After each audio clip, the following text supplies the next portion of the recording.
Smith had taken advantage of a time when the man was asleep to cut the hair and beard which had grown like a mane about his face and had given him such a savage aspect. He had also been clothed more decently, and the result was that the unknown appeared more like a human being, and it seemed as if the expression of his eyes was softened. Certainly, sometimes when intelligence was visible, the expression of this man had a sort of beauty. Every day Smith made a point of passing some hours in his company. He worked beside him and occupied himself in various ways to attract his attention.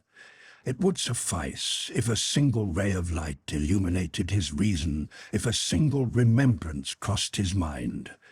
Neither did the engineer neglect to speak in a loud voice so as to penetrate by both sound and sight to the depths of this torpid intelligence. Sometimes one or another of the party joined the engineer, and they usually talked of such matters pertaining to the sea as would be likely to interest the man. At times the unknown gave a sort of vague attention to what was said, and soon the colonists began to think that he partly understood them. Again his expression would be dolorous, proving that he suffered inwardly. Nevertheless he did not speak, although they thought at times from his actions that words were about to pass his lips. The poor preacher was very calm and sad, but was not the calmness only on the surface, and the sadness the result of his confinement? They could not yet say. Seeing only certain objects and in a limited space, always with the colonists to whom he had become accustomed, having no desire to satisfy, better clothed and better fed, it was natural that his physical nature should soften little by little. But was he imbued with the new life? Or, to use an expression justly applicable to the case, was he only tamed as an animal in the presence of its master? This was the important question Smith was anxious to determine, and meantime he did not wish to be too abrupt with his patient, for to him the unknown was but a sick person. Would he ever be a convalescent? Therefore the engineer watched him unceasingly, how he laid in wait for his reason, so to speak, that he might lay hold of it. The colonists followed with strong interest all the phases of this cure undertaken by Smith. All aided him in it, and all, save perhaps the incredulous Pencroff, came to share in his belief and hope. The submission of the unknown was entire, and it seemed as if he showed for the engineer, whose influence over him was apparent, a sort of attachment, and Smith resolved how to test it by transporting him to another scene, to that ocean which he had been accustomed to look upon, to the forest border, which would recall those woods where he had lived such a life. "But," said Spilett, "can we hope that once at liberty he will not escape?" "We must make the experiment," replied the engineer. "All right," said Pencroff. "You will see when this fellow snuffs the fresh air and sees the coast clear, if he don't make his legs spin." "I don't think it," replied the engineer. "We will try anyhow," said Spilett. It was the 30th of October, and the unknown had been a prisoner for 9 days. It was a beautiful, warm, sunshiny day. Smith and Pencroff went to the room of the unknown, whom they found at the window gazing out at the sky. "Come, my friend," said the engineer to him. The unknown rose immediately. His eye was fixed on Smith, whom he followed, and the sailor, little confident in the results of the experiment, walked with him. Having reached the door, they made him get into the elevator, at the foot of which the rest of the party were waiting. The basket descended, and in a few seconds all were standing together on the shore. The colonists moved off a little distance from the unknown so as to leave him quite at liberty. He made some steps forward towards the sea, and his face lit up with pleasure. but he made no effort to escape. He looked curiously at the little waves, which, broken by the islet, died away on the shore. "It is not indeed the ocean," remarked Spilett, "and it is possible that this does not give him the idea of escaping." "Yes," replied Smith, "we must take him to the plateau on the edge of the forest. There the experiment will be more conclusive." "There he cannot get away, since the bridges are all raised," said Neb. "Oh, he is not the man to be troubled by such a brook as Glycerine Creek. He could leap it at a bound," returned Pencroff. "We will see presently," said Smith, who kept his eye fixed on his patient. And thereupon all proceeded towards Prospect Plateau. Having reached the place, they encountered the outskirts of the forest, with its leaves trembling in the wind. The unknown seemed to drink in with eagerness the perfume in the air, and a long sigh escaped from his breast. The colonists stood some paces back, ready to seize him if he attempted to escape. The poor creature was upon the point of plunging in the creek that separated him from the forest. He placed himself ready to spring. Then all at once he turned about, dropping his arms beside him, and tears coursed down his cheeks. "Ah," cried Smith, "you will be a man again, since you weep." Chapter 38. A mystery to be solved. The first words of the unknown. 12 years on the island. Confessions. Disappearance. Smith's confidence. Building a windmill. The first bread. An act of devotion. Honest hands. Yes, the poor creature had wept. Some remembrance had flushed across his spirit, and as Smith had said, he would be made a man through his tears. The colonists left him for some time, withdrawing themselves so that he could feel perfectly at liberty, but he showed no inclination to avail himself of this freedom, and Smith soon decided to take him back to Granite House. 2 days after this occurrence, the unknown showed a disposition to enter little by little into the common life. It was evident that he heard, that he understood, but it was equally evident that he manifested a strange disinclination to speak to them. Pencroff, listening at his room, heard these words escape him: "No, here, I, never." The sailor reported this to his companions, and Smith said, "There must be some sad mystery here." The unknown had begun to do some little chores and to work in the garden. When he rested, which was frequent, he seemed entirely self-absorbed, but on the advice of the engineer, the others respected the silence which he seemed desirous of keeping. If one of the colonists approached him, he recoiled, sobbing as if overcome.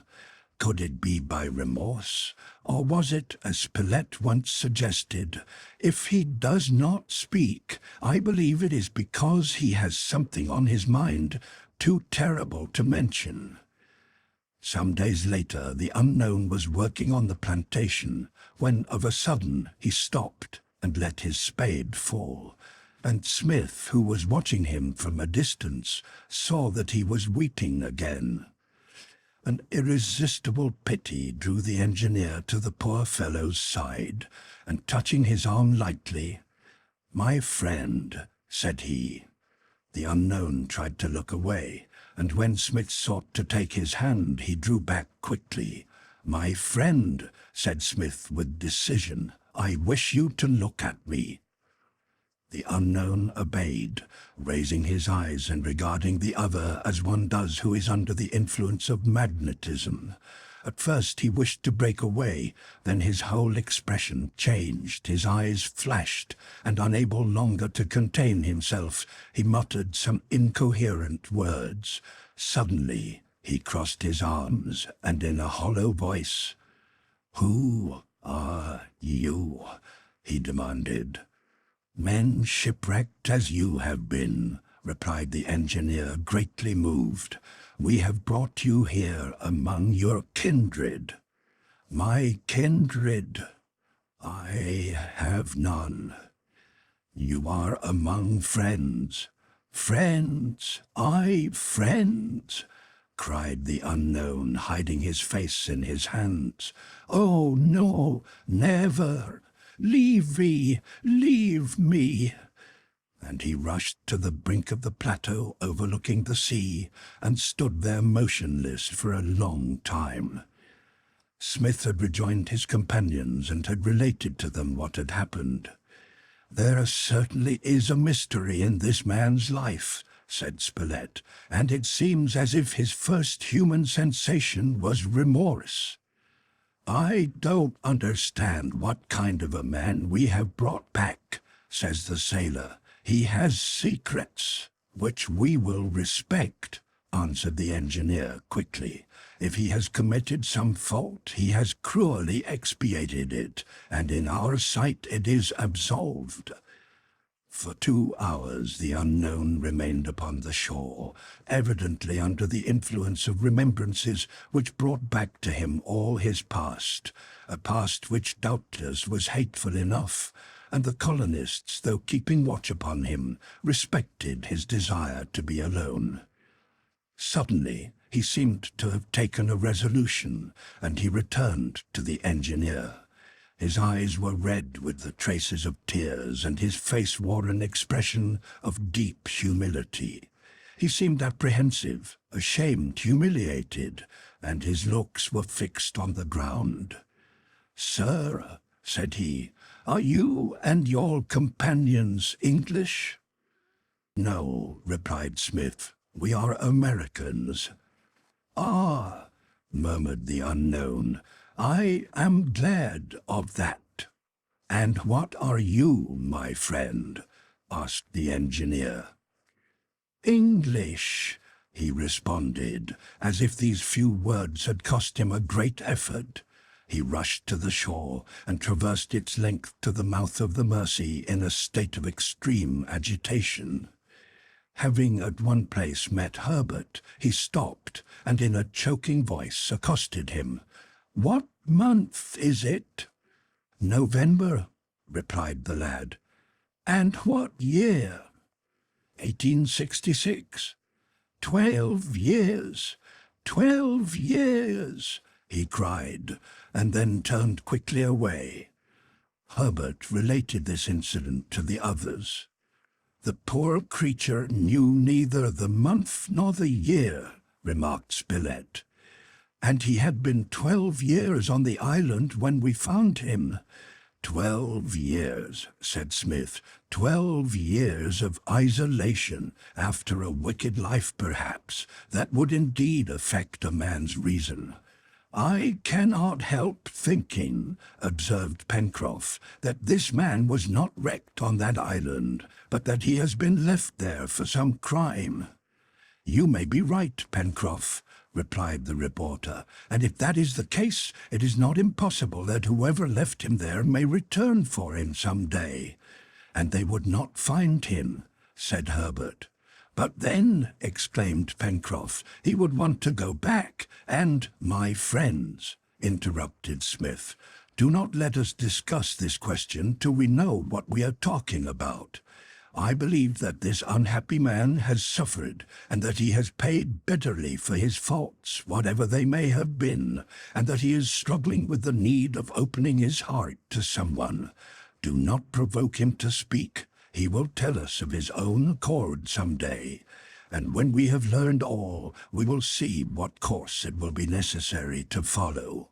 He alone can tell us if he has more than the hope, the certainty of some day being restored to his country, but I doubt it." "Why?" asked the reporter. "Because, had he been sure of being delivered after a fixed time, he would have awaited the hour of his deliverance and not have thrown that paper in the sea. No, it is more likely that he was condemned to die upon this island, to never look upon his kind again. But there still is something which I cannot understand, said the sailor. What is that? Why, if this man had been left on Tabor Island 12 years ago, it seems probable that he must have been in this savage condition for a long time. That is probable, replied the engineer, and therefore it is a long time since he wrote that paper. Doubtless, and yet that paper seemed to have been written recently. Yes, and how account for the bottle taking so many years in coming from Tabor Island here?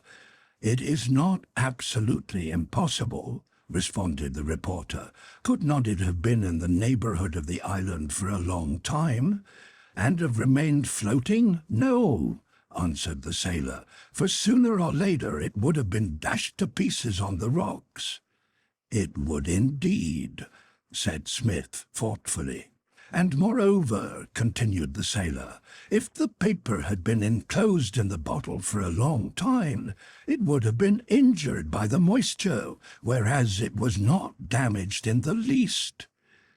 The sailor's remark was just, and moreover this paper, recently written, gave the situation of the island with an exactness which implied a knowledge of hydrography such as a simple sailor could not have. There is, as I said before, something inexplicable in all this, said the engineer, but do not let us urge our new companion to speak. When he wishes it, we will be ready to listen. For several days after this, the unknown neither spoke nor left the plateau.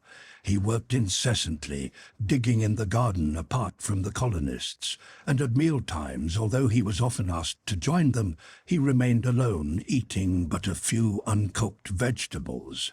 At night, instead of returning to his room in Granite House, he slept under the trees or hid himself, if the weather was bad, in some hollow of the rocks.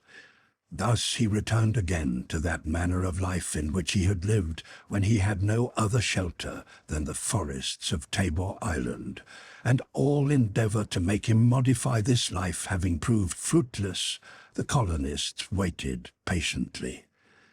But the moment came when, irresistibly, and as if involuntarily forced from him by his conscience, the terrible avowals were made. At dusk on the evening of the 10th of November, as the colonists were seated in the arbor, the unknown stood suddenly before them. His eyes glowed, and his whole appearance wore again the savage aspect of former days. He stood there, swayed by some terrible emotion, his teeth chattering like those of a person in a fever.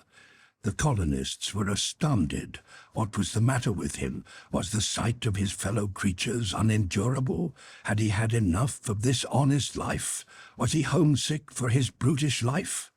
One would have thought so, hearing him give utterance to these incoherent phrases. Why am I here? By what right did you drag me from my island? Is there any bond between you and me? Do you know who I am, what I have done, why I was there alone? And who has told you that I was not abandoned, that I was not condemned to die there?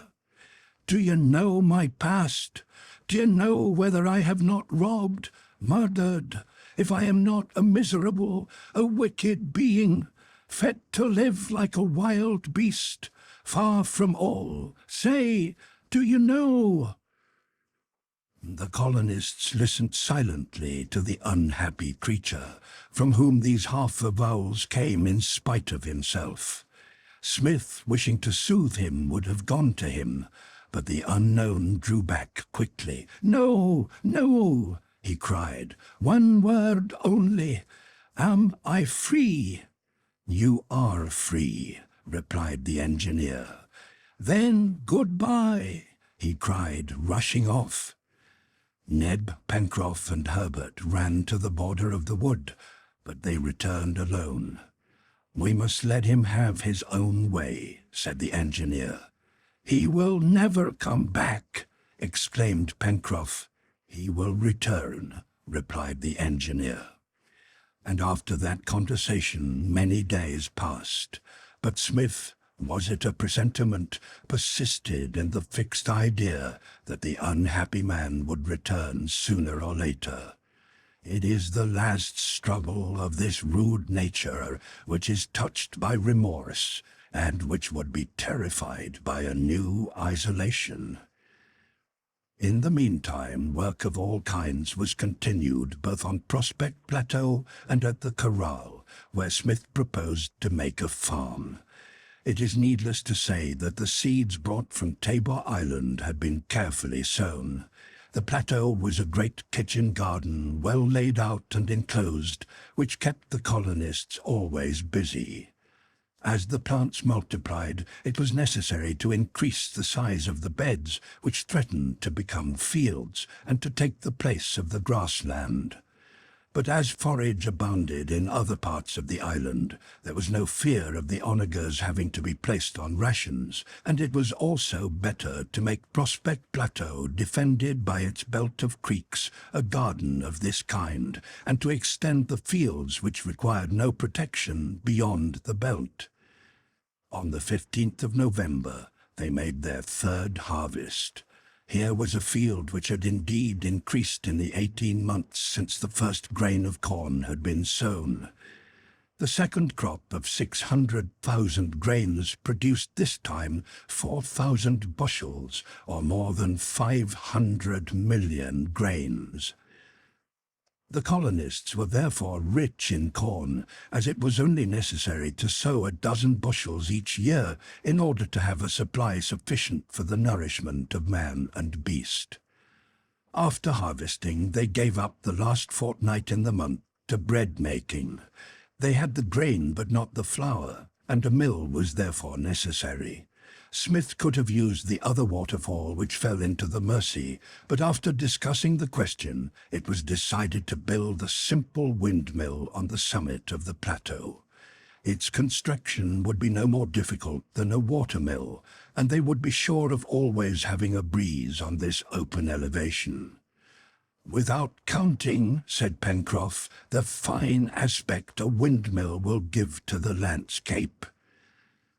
They began the work by selecting timber for the cage and machinery for the mill.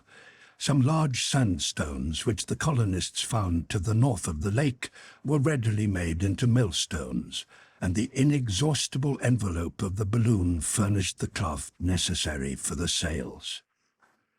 Smith made his drawings, and the site for the mill was chosen a little to the right of the poultry yard and close to the lake shore. The whole cage rested upon a pivot held in position by heavy timbers, in such a manner that it could turn with all the mechanism within it towards any quarter of the wind. The work progressed rapidly. Neb and Harbert had become expert carpenters, and had only to follow the plans furnished by the engineer, so that in a very short time a sort of round watch-house, a regular pepper-box surmounted by a sharp roof, rose upon the site selected. The four wings had been firmly fastened by iron tenons to the main shaft, in such a manner as to make a certain angle with it.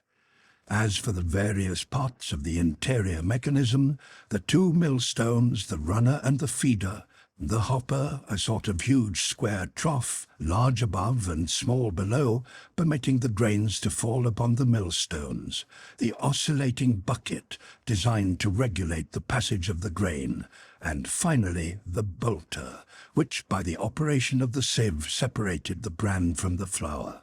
All these were easily made, and as their tools were good, the work simple, and everybody took part in it, the mill was finished by the 1st of December. As usual, Pencroff was overjoyed by his work, and he was sure that the machine was perfection. "Now, with a good wind, we will merrily grind our corn." "Let it be a good wind, Pencroff, but not too strong," said the engineer. "Bah, our mill will turn the faster." "It is not necessary to turn rapidly," replied the engineer. Experience has demonstrated that the best results are obtained by a mill whose wings make 6 times the number of turns in a minute that the wind travels feet in a second. Thus, an ordinary wind which travels 24 feet in a second will turn the wings of the mill 16 times in a minute, which is fast enough. "Already," exclaimed Harbert, "there is a fine breeze from the northeast which will be just the thing." There was no reason to delay using the mill, and the colonists were anxious to taste the bread of Lincoln Island. So this very morning 2 or 3 bushels of corn were ground, and the next day at breakfast a splendid loaf, rather heavy perhaps, which had been raised with the balm of beer, was displayed upon the table of Granite House. Each munched his portion with a pleasure perfectly inexpressible. Meantime, the unknown had not come back again. Often Spilett and Harbert had searched the forest and the neighborhood of Granite House without finding any trace of him, and all began to be seriously alarmed at his prolonged absence. Undoubtedly the former savage of Tabor Island would not find it difficult to live in the forests of the far west, which were so rich in game, but was it not to be feared that he would resume his former habits, and that his independence would revive in him his brutish instincts? Smith alone, by a sort of presentiment, persisted in saying that the fugitive would return. "Yes, he will come back," he repeated with a confidence in which his companions could not share. When this poor creature was on Tabor Island, he knew he was alone. But here he knows that his kindred await him. Since he half spoke of his past life, he will return to tell us everything, and on that day he will be ours. The event proved the correctness of Cyrus Smith's reasoning. On the 3rd of December, Harbert had gone to the southern shore of the lake to fish, and since the dangerous animals never showed themselves in this part of the island, he had gone unarmed. Pencroff and Ned were working in the poultry yard, while Smith and the reporter were occupied at the chimneys making soda, the supply of soap being low. Suddenly sharp cries of help were heard by Ned and Pencroff, who summoned the others, and all rushed towards the lake. But before them, the unknown, whose presence in the neighborhood had not been suspected, leapt over Glycerine Creek and bounded along the opposite bank. There Harbert stood facing a powerful jaguar, like the one which had been killed at Reptile End. Taken by surprise, he stood with his back against a tree, and the animal, crouching on his haunches, was about to spring upon him, when the unknown, with no other arm than his knife, threw himself on the brute, which turned upon its new adversary. The struggle was short. This man, whose strength and agility was prodigious, seized the jaguar by the throat in a vice-like grip, and, not heeding the claws of the beast tearing his flesh, he thrust his knife into its heart. The jaguar fell, and the unknown was about turning to go away when the colonists came up, and Harbert, catching hold of him, exclaimed, "No, no, you must not leave us." Smith walked towards the man, who frowned at his approach. The blood was flowing from a wound in his shoulder, but he did not heed it. "My friend," said Smith, "we are in your debt. You have risked your life to save our boy." "My life," murmured the unknown. "What is it worth? Less than nothing." "You are wounded. That does not matter." "Will you not shake hands with me?" asked Harbert. But on the land seeking to take his hand, the unknown folded his arms, his chest heaved, and he looked about as if he wished to escape. But making a violent effort at self-control, and in a gruff voice, "Who are you?" he asked, "and what are you going to do with me?" It was their history that he thus asked for the first time. Perhaps if that was related, he would tell his own. So Smith, in a few words, recounted all that had happened since their departure from Richmond, how they had succeeded, and the resources now at their disposal. The unknown listened with the utmost attention. Then Smith told him who they all were: Spilett, Harbert, Pencroff, Neb, himself, and he added that the greatest happiness that had come to them since their arrival on Lincoln Island was on their return from the islet, when they could count one more companion. At these words the other coloured up, and bowing his head, seemed greatly agitated. "And now that you know us," asked Smith, "will you give us your hand?" "No," answered the unknown in a hoarse voice. "No. You are honest men, but I—" Chapter 39. Always Apart. A bequest of the unknown's. The farm established at the corral. 12 years. The boatswain's mate of the Britannia. Left on Tabor Island. The hand of Smith. The mysterious paper.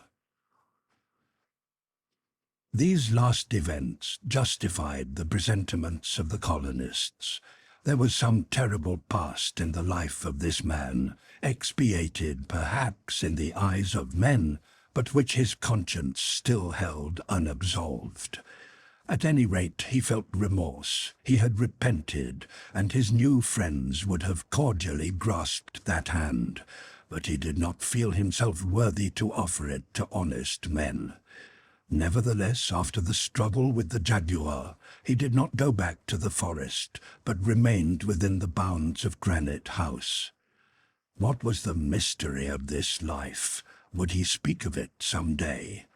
The colonists thought so, but they agreed that under no circumstances would they ask him for his secret, and in the meantime to associate with him as if they suspected nothing.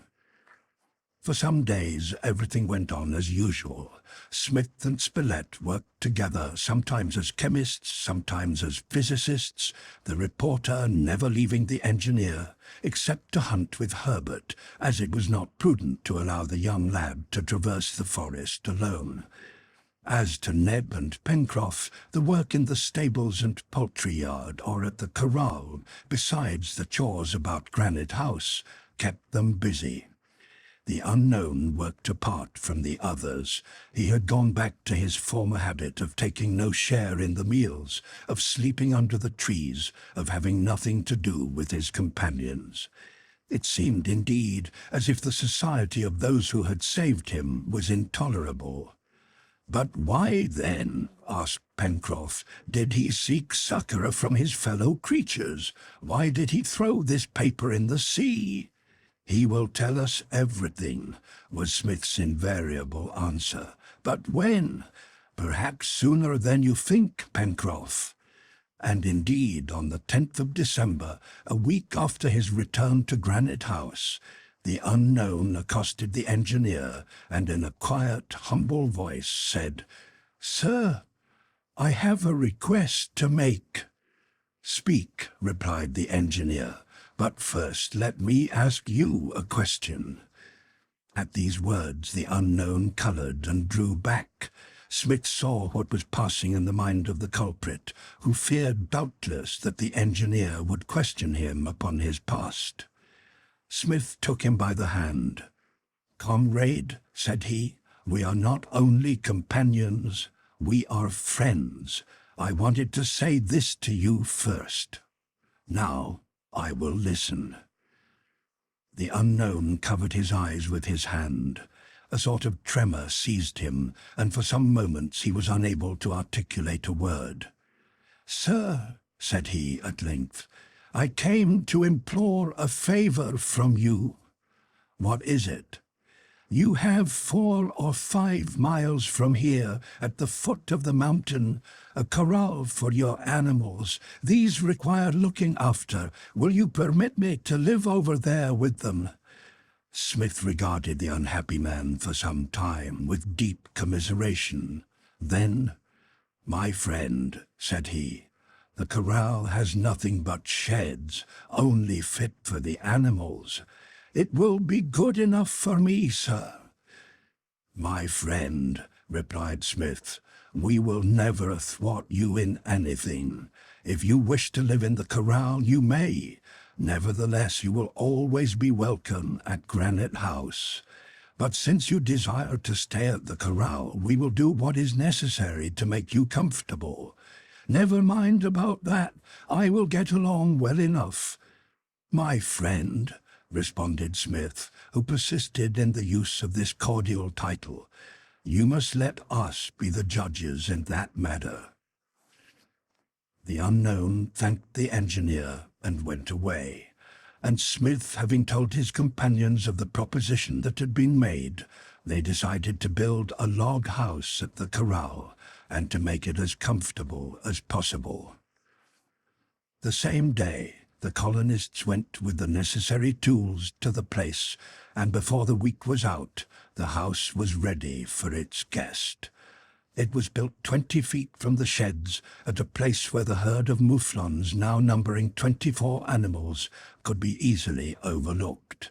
Some furniture, including a bed, table, bench, clothes press, and chest, was made, and some arms, ammunition, and tools were carried there. The unknown, meanwhile, had not seen his new home, letting the colonists work without him, while he remained at the plateau, wishing doubtless to finish up his work there. And indeed, by his exertion, the ground was completely tilled and ready for the sowing when the time should arrive. On the 20th, everything was prepared at the corral, and the engineer told the unknown that his house was ready for him, to which the other replied that he would sleep there that night. The same evening, the colonists were all together in the great hall of Granite House.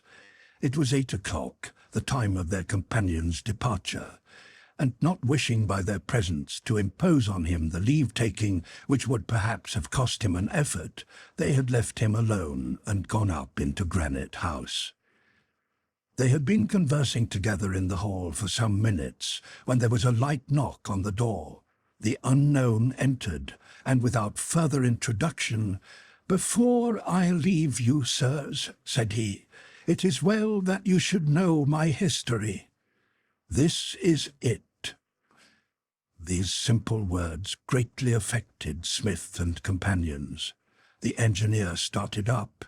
"We ask to hear nothing, my friend," he said. "It is your right to be silent." "It is my duty to speak." "Then sit down." "I will stand where I am." "We are ready to hear what you have to say," said Smith. The unknown stood in a shadowed corner of the hall, bareheaded, his arms crossed on his breast. In this position, in a hoarse voice, speaking as one who forces himself to speak, he made the following recital, uninterrupted by any word from his auditors. On the 20th of December, 1854, a steam pleasure yacht, the Duncan, belonging to a Scotch nobleman, Lord Glenarvan, cast anchor at Cape Bernoulli on the western coast of Australia, near the 37th parallel. On board the yacht were Lord Glenarvan, his wife, a major in the English army, a French geographer, a little boy, and a little girl. These two last were the children of Captain Grant, of the ship Britannia, which with its cargo had been lost the year before. The Duncan was commanded by Captain John Mangles and was manned by a crew of 15 men. This is the reason why the yacht was on the Australian coast at that season. 6 months before, a bottle containing a paper written in English, German, and French had been picked up by the Duncan in the Irish Sea. This paper said, in substance, that 3 people still survived from the wreck of the Britannia, that they were the captain and 2 of the men, that they had found refuge on a land of which the latitude and longitude was given, but the longitude, blotted by the sea water, was no longer legible. The latitude was 37 degrees 11 south. Now, as the longitude was unknown, if they followed the latitude across continents and seas, they were certain to arrive at the land inhabited by Captain Grant and his companions. The English Admiralty, having hesitated to undertake the search, Lord Glenarvan had resolved to do everything in his power to recover the captain. Mary and Robert Grant had been in correspondence with him, and the yacht Duncan was made ready for a long voyage, in which the family of Lord Glenarvan and the children of the captain intended to participate. The Duncan, leaving Glasgow, crossed the Atlantic, passed the Straits of Magellan, and proceeded up the Pacific to Patagonia, where, according to the first theory suggested by the paper, they might believe that Captain Grant was a prisoner to the natives. The Duncan left its passengers on the western coast of Patagonia and sailed for Cape Corrientes on the eastern coast, there to wait for them. Lord Glenarvan crossed Patagonia, following the 37th parallel, and not having found any trace of the captain, he re-embarked on the 13th of November in order to continue his search across the ocean. After having visited without success the islands of Tristan da Cunha and of Amsterdam lying in the course, the Duncan, as I have stated, arrived at Cape Bernouilli on the 20th of December, 1854. It was Lord Glenarvan's intention to cross Australia, as he had crossed Patagonia, and he disembarked. Some miles from the coast was a farm belonging to an Irishman who offered hospitality to the travellers. Lord Glenarvan told the Irishman the object which had brought him to that region, and asked if he had heard of an English three-master, the Britannia, having been lost within 2 years on the west coast of Australia. The Irishman had never heard of this disaster, but to the great surprise of everybody, one of his servants, intervening, said, "Heaven be praised, my lord! If Captain Grant is still alive, he is in Australia." "Who are you?" demanded Lord Glenarvan. "A Scotchman like yourself, my lord," answered this man, "and one of the companions of Captain Grant, one of the survivors of the Britannia." This man called himself Ayrton. He had been, in short, boatswain's mate of the Britannia, as his papers proved, but separated from Captain Grant at the moment when the ship went to pieces on the rocks, he had believed until this moment that every one had perished but himself. Only, he added, it was not on the western, but on the eastern coast of Australia that the Britannia was lost, and if the captain is still living, he is a prisoner to the natives, and he must be searched for there. This man said these things frankly and with the confident expression. No one would have doubted what he said. The Irishman, in whose service he had been for more than a year, spoke in his favour. Lord Glenarvan believed in his loyalty, and following his advice, he resolved to cross Australia, following the 37th parallel. Lord Glenarvan, his wife, the children, the Major, the Frenchman, Captain Mangles, and some sailors formed the little party under the guidance of Ayrton, while the Duncan, under the command of the mate, Tom Austin, went to Melbourne to await further instructions. They left on the 23rd of December, 1861. It is time to say that this Ayrton was a traitor. He was indeed the boatswain's mate of the Britannia, but after some dispute with his captain, he had tried to excite the crew to mutiny and seize the ship, and Captain Grant had put him ashore the 8th of April, 1832, on the west coast of Australia, and had gone off, leaving him there, which was no more than right. Thus, this wretch knew nothing of the shipwreck of the Britannia. He had just learned it from Lord Glenarvan's recital. Since his abandonment, he had become, under the name of Ben Joyce, the leader of some escaped convicts, and if he impudently asserted the ship had been lost on the east coast, if he urged Lord Glenarvan to go in that direction, it was in the hope of separating him from his ship, of seizing the Duncan, and of making this yacht a pirate of the Pacific. Here the unknown stopped for a moment. His voice trembled, but he began again in these words. The expedition across Australia set out.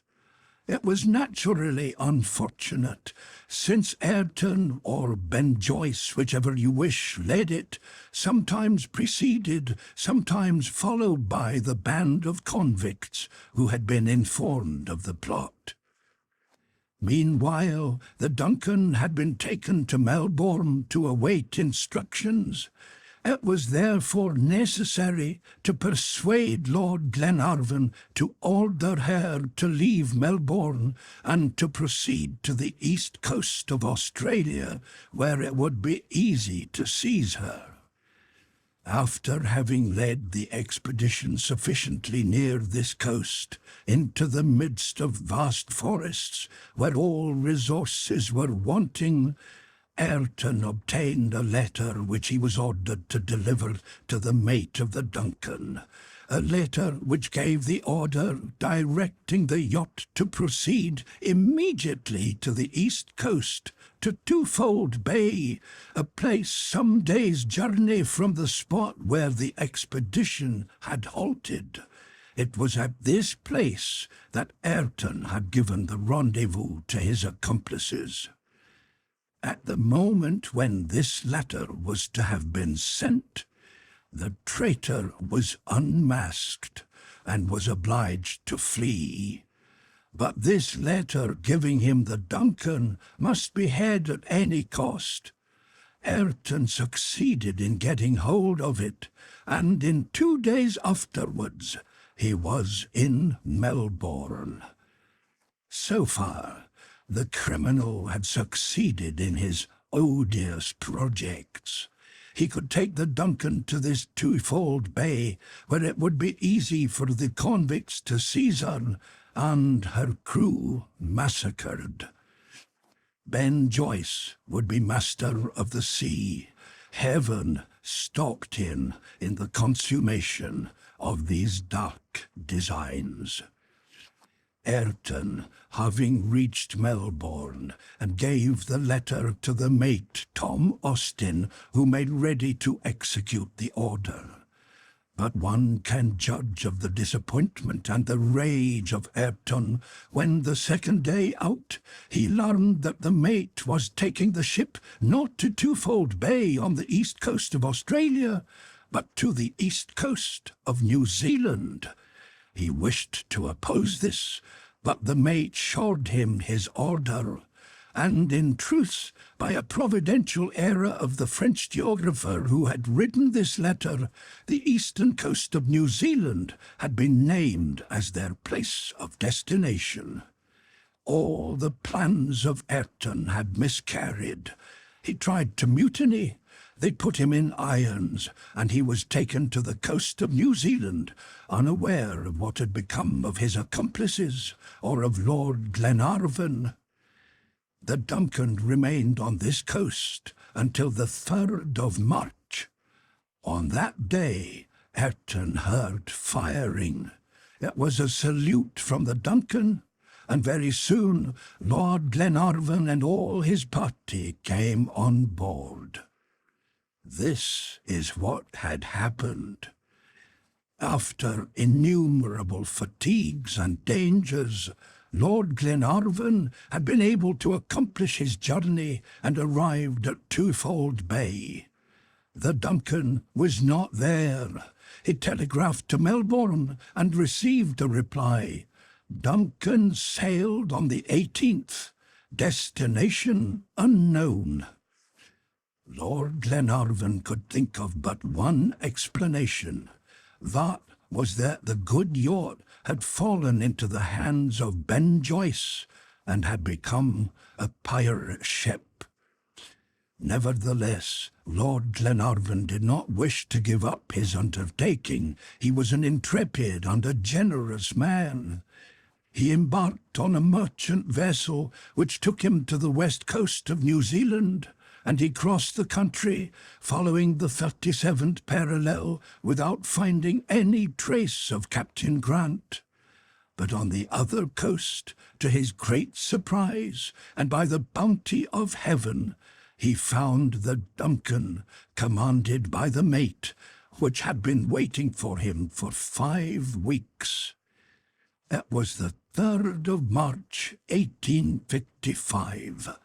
Lord Glenarvan was again on the Duncan, but Ayrton was there also.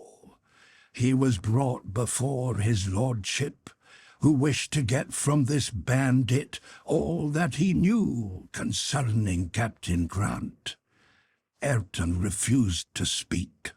Lord Glenarvan told him then that at the first port he would be given over to the English authorities.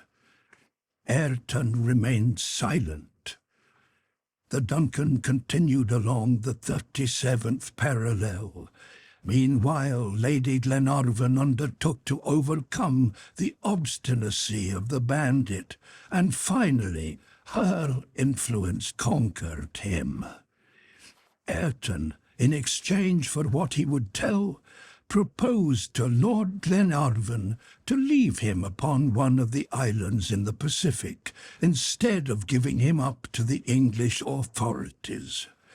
Lord Glenarvan, ready to do anything to gain information concerning Captain Grant, consented. Then Ayrton told the history of his life, and declared that he knew nothing about Captain Grant since the day when the latter had left him on the Australian coast. Nevertheless, Lord Glenarvan kept the promise he had made. The Duncan, continuing her route, arrived at Tabor Island. It was there that Ayrton was to be left, and it was there, too, that by a miracle they found Captain Grant and his 2 companions. The convict was put upon the island in their stead, and when he left the yacht, Lord Glenarvan spoke to him in these words. "Here, Ayrton, you will be far from any country, and without any possible means of communicating with your fellow men. You will not be able to leave this island. You will be alone under the eye of a God who looks into the depths of our hearts. But you will neither be lost nor neglected, like Captain Grant. Unworthy as you are of the remembrance of men, you will be remembered. I know where you are, Ayrton, and I know where to find you. I will never forget it." and the Duncan, setting sail, soon disappeared. This was the 18th of March, 1855. Ayrton was alone, but he lacked neither ammunition nor arms nor seeds. He, the convict, had at his disposal the house built by the honest Captain Grant. He had only to live and to expiate in solitude the crimes which he had committed. Sirs, he repented. He was ashamed of his crimes, and he was very unhappy. He said to himself that, as some day men would come to seek him on this islet, he must make himself worthy to go back with them. How he suffered, the miserable man! How he labored to benefit himself by labor! How he prayed to regenerate himself by prayer! For 2 years, for 3 years, it was thus. Ayrton, crushed by this isolation, ever on the watch for a ship to appear upon the horizon of his island, asking himself if the time of expiation was nearly ended, suffered as one has rarely suffered. Oh, but solitude is hard for a soul gnawed by remorse. But doubtless heaven found this unhappy wretch insufficiently punished, for he fell, little by little, till he became a savage. He felt, little by little, the brute nature taking possession of him. He cannot say whether this was after 2 or 4 years of abandonment, but at last he became the miserable being whom you found. I need not tell you, Cyrus, that Ayrton and Ben Joyce and I are one. Smith and his companions rose as this recital was finished. It is hard to say how deeply they were affected. Such misery, such grief, and such despair had been shown to them. Ayrton, said Smith, you have been a great criminal, but heaven has doubtless witnessed the expiation of your crimes. This is proved in that you have been restored to your fellow men. Ayrton, you are pardoned. And now, will you be our companion? The man drew back. Here is my hand, said the engineer. Ayrton darted forward and seized it, great tears streaming from his eyes. Do you desire to live with us? Asked Smith. Oh, Mr. Smith, let me have yet a little time, he answered. Let me remain alone in the house at the corral. Do as you wish, Ayrton, responded Smith. The unhappy man was about retiring when Smith asked him a last question. One word more, my friend. Since it is your wish to live in solitude, why did you throw that paper which put us in the way of finding you into the sea? A paper? Answered Ayrton, who seemed not to understand what was said. Yes, that paper which we found enclosed in a bottle, and which gave the exact situation of Tabor Island.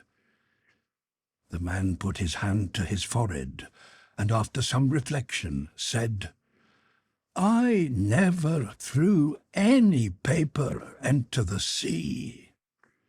Never, cried Pencroff, never.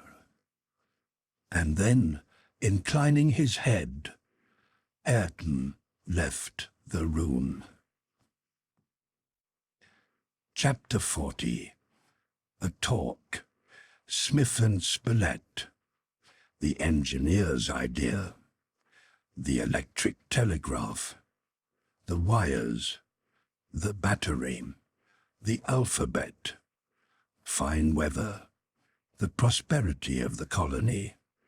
Photography. A snow effect.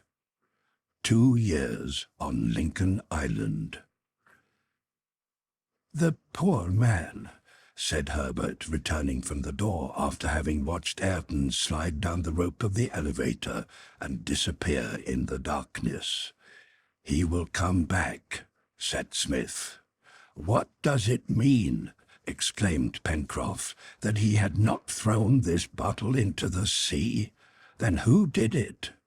Certainly, if there was a reasonable question, this was. "He did it," replied Neb, "only the poor fellow was half out of his senses at the time." "Yes," said Herbert, "and he had no knowledge of what he was doing." "It can be explained in no other way, my friends," responded Smith hurriedly, "and I understand now how Ayrton was able to give the exact situation of the island, since the events prior to his abandonment gave him that knowledge." "Nevertheless," observed Pencroff, "he was not a brute when he wrote that paper, and if it is 7 or 8 years since it was thrown into the sea, how is it that the paper has not been injured by moisture?" "It proves," said Smith, "that Ayrton retained possession of his faculties to a period much more recent than he imagines."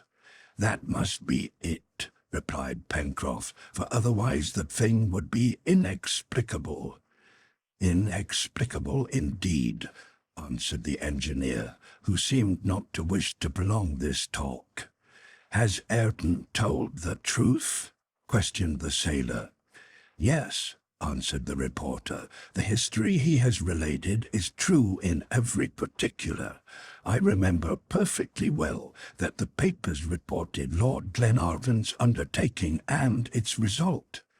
"Ayrton has told the truth," added Smith, "without any doubt, Pencroff, since it was trying enough for him to do so. A man does not lie when he accuses himself in this way."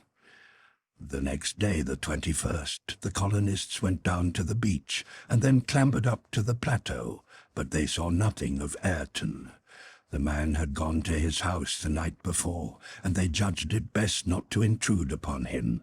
Time would doubtless effect what sympathy would fail to accomplish.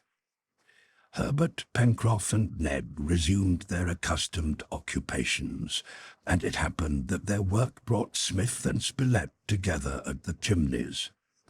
"Do you know, Cyrus, that your explanation of yesterday about the bottle does not satisfy me at all?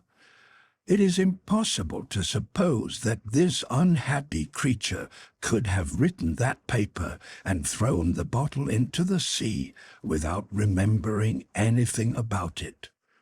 Consequently, it was not he who threw it there, my dear Spilett. Then you believe—" "I believe nothing. I know nothing," replied Smith, interrupting the reporter. "I place this incident with those others which I have not been able to explain."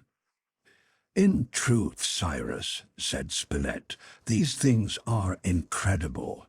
Your rescue, the box thrown up on the beach, Top's adventures, and now this bottle. Will we never have an answer to these enigmas?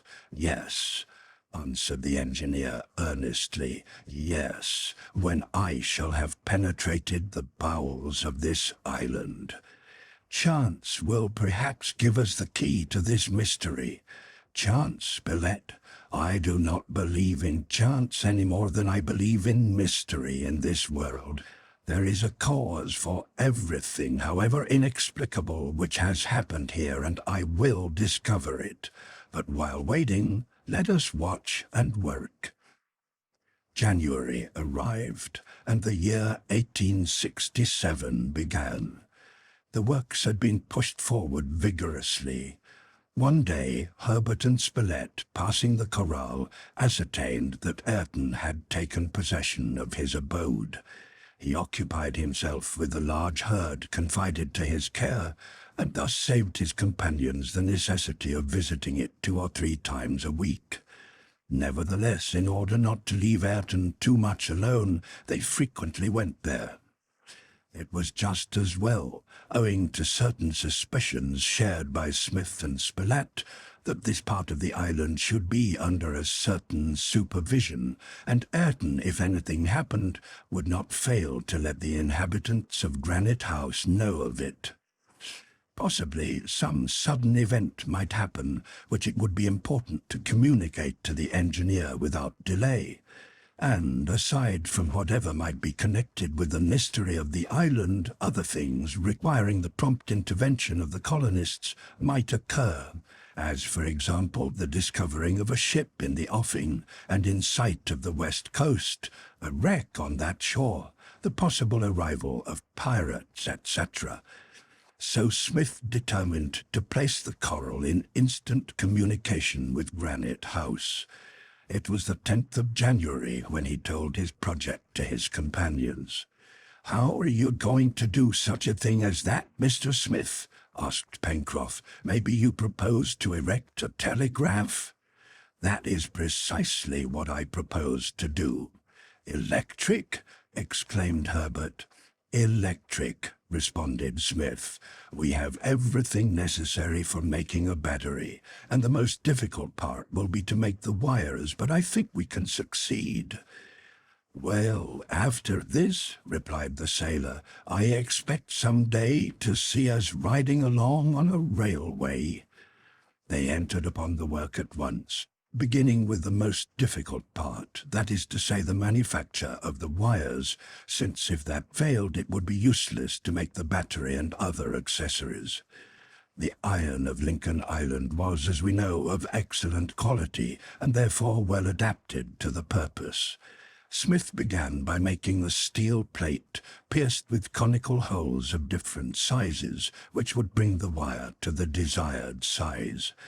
This piece of steel, after having been tempered through and through, was fixed firmly to a solid framework sunk in the ground, only a few feet distant from the waterfall, the motive power which the engineer intended to use. And indeed there was the fulling mill, not then in use, the main shaft of which turned with great force, and would serve to draw out the wire and roll it around itself. The operation was delicate and required great care. The iron, previously made into long and thin bars with tapering ends, having been introduced into the largest hole of the drawing plate, was drawn out by the main shaft of the mill, rolled out to a length of 25 or 30 feet, then unrolled and pulled in turn through the smaller holes, and at length the engineer obtained wires 30 or 40 feet long, which it was easy to join together and place along the 5 miles between the corral and Granite House. It took but a little while to get this work under way, and then Smith, making his companions the wire drawers, busied himself in the construction of his battery. It was necessary to make a battery with a constant circuit. We know that modern batteries are usually made of a certain kind of coke, zinc, and copper. Copper the engineer was without, since in spite of all his efforts he had been unable to find a trace of it on the island. The coke, which is that hard deposit obtained from gas retorts, could be procured, but it would be necessary to arrange a special apparatus, a difficult thing to do. As to the zinc, it will be remembered that the box found on Jetsam Point was lined with a sheet of that metal which could not be better utilized than at present. Smith, after deep reflection, resolved to make a very simple battery, something like that which Becquerel invented in 1820, in which zinc alone is used. The other substances, nitric acid and potash, he had at hand. The manner in which he made this battery, in which the current was produced by the action of the acid and the potash on each other, was as follows.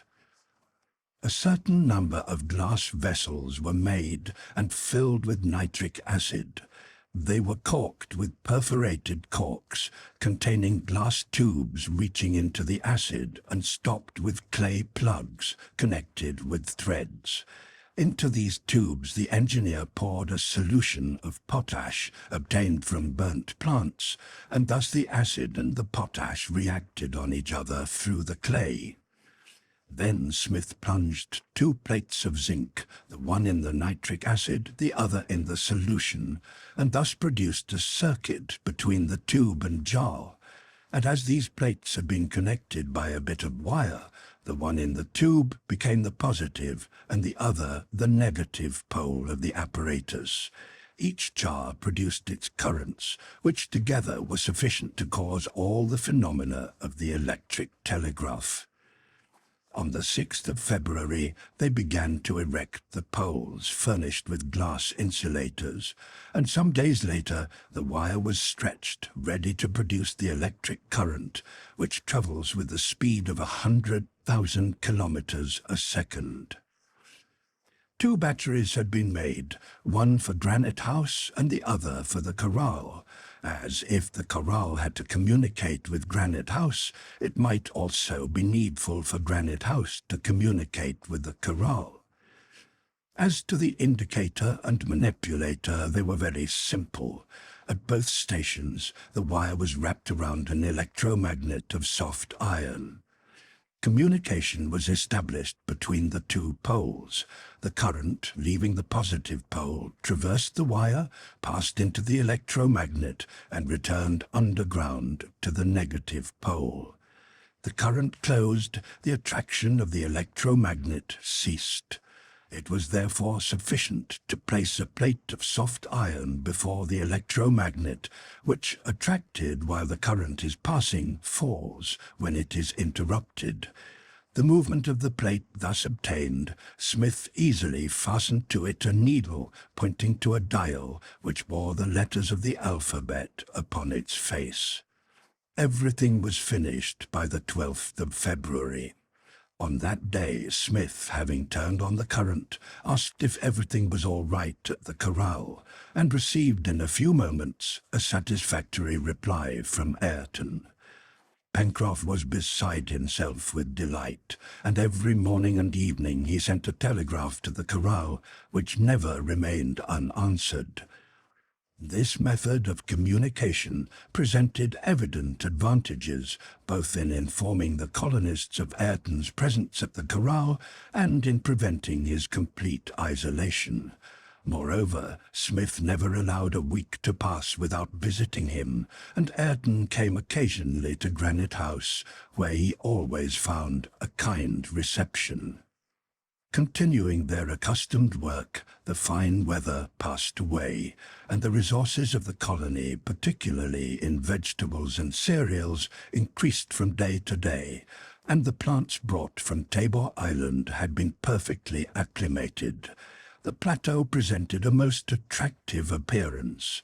The 4th crop of corn had been excellent, and no one undertook to count the 400,000 million grains produced in the harvest, although Pencroff had had some such idea, until Smith informed him that supposing he could count 300 grains a minute, or 18,000 an hour, it would take him 5,500 years to accomplish his undertaking.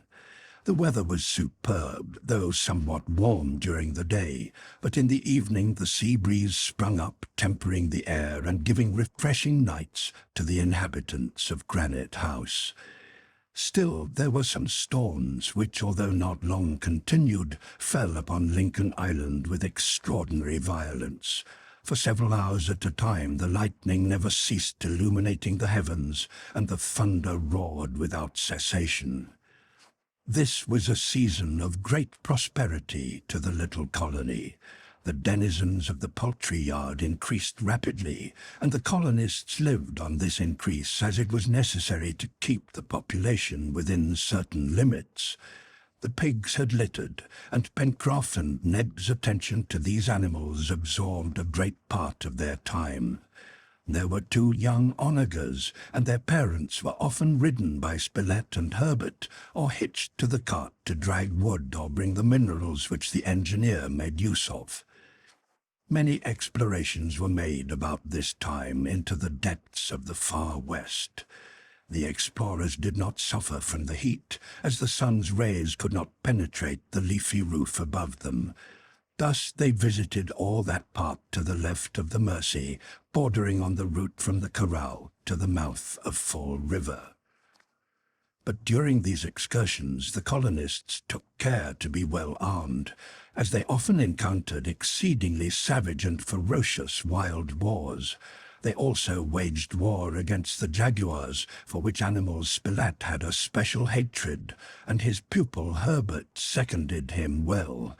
Armed as they were, the hunters never shunned an encounter with these beasts, and the courage of Harbert was superb, while the coolness of the reporter was astonishing.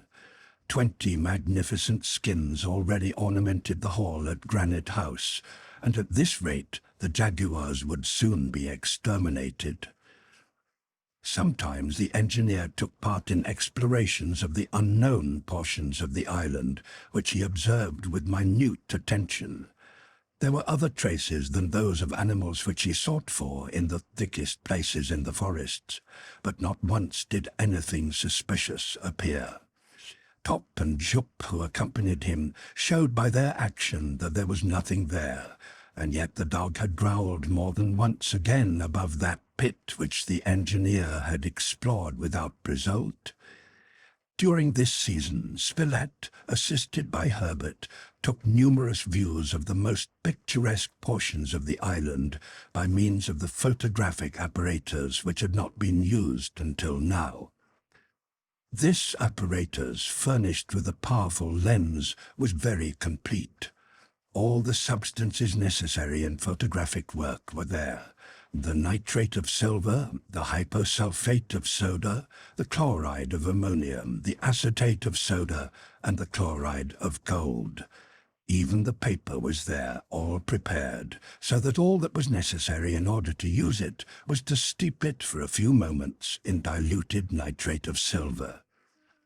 The reporter and his assistant soon became expert operators, and they obtained fine views of the neighborhood, such as a comprehensive view of the island taken from Prospect Plateau, with Mount Franklin on the horizon, the mouth of the Mersey so picturesquely framed between its high rocks, the glade and the corral, with the lower spurs of the mountain in the background, the curious outline of Claw Cape, Jetsam Point, etc.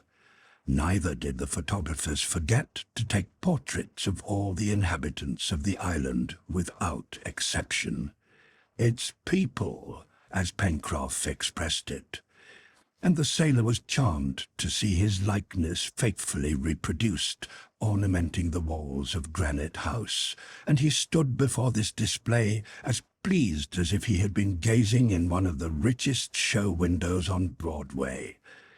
It must be confessed, however, that the portrait showing the finest execution was that of Master Jup.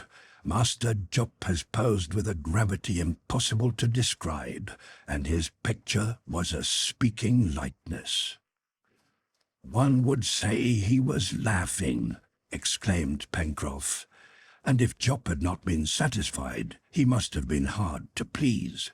But there it was, and he contemplated his image with such a sentimental air that it was evident he was a little conceited. The heat of the summer ended with March. The season was rainy, but the air was still warm, and the month was not as pleasant as they had expected. Perhaps it foreboded an early and a rigorous winter. One morning, the 21st, Harbert had risen early, and, looking from the window, exclaimed, "Hullo! The islet is covered with snow!" "Snow at this season?" cried the reporter, joining the lad. Their companions were soon beside them, and everyone saw that not only the islet, but that the entire beach below Granite House was covered with the white mantle. "It is indeed snow," said Pencroff. "Or something very much like it," replied Neb. "But the thermometer stands at 58 degrees, said Spilett. Smith looked at the white covering without speaking, for he was indeed at a loss how to explain such a phenomenon in this season and in this temperature. "The deuce!" cried the sailor. "Our crops will have been frostbitten." And he was about descending when Jup sprang before him and slid down the rope to the ground. The orang had scarcely touched the earth before the immense body of snow rose and scattered itself through the air in such innumerable flocks as to darken all the heavens for a time. "They are birds!" cried Harbert. The effect had indeed been produced by myriads of sea-birds with plumage of brilliant whiteness. They had come from hundreds of miles around onto the islet and the coast, and they now disappeared in the horizon, leaving the colonists as amazed as if they had witnessed a transformation scene from winter to summer in some fancy spectacle. Unfortunately, the change had been so sudden that neither the reporter nor the lad had had an opportunity of knocking over some of these birds, whose species they did not recognize. A few days later, and it was the 26th of March, 2 years had passed since the balloon had been thrown upon Lincoln Island. Chapter 41.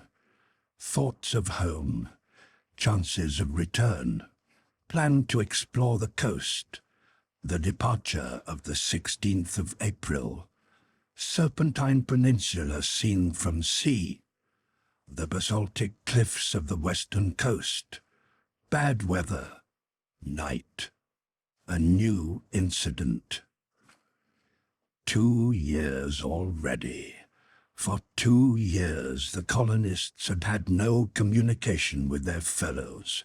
They knew no more of what was happening in the world, lost upon this island, than if they had been upon the most distant asteroid of the solar system. What was going on in their country? Their fatherland was always present to their eyes, that land which, when they left it, was torn by civil strife, which perhaps was still red with rebellious blood. It was a great grief to them, this war, and they often talked about it, never doubting, however, that the cause of the North would triumph for the honor of the American Confederation. During these 2 years not a ship had been seen. It was evident that Lincoln Island was out of the route of vessels, that it was unknown. The maps proved this, was evident, because, although it had no harbor, yet its streams would have drawn thither vessels desiring to renew their supply of water. But the surrounding sea was always deserted, and the colonists could count on no outside help to bring them to their home. Nevertheless, one chance of rescue existed, which was discussed one day in the first week of April, when the colonists were gathered in the hall of Granite House. They had been talking of America and of the small hope of ever seeing it again. "Undoubtedly there is but one way of leaving the island," said Spilett, "which is to build a vessel large enough to make a voyage of some hundreds of miles. It seems to me that when one can build a shallop, they can readily build a ship, and that they can as easily go to the Low Archipelago as to Tabor Island," added Harbert. "I do not say we cannot," replied Pencroff, who always had the most to say on questions of a maritime nature. "I do not say we cannot, although it is very different when one goes far or near. If our sloop had been threatened with bad weather when we went to Tabor Island, we knew that a shelter was not far off in either direction. But 1,200 miles to travel is a long bit of road, and your nearest land is at least that distance." "Do you mean, supposing the case to occur, Pencroff, that you would not risk it?" questioned the reporter. "I would undertake whatever you wished, sir," replied the sailor, "and you know I am not the man to draw back." "Remember, moreover, that we have another sailor with us now," said Neb. "Who d'ye mean?" asked Pencroff. "Ayrton." "That is true," responded Herbert. "If he would join us," remarked Pencroff. "Why," said the reporter, "do you think that if Lord Glenarvan's yacht had arrived at Tabor Island while Ayrton was living there, that he would have refused to leave?" "You forget, my friends," said Smith, "that Ayrton was not himself during the last few years there.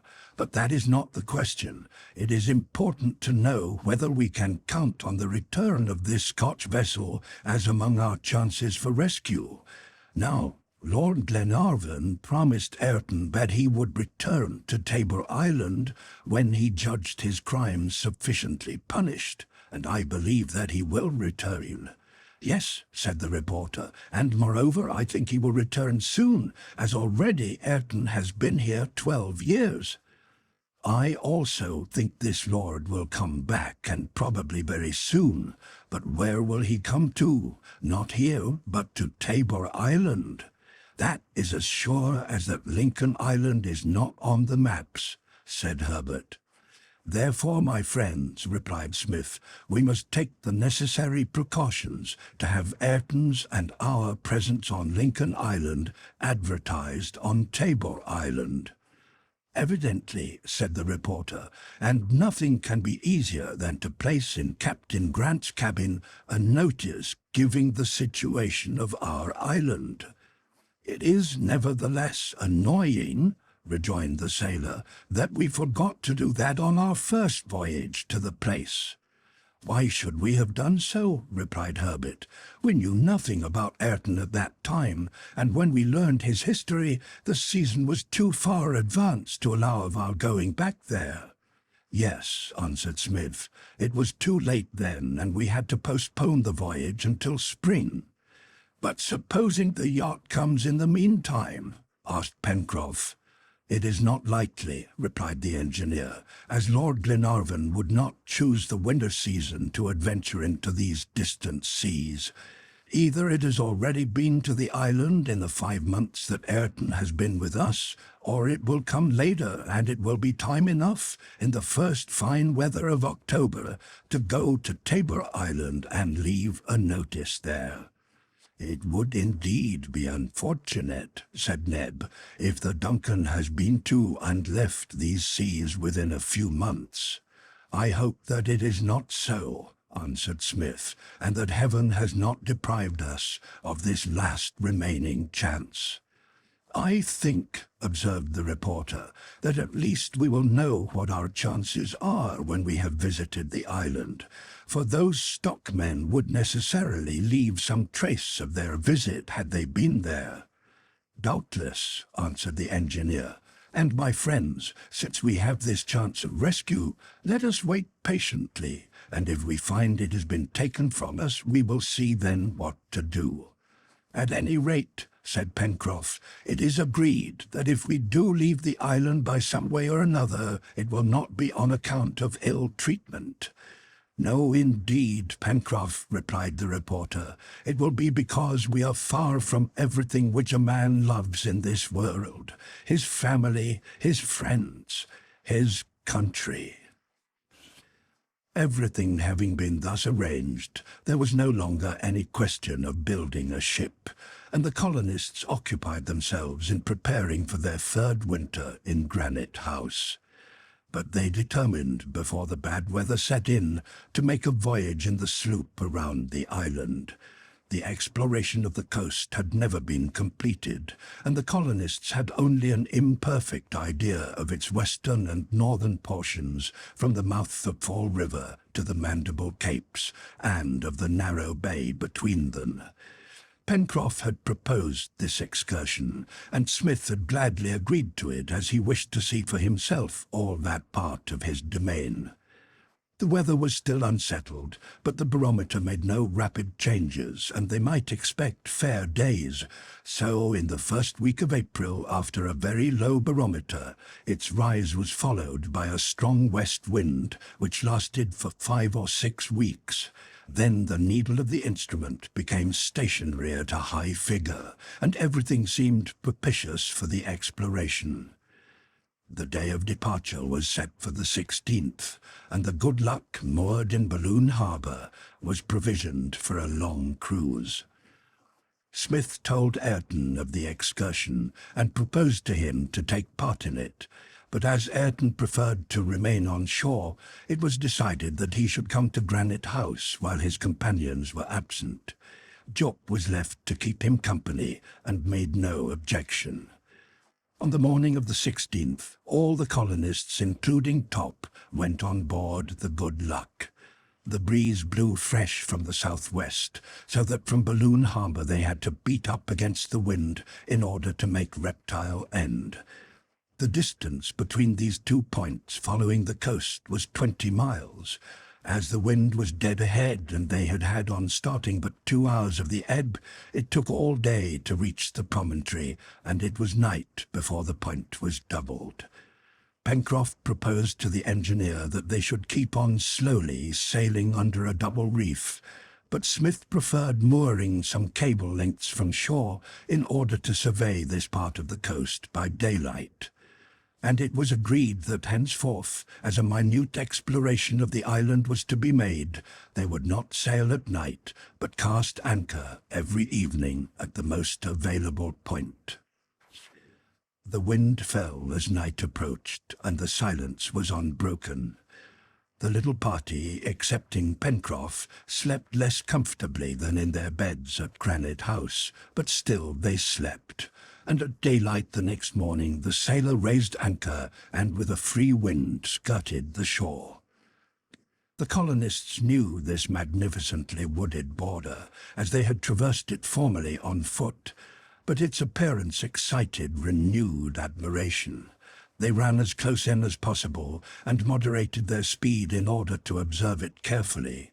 Often they would cast anchor that Spilett might take photographic views of the superb scenery. About noon, the Good Luck arrived at the mouth of the Fall River. Above, upon the right bank, the trees were less numerous, and 3 miles further on they grew in mere isolated groups between the western spurs of the mountain, whose arid declivities extended to the very edge of the ocean. How great was the contrast between the southern and the northern portions of this coast! The one wooded and verdant, the other harsh and savage. It was what they call in certain countries an iron-bound coast, and its tempestuous aspect seemed to indicate a sudden crystallization of the boiling basalt in the geologic epochs.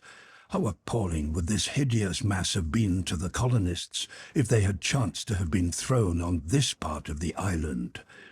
When they were on Mount Franklin, their position had been too elevated for them to recognize the awfully forbidding aspect of this shore, but viewed from the sea, it presented an appearance the like of which cannot be seen, perhaps, in any portion of the globe. The sloop passed for half a mile before this coast. It was composed of blocks of all dimensions from 20 to 30 feet high, and of all sorts of shapes, towers, steeples, pyramids, obelisks, and cones. The icebergs of the polar seas could not have been thrown together in more frightful confusion. Here the rocks formed bridges, there nave-like arches of indistinguishable depth. In one place were excavations resembling monumental vaults, in another a crowd of points outnumbering the pinnacles of a Gothic cathedral. All the caprices of nature, more varied than those of the imagination, were here displayed over a distance of 8 or 9 miles. Smith and companions gazed with a surprise approaching stupefaction.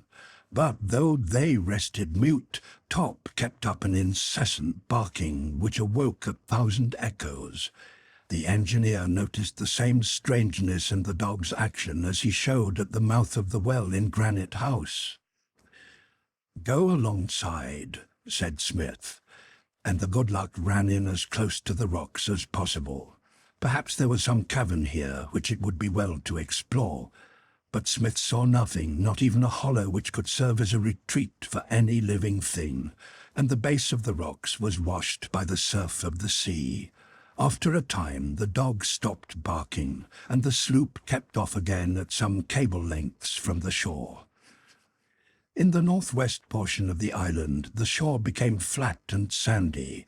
A few trees rose above the low and swampy ground, the home of myriads of aquatic birds. In the evening, the sloop moored in a slight hollow of the shore to the north of the island. She was close into the bank, as the water here was of great depth. The breeze died away with nightfall, and the night passed without incident. The next morning, Spilett and Harbert went ashore for a couple of hours and brought back many bunches of ducks and snipe, and by 8 o'clock, the Good Luck, with a fair, freshening breeze, was speeding on her way to North Mandible Cape.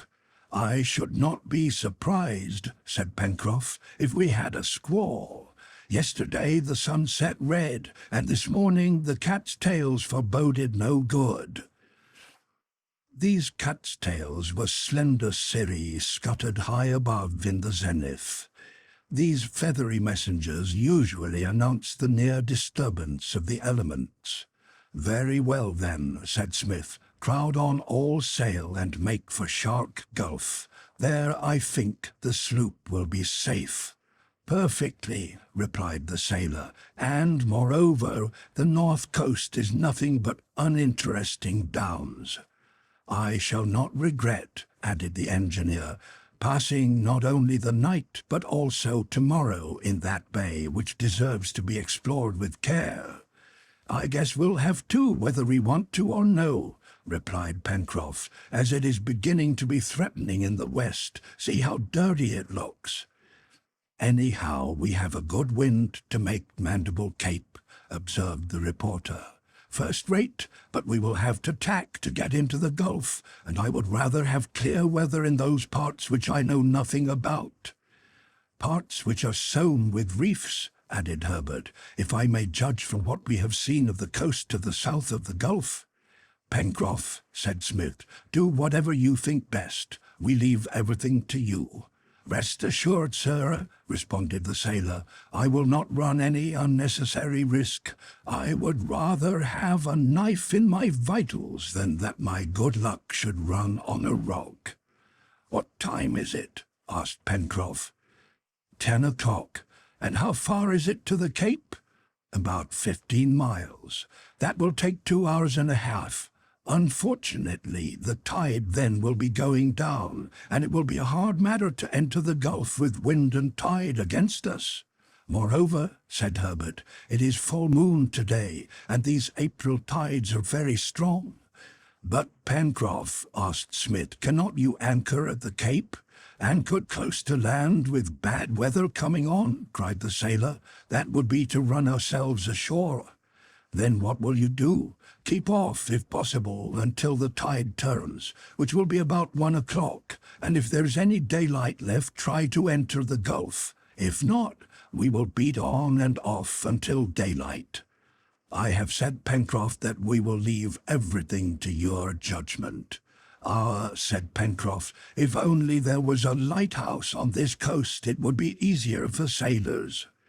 "Yes," answered Harbert, "and this time we have no thoughtful engineer to light a fire to guide us into harbor." "By the way, Cyrus," said Spilett, "we have never thanked you for that. But indeed, without that fire, we would not have reached—" "A fire?" demanded Smith, astounded by the words of the reporter. "We wish to say, sir," said Pencroff, "that we would have been in a bad fix on board the Good Luck when we were nearly back, and that we would have passed to windward of the island, unless you had taken the precaution to light a fire on the night of the 19th of October upon the plateau above Granite House." "Oh, yes, yes, it was a happy thought," replied Smith. "And now," added Pencroff, "unless Ayrton thinks of it, there is not a soul to do us this little service." "No, no one," replied Smith.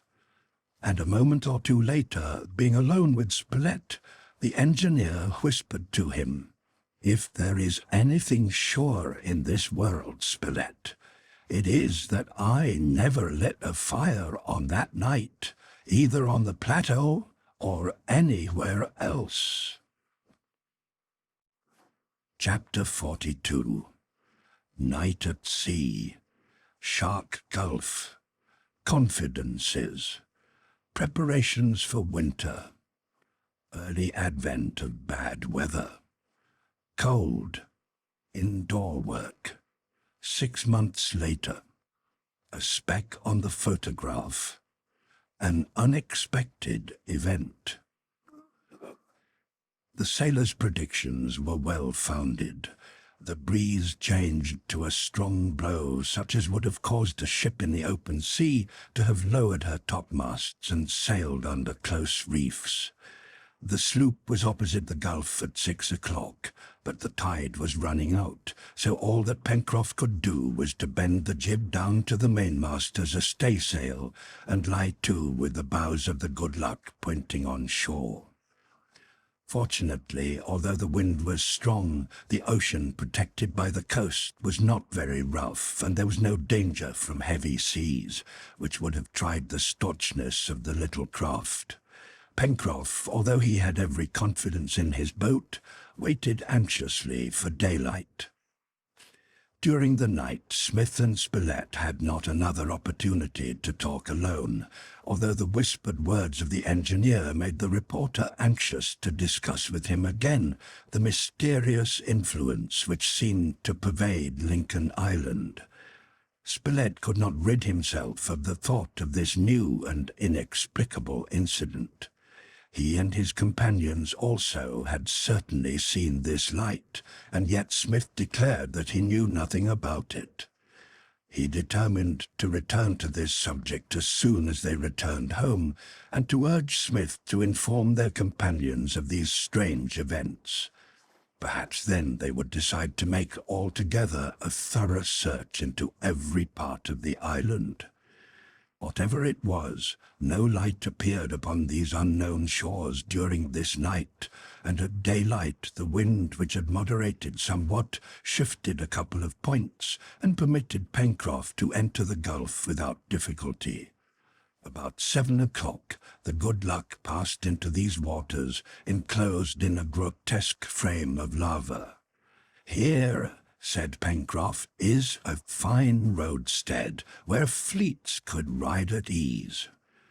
"It is curious," remarked Smith, "that this gulf has been formed by 2 successive streams of lava, completely enclosing its waters, and it is probable that in the worst weather the sea here is perfectly calm."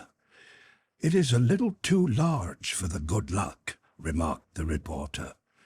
"I admit that," replied the sailor, "but if the Navy of the United States needed a shelter in the Pacific, I don't think they could find a better roadstead than this." "We are in the shark's jaws," said Neb, alluding to the form of the gulf.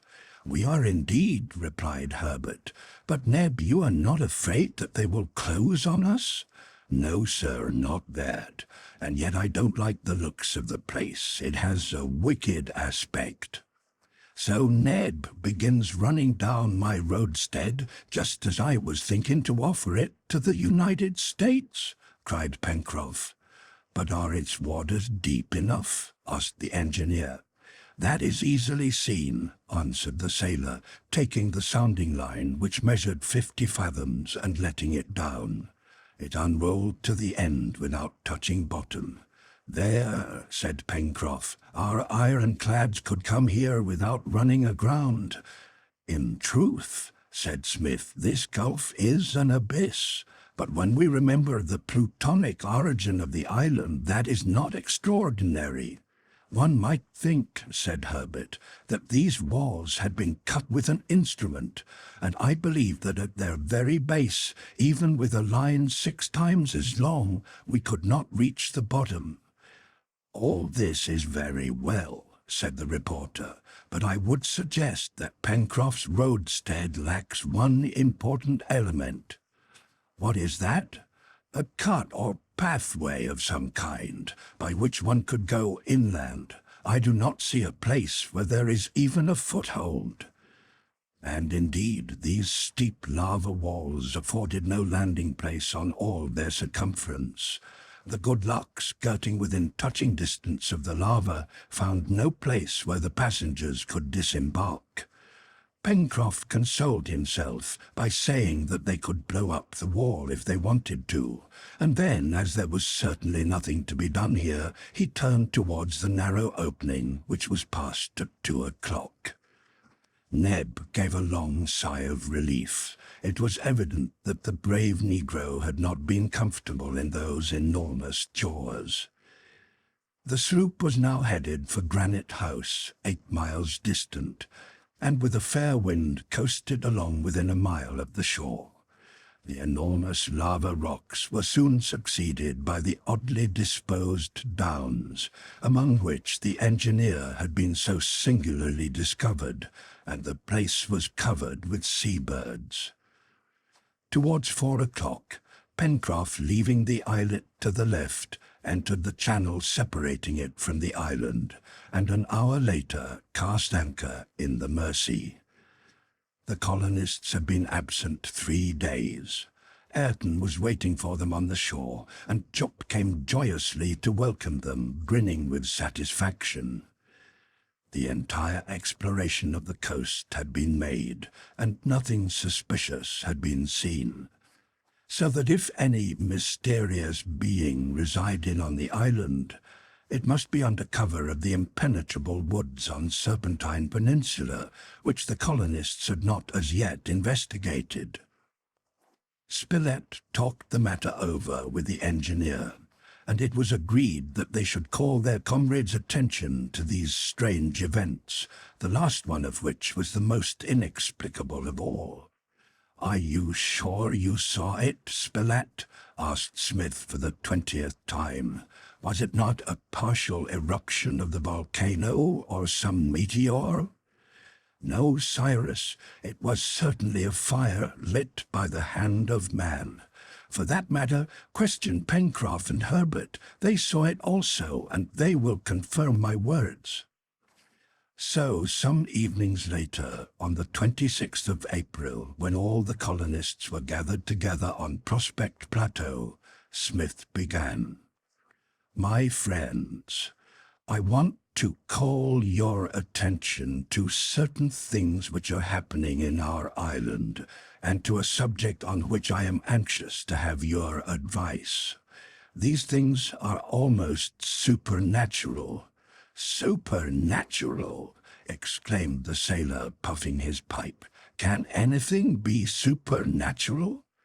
"No, Pencroff, but certainly mysterious, unless indeed you can explain what Spilett and I have been unable to account for up to this time." "Let us hear it, Mr. Smith," replied the sailor. "Very well. Have you understood, then, how, after being thrown into the sea, I was found 1/4 of a mile inland without my having been conscious of getting there?" "Possibly having fainted," began the sailor. "That is not admissible," answered the engineer. "But letting that go, have you understood how Top discovered your retreat 5 miles from the place where I lay?" "The dog's instinct?" replied Harbert. "A singular instinct," remarked the reporter, "since, in spite of the storm that was raging, Top arrived at the Chimneys dry and clean." "Let that pass," continued the engineer. "Have you understood how our dog was so strangely thrown up from the lake after his struggle with the dugong?"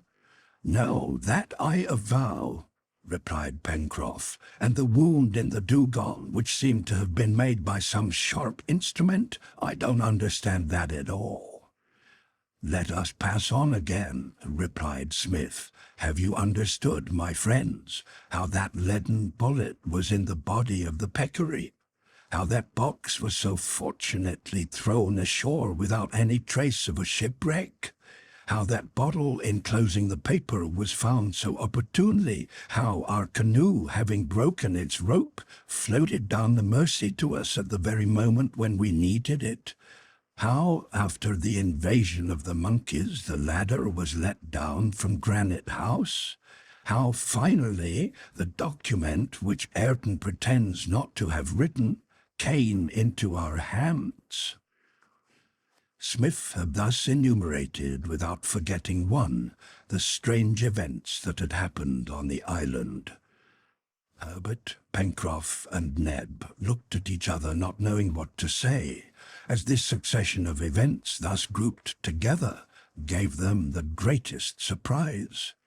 "Upon my faith," said Pencroff at length, "you were right, Mr. Smith, and it is hard to explain those things." "Very well, my friends," continued the engineer, "one thing more is to be added, not less incomprehensible than the others." "What is that?" demanded Herbert eagerly. "When you returned from Tabor Island, Pencroff, you say that you saw a light on Lincoln Island." "Certainly I did. And you are perfectly sure that you saw it?" "As sure as that I see you." "And you, Herbert?" "Why, Mr. Smith," cried Herbert, "it shone like a star of the first magnitude." "But was it not a star?" insisted the engineer. "No," replied Pencroff, "because the sky was covered with heavy clouds, and under any circumstances a star would not have been so low on the horizon. But Mr. Spilett saw it, and he can confirm what we say." "I would add," said the reporter, "that it was as bright as an electric light." "Yes, and it was certainly placed above Granite House," exclaimed Herbert. "Very well, my friends," replied Smith. "During all that night, neither Neb nor I lit any fire at all." "You did not?" cried Pencroff, so overcome with astonishment that he could not finish the sentence. "We did not leave Granite House, and if any fire appeared upon the coast, it was lit by another hand." The others were stupefied with amazement. Undoubtedly a mystery existed, some inexplicable influence, evidently favorable to the colonists, but exciting their curiosity, made itself felt upon Lincoln Island. Was there then some being hidden in its innermost retreats? They wished to know this, cost what it might. Smith also recalled to his companions the singular actions of Top and Jop about the mouth of the well, and he told them that he had explored its depths without discovering anything, and the conversation ended by a determination on the part of the colonists to make a thorough search of the island as soon as the spring opened. After this, Pencroff became moody. This island, which he had looked upon as his own, did not belong to him alone, but was shared by another, to whom, whether he would or not, the sailor felt himself inferior.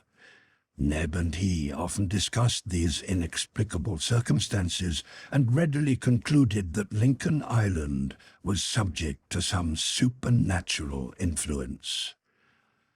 The bad weather began early, coming in with May, and the winter occupations were undertaken without delay. The colonists were well protected from the rigor of the season.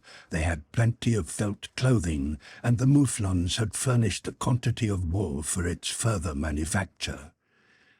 Ayrton had been comfortably clothed, and when the bad weather began, he had returned to Granite House. But he remained humble and sad, never joining in the amusements of his companions. The most of this third winter was passed by the colonists indoors at Granite House. The storms were frequent and terrible. The sea broke over the islet, and any ship driven upon the coast would have been lost without any chance of rescue. Twice the Mercy rose to such a height that the bridge and causeways were in danger of destruction. Often the gusts of wind mingled with snow and rain, damaged the fields and the poultry yard, and made constant repairs necessary. In the midst of this season, some jaguars and quadrumanes came to the very border of the plateau, and there was danger of the bolder of these beasts making a descent on the fields and domestic animals of the colonists, so that a constant watch had to be kept upon these dangerous visitors, and this, together with the work indoors, kept the little party in Granite House busy. Thus the winter passed, with now and then a grand hunt in the frozen marshes of Tedorn's Fen. The damage done to the corral during the winter was unimportant, and was soon repaired by Ayrton, who in the latter part of October returned there to spend some days at work. The winter had passed without any new incident. Top and Joff passed by the well without giving any sign of anxiety, and it seemed as if the series of supernatural events had been interrupted. Nevertheless, the colonists were fixed in their determination to make a thorough exploration of the most inaccessible parts of the island, when an event of the gravest moment, which set aside all the plans of Smith and his companions, happened. It was the 28th of October. Spring was rapidly approaching, and the young leaves were appearing on the trees on the edge of the forest. Harbert, tempted by the beauty of the day, determined to take a photograph of Union Bay as it lay facing Prospect Plateau between Mandible and Claw Capes. It was 3 o'clock. The horizon was perfectly clear, and the sea, just stirred by the breeze, scintillated with light. The instrument had been placed at one of the windows of Granite House, and the lad, having secured his negative, took the glass into the dark room where the chemicals were kept in order to fix it. Returning to the light after this operation, he saw a speck on the plate just at the horizon which he was unable to wash out. "It is a defect in the glass," he thought. And then he was seized by a curiosity to examine this speck by means of a magnifying glass made from one of the lenses of the instrument. Hardly had he given one look, when, uttering a cry of amazement, he ran with the plate and the glass to Smith. The latter examined the speck, and immediately seizing the spyglass hurried to the window. The engineer, sweeping the horizon with the glass, found the speck and spoke one word: "A ship." In truth, a ship was in sight of Lincoln Island. Part 3. The Secret of the Island. Chapter 43. Lost or saved? Ayrton recalled. Important discussion. It is not the Duncan. Suspicion and precaution. Approach of the ship. A cannon shot. The brig anchors in sight of the island. Nightfall. 2 years and a half ago, the castaways had been thrown on Lincoln Island, and up to this time they had been cut off from their kind. Once the reporter had attempted to establish communication with the civilized world by a letter tied to the neck of a bird, but this was an expedient on whose success they could place no reliance.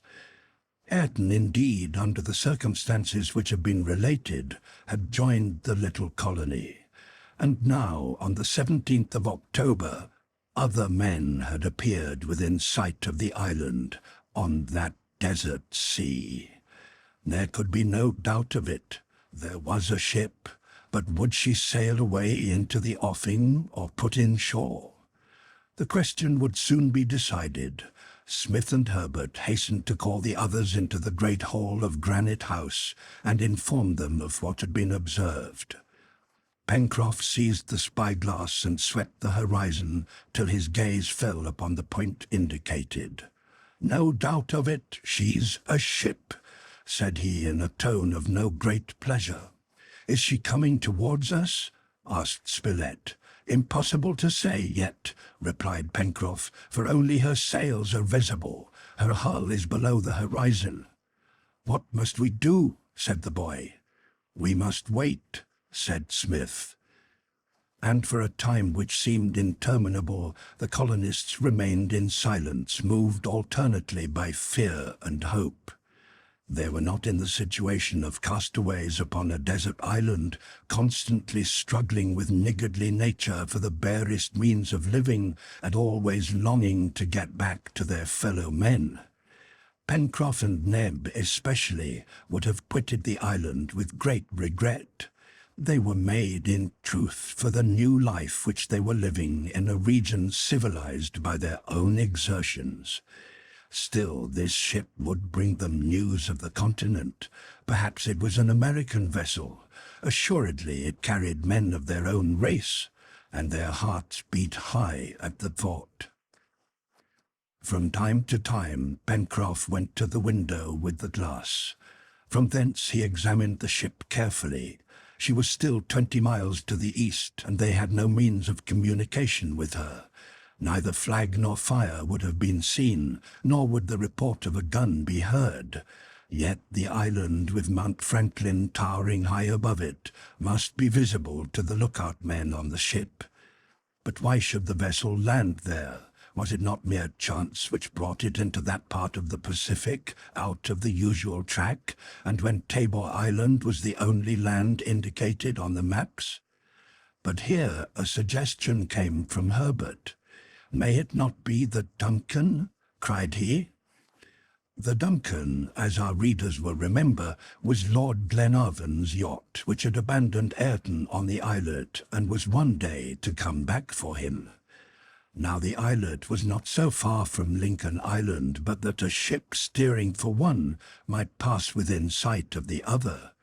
They were only 150 miles distant in longitude and 75 in latitude. "We must warn Ayrton," said Spilett, "and tell him to come at once. Only he can tell us whether she is the Duncan."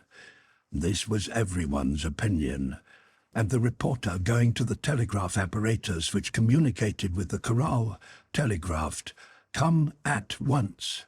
Soon the wire clicked, "I am coming." Then the colonists turned again to watch the ship. "If it is the Duncan," said Harbert, "Ayrton will readily recognize her since he was aboard her so long." "It will make him feel pretty queer," said Pencroff. "Yes," replied Smith, "but Ayrton is now worthy to go on board again, and may heaven grant it to be indeed the Duncan. These are dangerous seas for Malay pirates." "We will fight for our island," said Harbert. "Yes, my boy," answered the engineer, smiling, "but it will be better not to have to fight for her." "Let me say one thing," said Spilett. "Our island is unknown to navigators, and it is not down in the most recent maps.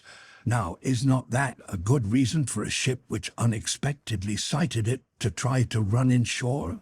"Certainly," answered Pencroff. "Yes," said the engineer, "it would even be the duty of the captain to report the discovery of any island not on the maps, and to do this he must pay it a visit." "Well," said Pencroff, "suppose this ship casts anchor within a few cables' length of our island, what shall we do?" This downright question for a while remained unanswered. Then Smith, after reflection, said in his usual calm tone, "What we must do, my friends, is this. We will open communication with the ship, take passage on board of her, and leave our island after having taken possession of it in the name of the United States of America. Afterwards we will return with a band of permanent colonists and endow our republic with a useful station on the Pacific." "Good," said Pencroff. "That will be a pretty big present to our country. We have really colonized it already. We have named every part of the island. There is a natural port, a supply of fresh water, roads, a line of telegraph, a wood yard, a foundry. We need only put the island on the maps." "But suppose someone else should occupy it while we are gone," said Spilett. "I would sooner stay here alone to guard it," cried the sailor. and believe me, they would not steal it from me like a watch from a gaby's pocket." For the next hour it was impossible to say whether or not the vessel was making for the island. She had drawn nearer, but Pencroff could not make out her course. Nevertheless, as the wind blew from the northeast, it seemed probable that she was on the starboard tack. Besides, the breeze blew straight for the landing, and the sea was so calm that she would not hesitate to steer for the island, though the soundings were not laid down in the charts. About 4 o'clock, an hour after he had been telegraphed for, Ayrton arrived. He entered the great hall, saying, "Here I am, gentlemen." Smith shook hands with him, and drawing him to the window, "Ayrton," said he, "we sent for you for a weighty reason. A ship is within sight of the island." For a moment Ayrton looked pale, and his eyes were troubled. Then he stooped down and gazed around the horizon. "Take this spyglass," said Spilett, "and look well, Ayrton, for it may be the Duncan come to take you home." "The Duncan," murmured Ayrton. "Already?" The last word escaped him involuntarily, and he buried his face in his hands. Did not 12 years' abandonment on a desert island seem to him a sufficient expiation? "No," said he, "no, it cannot be the Duncan." "Look, Ayrton," said the engineer, "for we must know beforehand with whom we have to deal." Ayrton took the glass and levelled it in the direction indicated. For some minutes he observed the horizon in silence. Then he said, "Yes, it is a ship, but I do not think it is the Duncan." "Why not?" asked Spilett. "Because the Duncan is a steam yacht, and I see no trace of smoke about this vessel." "Perhaps she is only under sail," observed Pencroff. "The wind is behind her, and she may want to save her coal, being so far from land." "You may be right, Mr. Pencroff," said Ayrton, "but let her come inshore, and we shall soon know what to make of her." So saying, he sat down in a corner and remained silent, taking no part in the noisy discussion about the unknown ship. No more work was done. Spilett and Pencroff were extremely nervous. They walked up and down, changing place every minute. Herbert's feeling was one of curiosity. Neb alone remained calm. His master was his country. The engineer was absorbed in his thoughts, and was inclined to believe the ship rather an enemy than a friend. By the help of the glass, they could make out that she was a brig, and not one of those Malay proas used by the pirates of the Pacific. Pencroff, after a careful look, affirmed that the ship was square-rigged and was running obliquely to the coast on the starboard tack, under mainsail, topsail, and topgallant sail set. Just then the ship changed her tack, and drove straight towards the island. She was a good sailor, and rapidly neared the coast. Ayrton took the glass to try to ascertain whether or not she was the Duncan. The Scotch yacht, too, was square-rigged. The question, therefore, was whether a smokestack could be seen between the two masts of the approaching vessel. She was now only 10 miles off, and the horizon was clear. Ayrton looked for a moment, and then dropped his glass. "It is not the Duncan," said he. Pencroff sighted the brig again, and made out that she was from 300 to 400 tons burden, and admirably built for sailing. To what nation she belonged, no one could tell. "And yet," added the sailor, "there's a flag floating at her peak, but I can't make out her colours." "In half an hour we will know for certain," answered the reporter. "Besides, it is evident that their captain means to run inshore, and today or tomorrow at latest we shall make her acquaintance."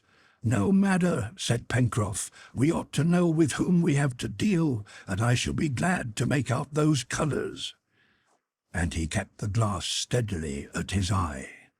The daylight began to fail, and the sea wind dropped with it. The brig's flag wrapped itself around the tackle and could hardly be seen. "It is not the American flag," said Pencroff at intervals, "nor the English, whose red would be very conspicuous, nor the French nor German colours, nor the white flag of Russia, nor the yellow flag of Spain. It seems to be of one solid colour. Let us see, what would most likely be found in these waters? The Chilean, no, that flag is tricoloured. The Brazilian is green. The Japanese is black and yellow, while this—" Just then a breeze struck the flag. Ayrton took the glass and raised it to his eyes. "Black!" cried he in a hollow voice. They had suspected the vessel with good reason. The piratical ensign was fluttering at the peak. A dozen ideas rushed across the minds of the colonists, but there was no doubt as to the meaning of the flag. It was the ensign of the spoilers of the sea, the ensign which the Duncan would have carried if the convicts had succeeded in their criminal design. There was no time to be lost in discussion. "My friends," said Smith, "this vessel perhaps is only taking observations of the coast of our island, and will send no boats on shore. We must do all we can to hide our presence here.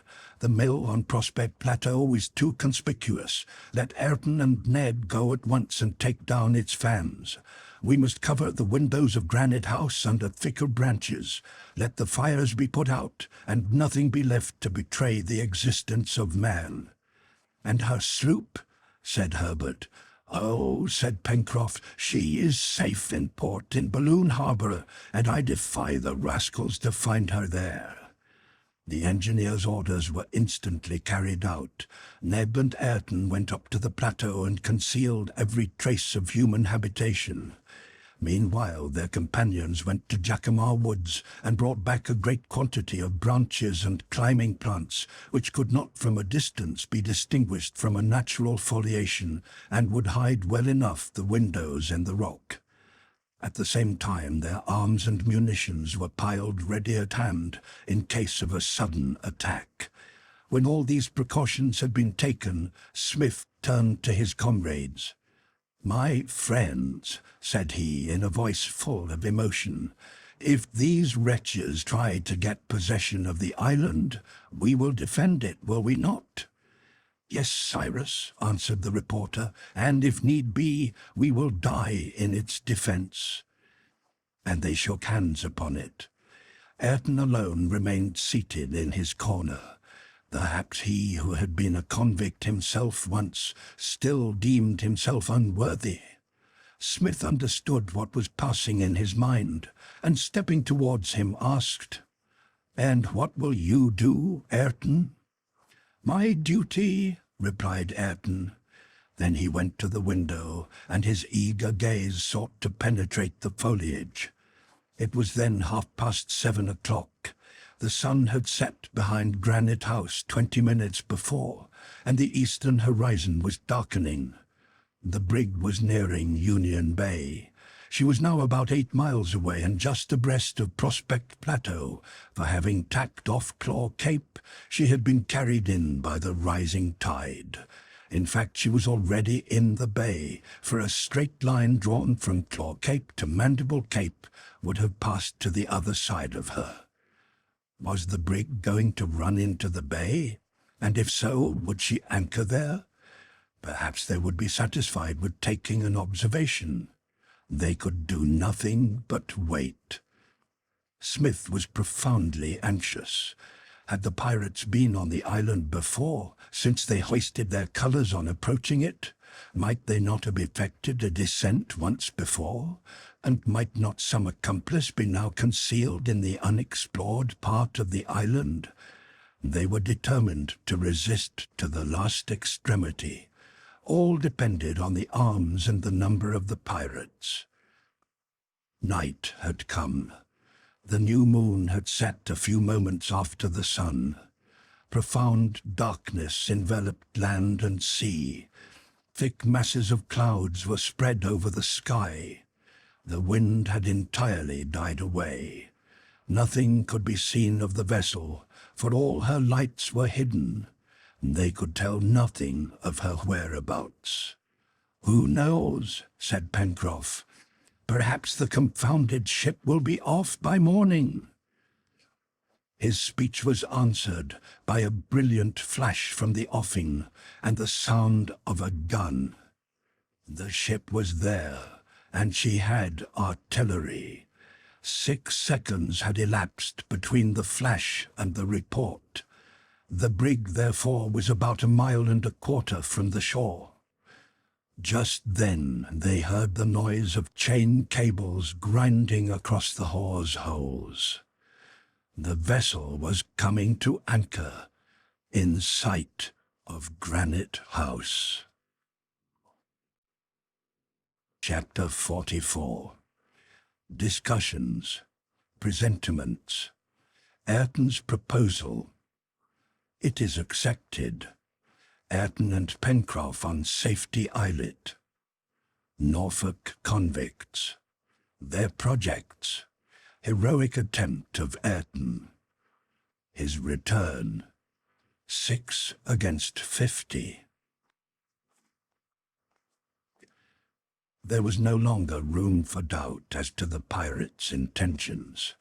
They had cast anchor at a short distance from the island, and evidently intended to land on the morrow. Brave as they were, the colonists felt the necessity of prudence.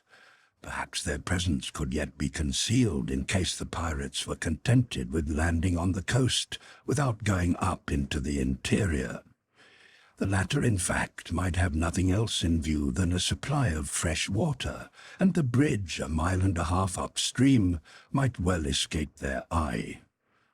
The colonists knew now that the pirate ship carried heavy artillery, against which they had nothing but a few shotguns.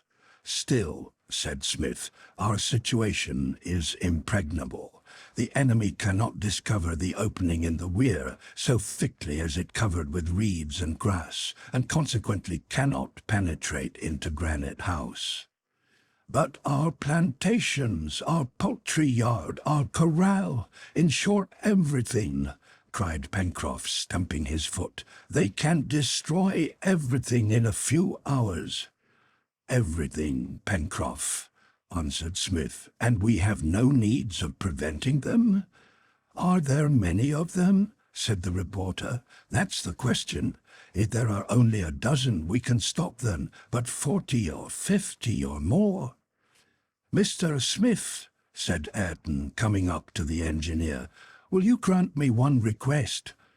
"What, my friend?" "To go to the ship and ascertain how strongly she is manned." "But Ayrton," said the engineer, hesitating, "your life will be in danger." "And why not, sir?" "That is more than your duty." "I must do more than my duty," replied Ayrton. "You mean to go to the ship in the canoe?" asked Spilett. "No, sir, I will swim to her. A man can slip in where a boat could not pass."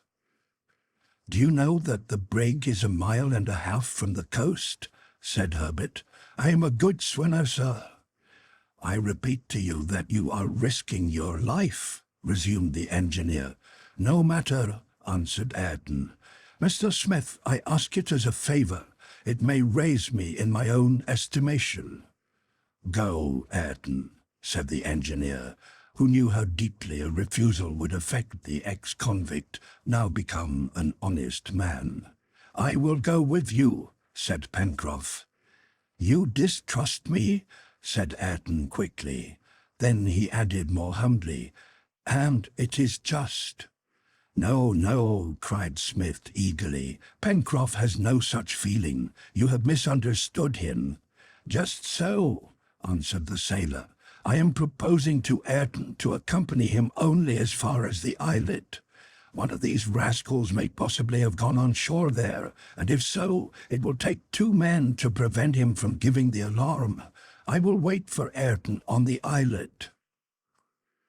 Everything thus arranged, Ayrton got ready for departure. His project was bold but not impracticable, thanks to the dark night. Once having reached the ship, Ayrton, by clinging to the chains of the shrouds, might ascertain the number and perhaps the designs of the pirates. They walked down upon the beach.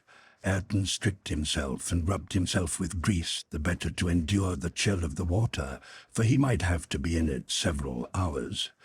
Meanwhile, Pencroff and Neb had gone after the canoe, fastened on the bank of the Mersey some hundreds of paces further up. When they came back, Ayrton was ready to start. They threw a wrap over his shoulders and shook hands with him all round. Then he got into the boat with Pencroff and pushed off into the darkness. It was now 10:30, and their companions went back to wait for them at the Chimneys. The channel was crossed without difficulty, and the canoe reached the opposite bank of the islet. They moved cautiously, lest pirates should have landed there, but the island was deserted. The two walked rapidly over it, frightening the birds from their nests in the rocks. Having reached the further side, Ayrton cast himself unhesitatingly into the sea and swam noiselessly towards the ship's lights, which now were streaming across the water. Pencroff hid himself among the rocks to await his companion's return. Meanwhile, Ayrton swam strongly towards the ship, slipping through the water. His head only appeared above the surface. His eyes were fixed on the dark hull of the brig, whose lights were reflected in the water. He thought only of his errand and nothing of the danger he encountered, not only from the pirates, but from the sharks which infested these waters. The current was in his favor, and the shore was soon far behind.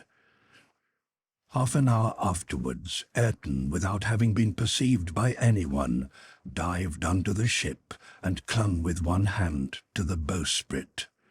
Then he drew breath, and raising himself by the chains, climbed to the end of the cutwater. There some sailors' clothes hung drying. He found an easy position and listened. They were not asleep on board of the brig. They were talking, singing, and laughing. These words, intermingled with oaths, came to Ayrton's ears. "What a famous find our brig was! The Speedy is a fast sailor. She deserves her name. All the Norfolk shipping may do their best to take her. Hurrah for her commander! Hurrah for Bob Harvey!"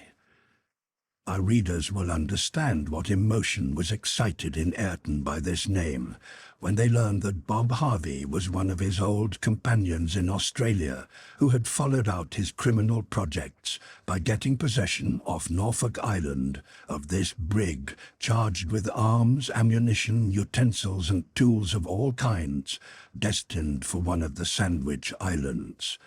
All his band had gotten on board, and adding piracy to their other crimes, the wretches scoured the Pacific, destroying ships and massacring their crews.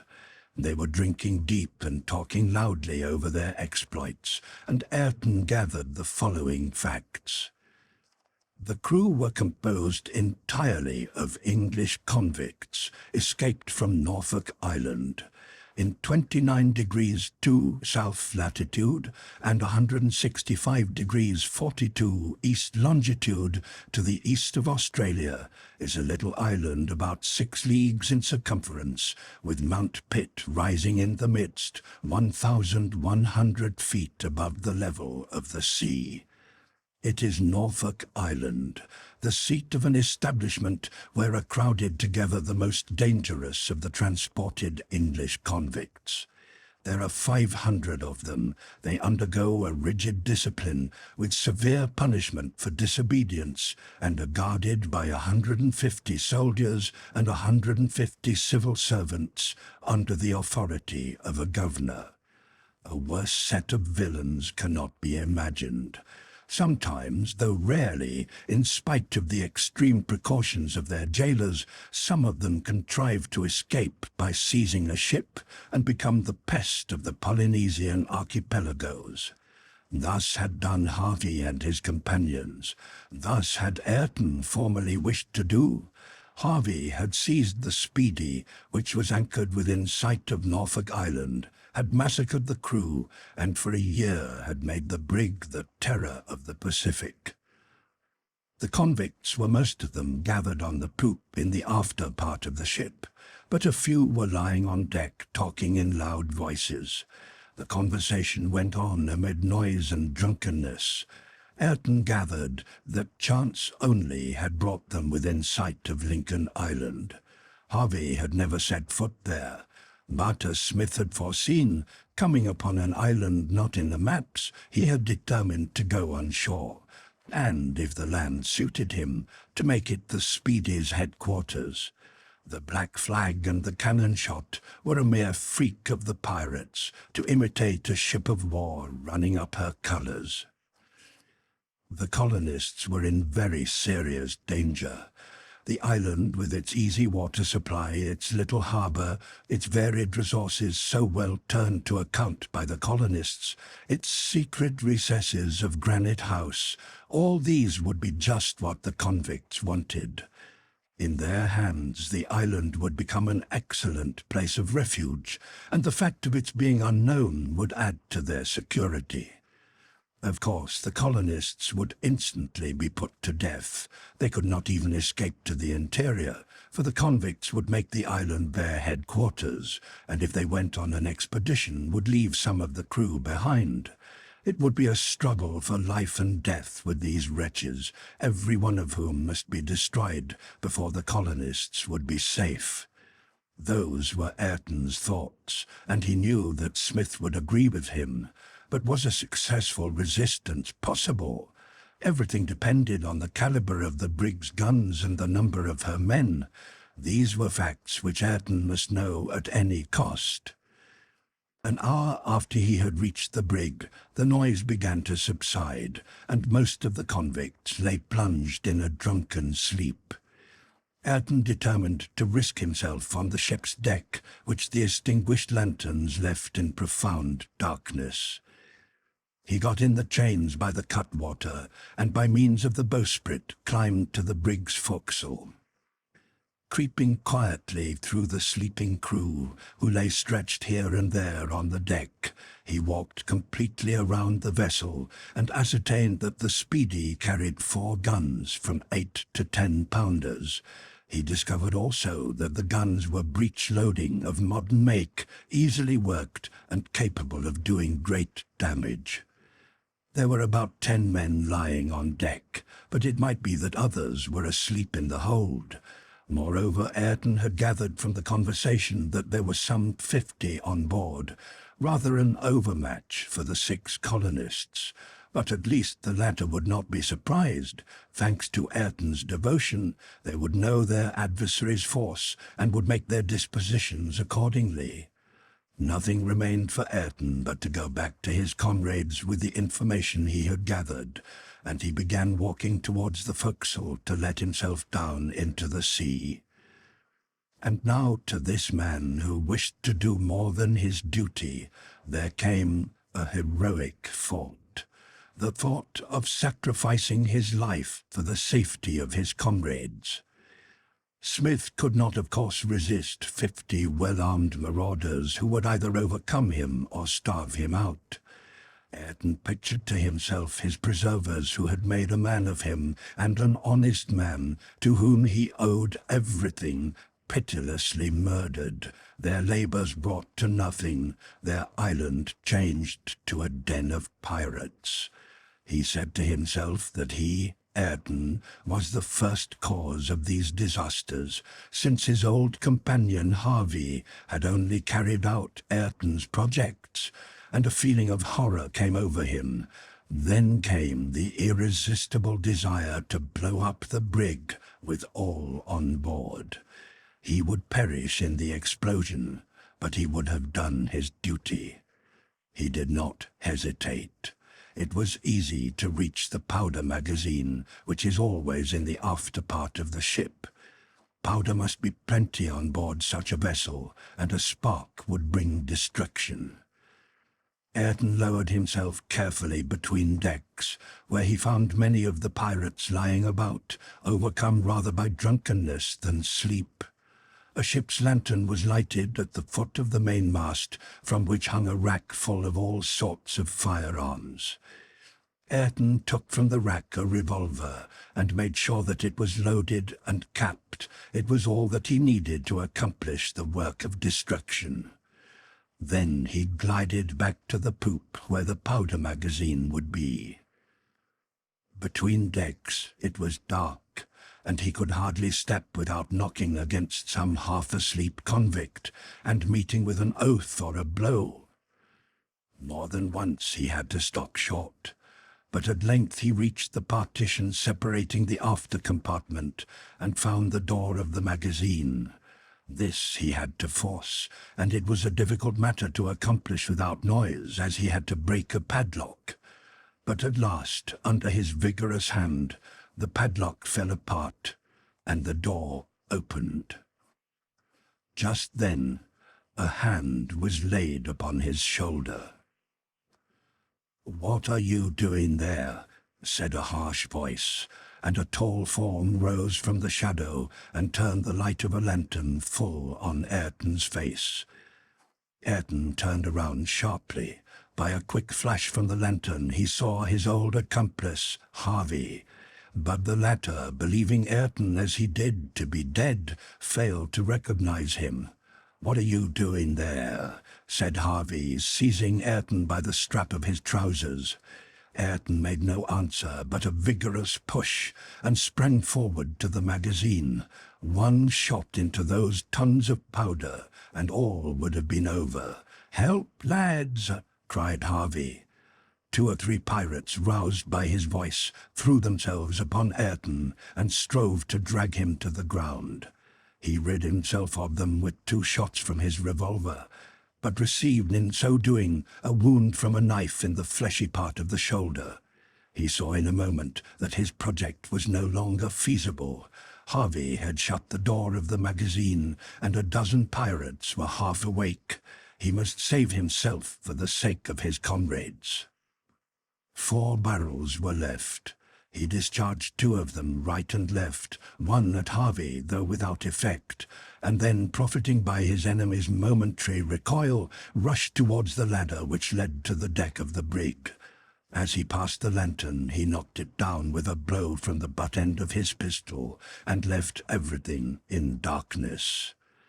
2 or 3 pirates, awakened by the noise, were coming down the ladder at that moment. A 5th shot stretched one at the foot of the steps, and the others got out of the way, not understanding what was going on. In 2 bounds, Ayrton was on the brig's deck, and 3 seconds afterwards, after discharging his last shot at a pirate who tried to seize him by the neck, he made his way down the netting and leapt into the sea. He had not swam 6 fathoms before the bullets began to whistle around him like hail. What were the feelings of Pencroff, hidden behind a rock on the islet, and of his comrades in the Chimneys, when they heard these shots from the brig? They rushed out upon the shore, and with their guns at their shoulders stood ready to meet any attack. For them no doubt remained. They believed that Ayrton had been killed, and the pirates were about to make a descent on the island. Thus half an hour passed away.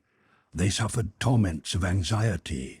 They could not go to the assistance of Ayrton or Pencroff, for the boat had been taken, and the high tide forbade them crossing the channel. Finally, at 12:30, a boat with 2 men came along shore. It was Ayrton with a slight wound in his shoulder, and Pencroff. Their friends received them with open arms. Then all took refuge at the Chimneys. There Ayrton told them all that happened, including his plan to blow up the brig. Everyone grasped the man's hand, but the situation was desperate. The pirates knew that Lincoln Island was inhabited and would come down upon it in force. They would respect nothing. If the colonists fell into their hands, they had no mercy to hope for. "We can die like men," said the reporter. "Let us go in and keep watch," said the engineer. "Do you think there is any chance, Mr. Smith?" said the sailor. "Yes, Pencroff." "How, 6 against 50? "Yes, 6, and 1 other." "Oh?" asked Pencroff. Smith did not answer, but he looked upwards. Chapter 45. The mist rises. The engineer's disposition of forces. 3 posts. Ayrton and Pencroff. The first attack. 2 other boatloads. On the islet. 6 convicts on shore. The brig weighs anchor. The Speedy's projectiles. Desperate situation. Unexpected denouement.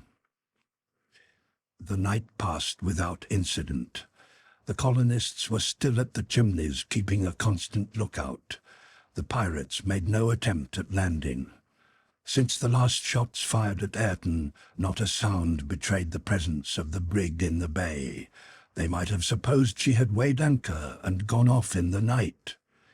But it was not so, and when daylight began to appear, the colonists could see her dark hulk dim through the morning mists. "Listen, my friends," then said the engineer. "These are the dispositions it seems to me best to make before the mist dispels, which conceals us from view. We must make these convicts believe that the inhabitants of the island are numerous and well able to resist them. Let us divide ourselves into 3 groups, 1 posted at the Chimneys, 1 at the mouth of the Mersey, and the 3rd upon the islet, to hinder or at least retard every attempt to land. We have 2 carbines and 4 guns, so that each of us will be armed. And as we have plenty of powder and ball, we will not spare our shots. We have nothing to fear from the guns, nor even from the cannon of the brig. What can they effect against these rocks? And as we shall not shoot from the windows of Granite House, the pirates will never think of turning their guns upon it. What we have to fear is a hand-to-hand fight with an enemy greatly superior in numbers. We must try to prevent their landing without showing ourselves. So don't spare your ammunition. Shoot fast and shoot straight. Each of us has 8 or 10 enemies to kill, and must kill them." Smith had precisely defined the situation, in a voice as quiet as if he were directing some ordinary work. His companions acted upon his proposal without a word. Each hastened to take his place before the mist should be entirely dissipated. Neb and Pencroff went back to Granite House, and brought back thence abundance of ammunition. Spilett and Ayrton, both excellent shots, were armed with the 2 carbines, which would carry nearly a mile. The 4 shotguns were divided between Smith, Neb, Pencroff, and Harbert. The posts were thus filled. Smith and Harbert remained in ambush at the Chimneys, commanding a large radius of the shore in front of Granite House. Spilett and Neb hid themselves among the rocks at the mouth of the Mersey, the bridge and causeways over which had been removed, so as to oppose the passage of any boat or even any landing on the opposite side. As to Ayrton and Pencroff, they pushed the canoe into the water and got ready to push across the channel to occupy 2 different points on the islet, so that the firing coming from 4 different points might convince the pirates that the island was both well manned and vigorously defended. In case a landing should be effected in spite of their opposition, or should they be in danger of being cut off by a boat from the brig, Pencroff and Ayrton could return with the canoe to the shore of the island and hasten to the threatened point. Before going to their posts, the colonists shook hands all round. Pencroff concealed his emotion as he embraced his boy Harbert, and they parted. A few minutes afterwards, each was at his post. None of them could have been seen, for the brig itself was barely visible through the mist. It was 6:30 in the morning. Soon the mist rose gradually. The ocean was covered with ripples, and a breeze rising, the sky was soon clear. The Speedy appeared, anchored by 2 cables, her head to the north and her larboard quarter to the island. As Smith had calculated, she was not more than 1.25 miles from the shore. The ominous black flag floated at the peak.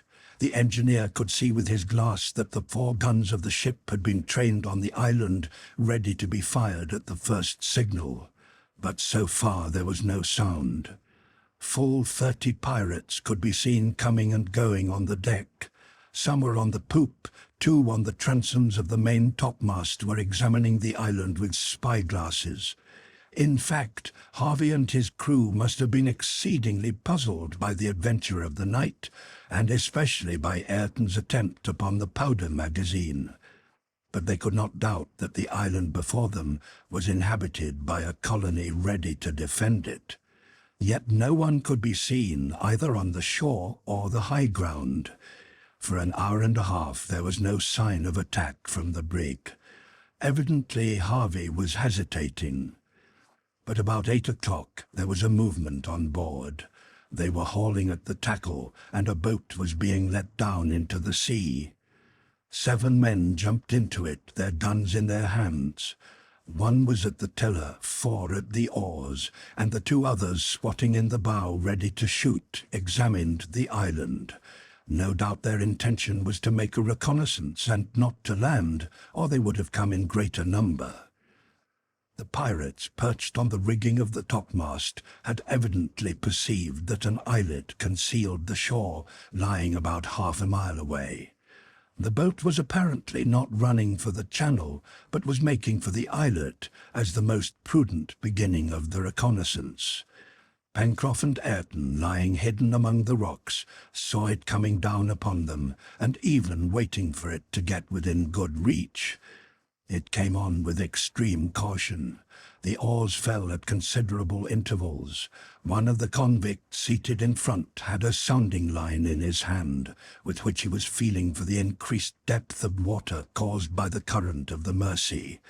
This indicated Harvey's intention of bringing his brig as near shore as possible. About 30 pirates were scattered among the shrouds watching the boat and noting certain sea marks which would enable them to land without danger. The boat was but 2 cables' length from the islet when it stopped. The helmsman, standing erect, was trying to find the best place to land. In a moment burst forth a double flash and report. The helmsman and the man with the line fell over into the boat. Ayrton and Pencroff had done their work. Almost at once came a puff of smoke from the brig, and a cannonball struck the rock, at whose foot the 2 lay sheltered, making it fly into shivers. But the marksman remained unhurt. With horrible imprecations, the boat resumed its course. The helmsman was replaced by one of his comrades, and the crew bent to their oars, eager to get beyond reach of bullets. Instead of turning back, they pulled for the southern extremity of the islet, evidently with the intention of coming up on the other side and putting Pencroff and Ayrton between 2 fires. A quarter of an hour passed thus without a sound. The defenders of the islet, though they understood the object of the flanking movement, did not leave their post. They feared the cannon of the Speedy and counted upon their comrades in ambush. 20 minutes after the first shots, the boat was less than 2 cables' length off the Mercy. The tide was running upstream with its customary swiftness due to the narrowness of the river, and the convicts had to row hard to keep themselves in the middle of the channel. But as they were passing within easy range of the river's mouth, 2 reports were heard, and 2 of the crew fell back into the boat. Neb and Spilett had not missed their shot. The brig opened fire upon their hiding place, which was indicated by the puff of smoke, but with no result beyond shivering a few rocks. The boat now contained only 3 men fit for action.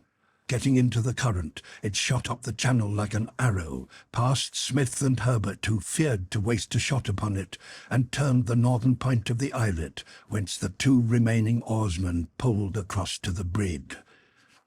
So far, the colonists could not complain. Their adversaries had lost the first point in the game. 4 pirates had been grievously wounded, perhaps killed, while they were without a scratch. Moreover, from the skilful disposition of their little force, it had no doubt given the impression of a much greater number. A half-hour elapsed before the boat, which was rowing against the current, could reach the Speedy. The wounded were lifted on deck amid howls of rage. A dozen furious convicts manned the boat. Another was lowered into the sea, and 8 more jumped into it, and while the former rowed straight to the islet, the latter steered around its southern point, heading for the Mersey. Pencroff and Ayrton were in a perilous situation. They waited till the first boat was within easy range, sent 2 balls into her, to the great discomfort of the crew. Then they took to their heels, running the gauntlet of a dozen shots, reached their canoe on the other side of the islet, crossed the channel just as the second boatload of pirates rounded the southern point, and hastened to hide themselves at the Chimneys. They had hardly rejoined Smith and Harbert when the island was surrounded and thoroughly searched by the pirates. Almost at the same moment, shots were heard from the mouth of the Mersey. As the second boat approached them, Spilett and Neb disposed of 2 of the crew, and the boat itself was irresistibly hurried upon the rocks at the mouth of the river. The 6 survivors, holding their guns above their heads to keep them from contact with the water, succeeded in getting on shore on the right bank of the river, and finding themselves exposed to the fire of a hidden enemy, made off towards Jetsam Point, and were soon out of range. On the islet, therefore, there were 12 convicts, of whom some no doubt were wounded, but who had a boat at their service. 6 more had landed on the island itself, but Granite House was safe from them, for they could not get across the river, the bridges over which were raised. "What do you think of the situation, Mr. Smith?" said Pencroff. "I think," said the engineer, "that unless these rascals are very stupid, the battle will soon take a new form." "They will never get across the channel," said Pencroff. "Ayrton and Mr. Spilett have guns that will carry a mile." "No doubt," said Harbert, "but of what avail are 2 carbines against the brig's cannon?" "The brig is not in the channel yet," replied Pencroff. "And suppose she comes there," said Smith, "she will risk foundering and utter destruction." "Still, it is possible," said Ayrton. "The convicts may profit by the high tide to run into the channel, taking the risk of running aground, and then, under their heavy guns, our position will become untenable." "By Jove," said the sailor, "the beggars are weighing anchor." It was but too true. The Speedy began to heave her anchor, and showed her intention of approaching the islet. Meanwhile, the pirates on the islet had collected on the brink of the channel. They knew that the colonists were out of reach of their shotguns, but forgot that their enemies might carry weapons of longer range. Suddenly the carbines of Ayrton and Spilett rang out together, carrying news to the convicts which must have been very disagreeable, for 2 of them fell flat on their faces. There was a general scamper. The other 10, leaving their wounded or dying comrades, rushed to the other side of the islet, sprang into the boat which had brought them over, and rowed rapidly off. 8 off, cried Pencroff exultingly. But a more serious danger was at hand. The Speedy had raised her anchor, and was steadily nearing the shore. From their 2 posts at the Mersey and the Chimneys, the colonists watched her movements without stirring a finger, but not without lively apprehension. Their situation would be most critical, exposed as they would be at short range to the brig's cannon, without power to reply by an effective fire. How then could they prevent the pirates from landing? Smith felt that in a few minutes he must make up his mind what to do. Should they shut themselves up in Granite House and stand a siege there? But their enemies would thus become masters of the island and starve them out at leisure. One chance was still left. Perhaps Harvey would not risk his ship in the channel. If he kept outside, his shots would be fired from a distance of half a mile, and would do little execution. "Bob Harvey is too good a sailor," repeated Pencroff, "to risk his ship in the channel. He knows that he would certainly lose her if the sea turned rough, and what will become of him without his ship?" But the brig came nearer and nearer, and was evidently heading for the lower extremity of the islet. The breeze was faint, the current slack, and Harvey could maneuver in safety. The route followed by the boats had enabled him to ascertain where the mouth of the river was, and he was making for it with the greatest audacity. He intended to bring his broadside to bear on the chimneys and to riddle them with shell and cannon balls. The Speedy soon reached the extremity of the island, easily turning it, and with a favouring wind was soon off the Mersey. "The villains are here!" cried Pencroff. As he spoke, Neb and Spilett rejoined their comrades. They could do nothing against the ship, and it was better that the colonists should be together when the decisive action was about to take place. Neither of the two were injured, though a shower of balls had been poured upon them as they ran from rock to rock. "You're not wounded, lad?" said the engineer. "No, only a few contusions from the ricochet of a ball, but that cursed brig is in the channel." "We must take refuge in Granite House," said Smith, "while we have time, and before the convicts can see us. Once inside, we can act as the occasion demands." "Let us start at once, then," said the reporter. There was not a moment to lose. 2 or 3 detonations and the thud of balls on the rocks apprised them that the Speedy was near at hand. To jump into the elevator, to hoist themselves to the door of Granite House, where Top and Jup had been shut up since the day before, and to rush into the great hall, was the work of a moment. Through the leaves they saw the Speedy, environed with smoke, moving up the channel. They had not left a moment too soon, for balls were crashing everywhere through the hiding places they had quitted. The rocks were splintered to pieces.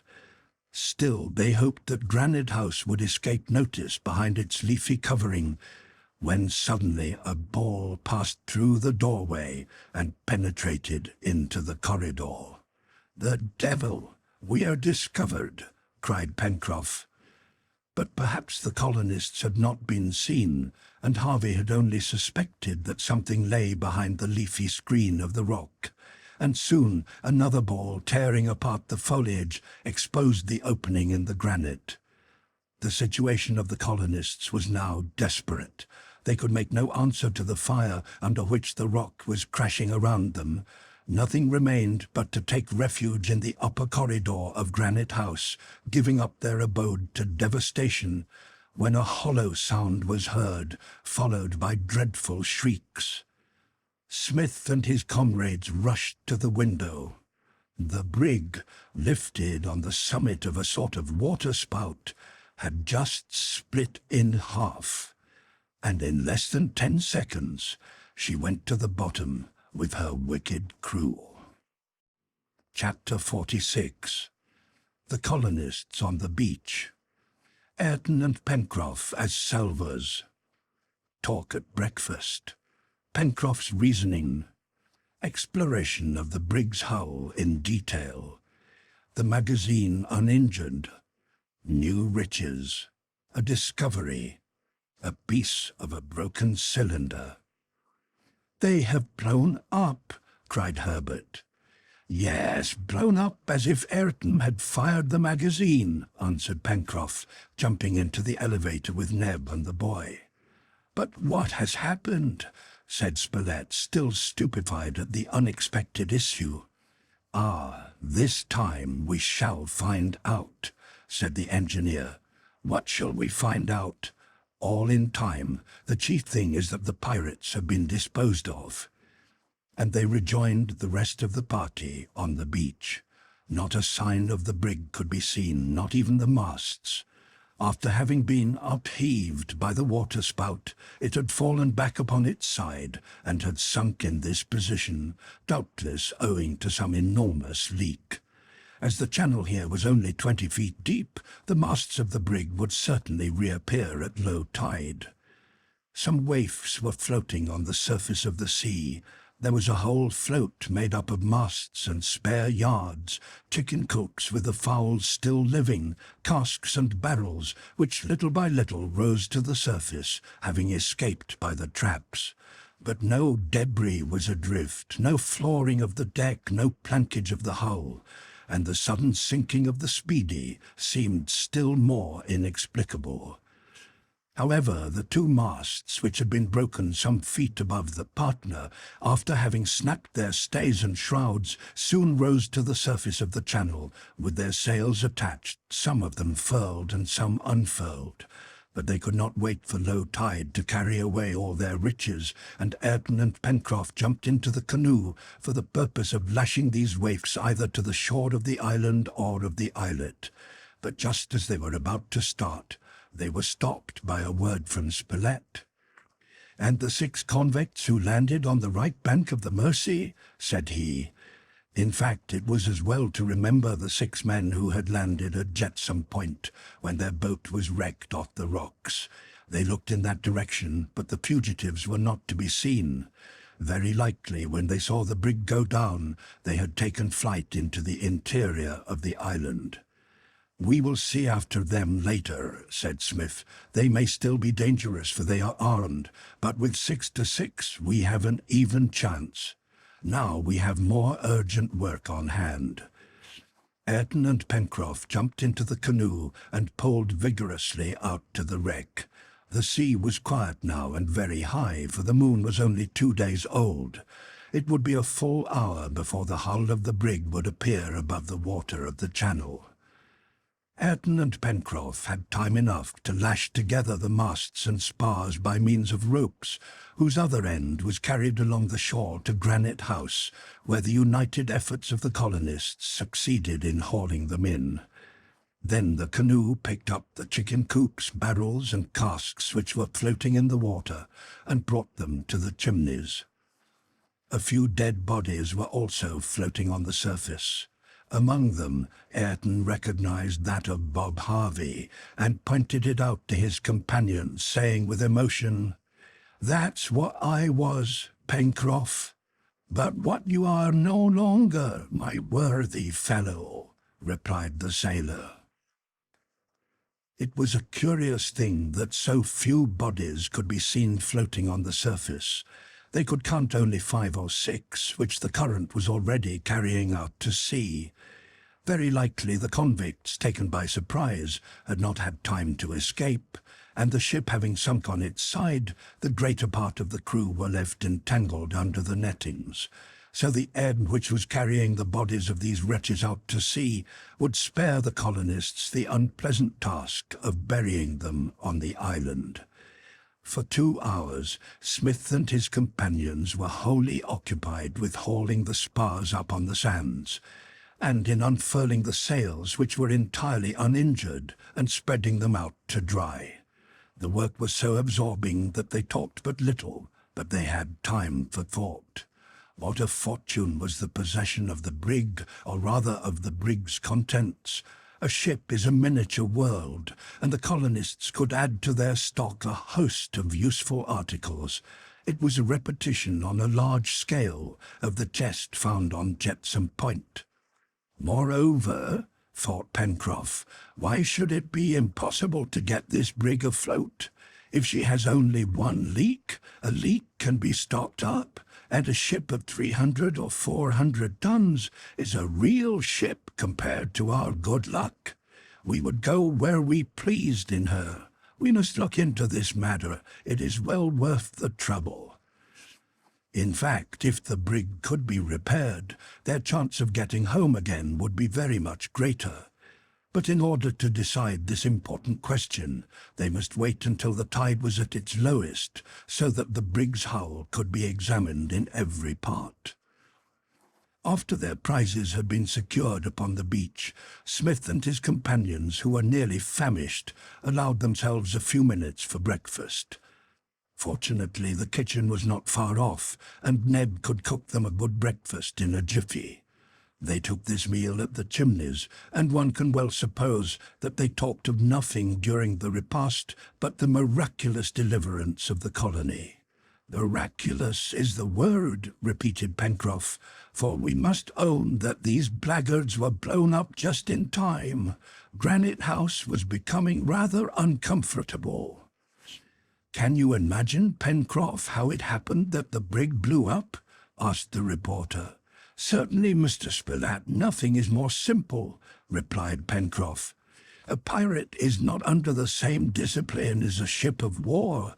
Convicts don't make sailors. The brig's magazine must have been open, since she cannonaded us incessantly, and one awkward fellow might have blown up the ship." "Mr. Smith," said Harbert, "what astonishes me is that this explosion did not produce more effect. The detonation was not loud, and the ship is very little broken up. She seems rather to have sunk than to have blown up." "That astonishes you, does it, my boy?" asked the engineer. "Yes, sir." "And it astonishes me too, Herbert," replied the engineer. "But when we examine the hull of the brig, we shall find some explanation of this mystery." "Why, Mr. Smith," said Pencroff, "you don't mean to say that the Speedy has just sunk like a ship which strikes upon a rock?" "Why not?" asked Neb, "if there are rocks in the channel." "Good Neb," said Pencroff, "you did not look at the right minute. An instant before she went down, I saw the brig rise on an enormous wave and fall back over to larboard. Now, if she had struck a rock, she'd have gone straight to the bottom like an honest ship." "And that's just what she is not," said Neb. "Well, we'll soon find out, Pencroff," said the engineer. "We will find out," added the sailor, "but I'll bet my head there are no rocks in the channel. But do you really think, Mr. Smith, that there is anything wonderful in this event?" Smith did not answer. "At all events," said Spilett, "whether shock or explosion, you must own, Pencroff, that it came in good time." "Yes, yes," replied the sailor, "but that is not the question. I ask Mr. Smith if he sees anything supernatural in this affair." "I give no opinion, Pencroff," said the engineer, a reply which was not satisfactory to Pencroff, who believed in the explosion theory and was reluctant to give it up. He refused to believe that in the channel which he had crossed so often at low tide, and whose bottom was covered with sand as fine as that of the beach, there existed an unknown reef. At about 1:30, the colonists got into the canoe and pulled out to the stranded brig. It was a pity that our 2 boats had not been saved, but one they knew had gone to pieces at the mouth of the Mercy and was absolutely useless, and the other had gone down with the brig and had never reappeared. Just then the hull of the Speedy began to show itself above the water. The brig had turned almost upside down, for after having broken its masts under the weight of its ballast, displaced by the fall, it lay with its keel in the air. The colonists rowed all around the hull, and as the tide fell, they perceived, if not the cause of the catastrophe, at least the effect produced. In the fore part of the brig, on both sides of the hull, 7 or 8 feet before the beginning of the stem, the sides were fearfully shattered for at least 20 feet. There yawned 2 large leaks which it would have been impossible to stop. Not only had the copper sheathing and the planking disappeared, no doubt ground to powder, but there was not a trace of the timbers, the iron bolts, and the tree nails which fastened them. The false keel had been torn off with surprising violence, and the keel itself, torn from the carlines in several places, was broken its whole length. "The deuce!" cried Pencroff. "Here's a ship which will be hard to set afloat." "Hard? It will be impossible," said Ayrton. "At all events," said Spilett, "the explosion, if there has been an explosion, has produced the most remarkable effects. It has smashed the lower part of the hull instead of blowing up the deck and the topsides. These great leaks seem rather to have been made by striking a reef than by the explosion of a magazine. There's not a reef in the channel, answered the sailor. I will admit anything but striking a reef. Let us try to get into the hold, said the engineer. Perhaps that will help us to discover the cause of the disaster. This was the best course to take, and would moreover enable them to make an inventory of the treasures contained in the brig, and to get them ready for transportation to the island. Access to the hold was now easy. The tide continued to fall, and the lower deck, which as the brig lay was now uppermost, could easily be reached. The ballast, composed of heavy pegs of cast iron, had staved it in several places. They heard the roaring of the sea as it rushed through the fissures of the hull. Smith and his companions, axe in hand, walked along the shattered deck. All kinds of chests encumbered it, and as they had not been long under water, perhaps their contents had not been damaged. They set to work at once to put this cargo in safety. The tide would not return for some hours, and these hours were utilized to the utmost at the opening into the hull. Ayrton and Pencroff had seized upon tackle which served to hoist the barrels and chests. The canoe received them and took them ashore at once. They took everything indiscriminately and left the sorting of their prizes to the future. In any case, the colonists, to their extreme satisfaction, had ascertained that the brig possessed a varied cargo, an assortment of all kinds of articles, utensils, manufactured products, and tools, such as ships are loaded with for the coasting trade of Polynesia. They would probably find there a little of everything, which was precisely what they needed on Lincoln Island. Nevertheless, Smith noticed in silent astonishment that not only the hull of the brig had suffered frightfully from whatever shock it was which caused the catastrophe, but the machinery was destroyed, especially in the forepart. Partitions and stanchions were torn down as if some enormous shell had burst inside of the brig. The colonists, by piling on one side the boxes which littered their path, could easily go from stem to stern. They were not heavy bales which would have been difficult to handle, but mere packages thrown about in utter confusion. The colonists soon reached that part of the stern where the poop formerly stood. It was here, Ayrton told them, they must search for the powder magazine. Smith, believing that this had not exploded, thought they might save some barrels, and that the powder, which is usually in metal cases, had not been damaged by the water. In fact, this was just what had happened. They found among a quantity of projectiles at least 20 barrels, which were lined with copper, and which they pulled out with great care. Pencroff was now convinced by his own eyes that the destruction of the Speedy could not have been caused by an explosion. The part of the hull in which the powder magazine was situated was precisely the part which had suffered the least. "It may be so," replied the obstinate sailor, "but as to a rock, there is not one in the channel." Then he added, "I know nothing about it. Even Mr. Smith does not know. No one knows or ever will." Several hours passed in these researches, and the tide was beginning to rise. They had to stop their work of salvage, but there was no fear that the wreck would be washed out to sea, for it was as solidly embedded as if it had been anchored to the bottom. They could wait with impunity for the turn of the tide to commence operations.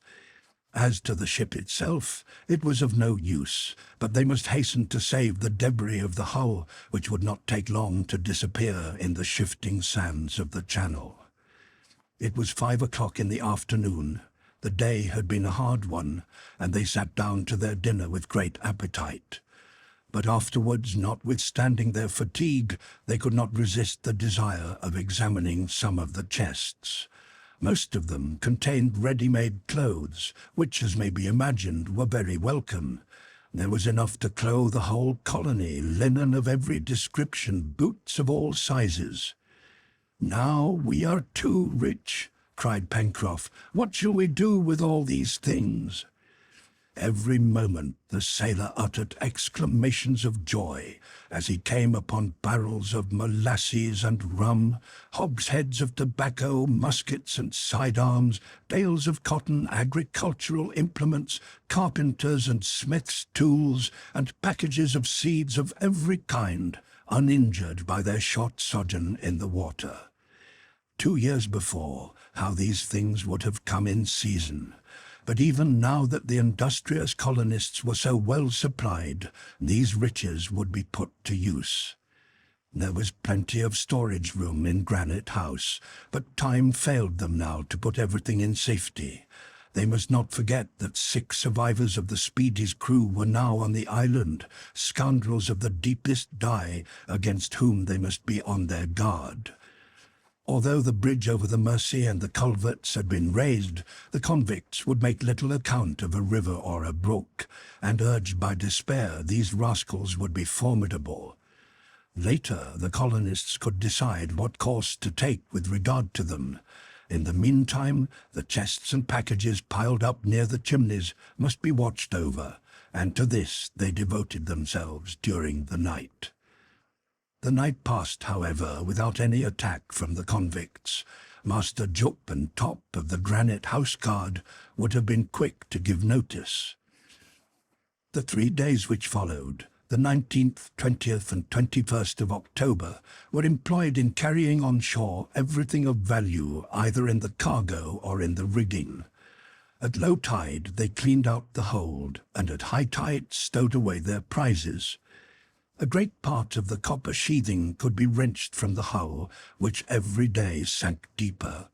But before the sands had swallowed up the heavy articles which had sunk to the bottom, Ayrton and Pencroff dived and brought up the chains and anchors of the brig, the iron ballast, and as many as 4 cannon, which could be eased along upon empty barrels and brought to land, so that the arsenal of the colony gained as much from the wreck as the kitchens and storerooms. Pencroff, always enthusiastic in his projects, talked already about constructing a battery which should command the channel and the mouth of the river. With 4 cannon, he would guarantee to prevent any fleet, however powerful, from coming within gunshot of the island. Meanwhile, after nothing of the brig had been left but a useless shell, the bad weather came to finish its destruction. Smith had intended to blow it up so as to collect the debris on shore, but a strong northeast wind and a high sea saved his powder for him. On the night of the 23rd, the hull was thoroughly broken up and part of the wreck stranded on the beach. As to the ship's papers, it is needless to say, although they carefully rummaged the closet and the poop, Smith found no trace of them. The pirates had evidently destroyed all that concerned either the captain or the owner of the Speedy, and as the name of its port was not painted on the stern, there was nothing to betray its nationality. However, from the shape of the bow, Ayrton and Pencroff believed the brig to be of English construction. A week after the ship went down, not a trace of her was to be seen even at low tide. The wreck had gone to pieces, and Granite House had been enriched with almost all its contents. But the mystery of its strange destruction would never have been cleared up if Neb, rambling along the beach, had not come upon a piece of a thick iron cylinder which bore traces of an explosion. It was twisted and torn at the edge as if it had been submitted to the action of an explosive substance. Ned took it to his master, who was busy with his companions in the workshop at the Chimneys. Smith examined it carefully and then turned to Pencroff. "Do you still maintain, my friend," said he, "that the Speedy did not perish by a collision?" "Yes, Mr. Smith," replied the sailor. "You know as well as I that there are no rocks in the channel." "But suppose it struck against this piece of iron," said the engineer, showing the broken cylinder. "What, that pipe stem?" said Pencroff incredulously. Do you remember, my friends, continued Smith, that before foundering the brig was lifted up by a sort of water-spout? Yes, Mr. Smith, said Harbert. Well, this was the cause of the water-spout, said Smith, holding up the broken tube. That, answered Pencroff. Yes, this cylinder is all that is left of a torpedo. A torpedo? Cried they all. And who put a torpedo there? Asked Pencroff, unwilling to give up. That I cannot tell you, said Smith, but there it was, and you witnessed its tremendous effects. Chapter 47. The Engineer's Theory. Pencroff's magnificent suppositions. A battery in the air. 4 projectiles. The surviving convicts. Ayrton hesitates. Smith's generosity and Pencroff's dissatisfaction. Thus, then, everything was explained by the submarine action of this torpedo. Smith had had some experience during the Civil War of these terrible engines of destruction, and was not likely to be mistaken. This cylinder, charged with nitroglycerine, had been the cause of the column of water rising in the air, of the sinking of the brig, and of the shattered condition of her hull. Everything was accounted for, except the presence of this torpedo in the waters of the Channel. My friends, resumed Smith, we can no longer doubt the existence of some mysterious being, perhaps a castaway like ourselves, inhabiting our island. I say this, that Ayrton may be informed of all the strange events which have happened for 2 years. Who our unknown benefactor may be, I cannot say, nor why he should hide himself after rendering us so many services, but his services are not the less real, and such as only a man could render who wielded some prodigious power. Ayrton is his debtor as well. As he saved me from drowning after the fall of the balloon, so he wrote the document, set the bottle afloat in the Channel, and gave us information of our comrade's condition. He stranded on Jetsam Point that chest full of all that we needed. He lighted that fire on the heights of the island, which showed you where to land. He fired that ball which we found in the body of the peccary. He immersed in the Channel that torpedo which destroyed the brig. In short, he has done all those inexplicable things of which we could find no explanation. Whatever he is, then, whether a castaway or an exile, we should be ungrateful not to feel how much we owe him. Some day, I hope, we shall discharge our debt.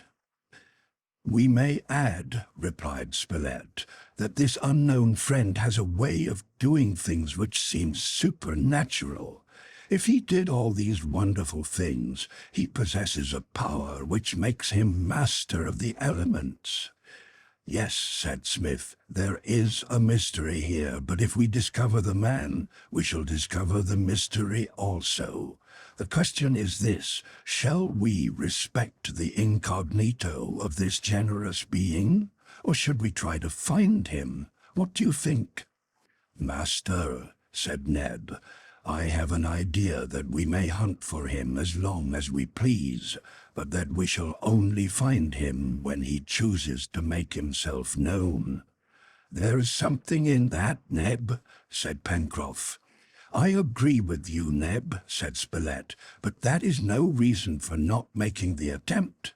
Whether we find this mysterious being or not, we shall have fulfilled our duty towards him. And what is your opinion, my boy? Said the engineer, turning to Harbert. "Ah," cried Herbert, his eye brightening, "I want to thank him, the man who saved you first and now has saved us all." "It wouldn't be unpleasant for any of us, my boy," returned Pencroff. "I am not curious, but I would give one of my eyes to see him face to face." "And you, Ayrton?" asked the engineer. "Mr. Smith," replied Ayrton, "I can give no advice. Whatever you do will be right, and whenever you want my help in your search, I am ready." "Thanks, Ayrton," said Smith, "but I want a more direct answer. You are our comrade, who has offered his life more than once to save ours, and we will take no important step without consulting you." "I think, Mr. Smith," replied Ayrton, "that we ought to do everything to discover our unknown benefactor. He may be sick or suffering. I owe him a debt of gratitude which I can never forget, for he brought you to save me. I will never forget him." "It is settled," said Smith. "We will begin our search as soon as possible. We will leave no part of the island unexplored. We will pry into its most secret recesses, and may our unknown friend pardon our zeal." For several days the colonists were actively at work haymaking and harvesting. Before starting upon their exploring tour, they wanted to finish all their important labors. Now, too, was the time for gathering the vegetable products of Tabor Island. Everything had to be stored, and happily there was plenty of room in Granite House for all the riches of the island. There all was ranged in order, safe from man or beast. No dampness was to be feared in the midst of this solid mass of granite. Many of the natural excavations in the upper corridor were enlarged by the pick or blown out by mining, and Granite House thus became a receptacle for all the goods of the colony. The brig's guns were pretty pieces of cast steel, which, at Pencroff's instance, were hoisted by means of tackle and cranes to the very entrance of Granite House. Embrasures were constructed between the windows, and soon they could be seen stretching their shining nozzles through the granite wall. From this height, these fire-breathing gentry had the range of all Union Bay. It was a little Gibraltar, to whose fire every ship of the islet would inevitably be exposed. "Mr. Smith," said Pencroff one day, it was the 8th of November, "now that we have mounted our guns, we ought to try their range." "For what purpose?" "Well, we ought to know how far we can send a ball." "Try then, Pencroff," answered the engineer, "but don't use our powder, whose stock I do not want to diminish. Use pyroxylin, whose supply will never fail." "Can these cannon support the explosive force of pyroxylin?" asked the reporter, who was as eager as Pencroff to try their new artillery. "I think so. Besides," added the engineer, "we will be careful." Smith had good reason to think that these cannon were well made. They were of cast steel and breech loaders. They could evidently bear a heavy charge, and consequently would have a long range on account of the tremendous initial velocity.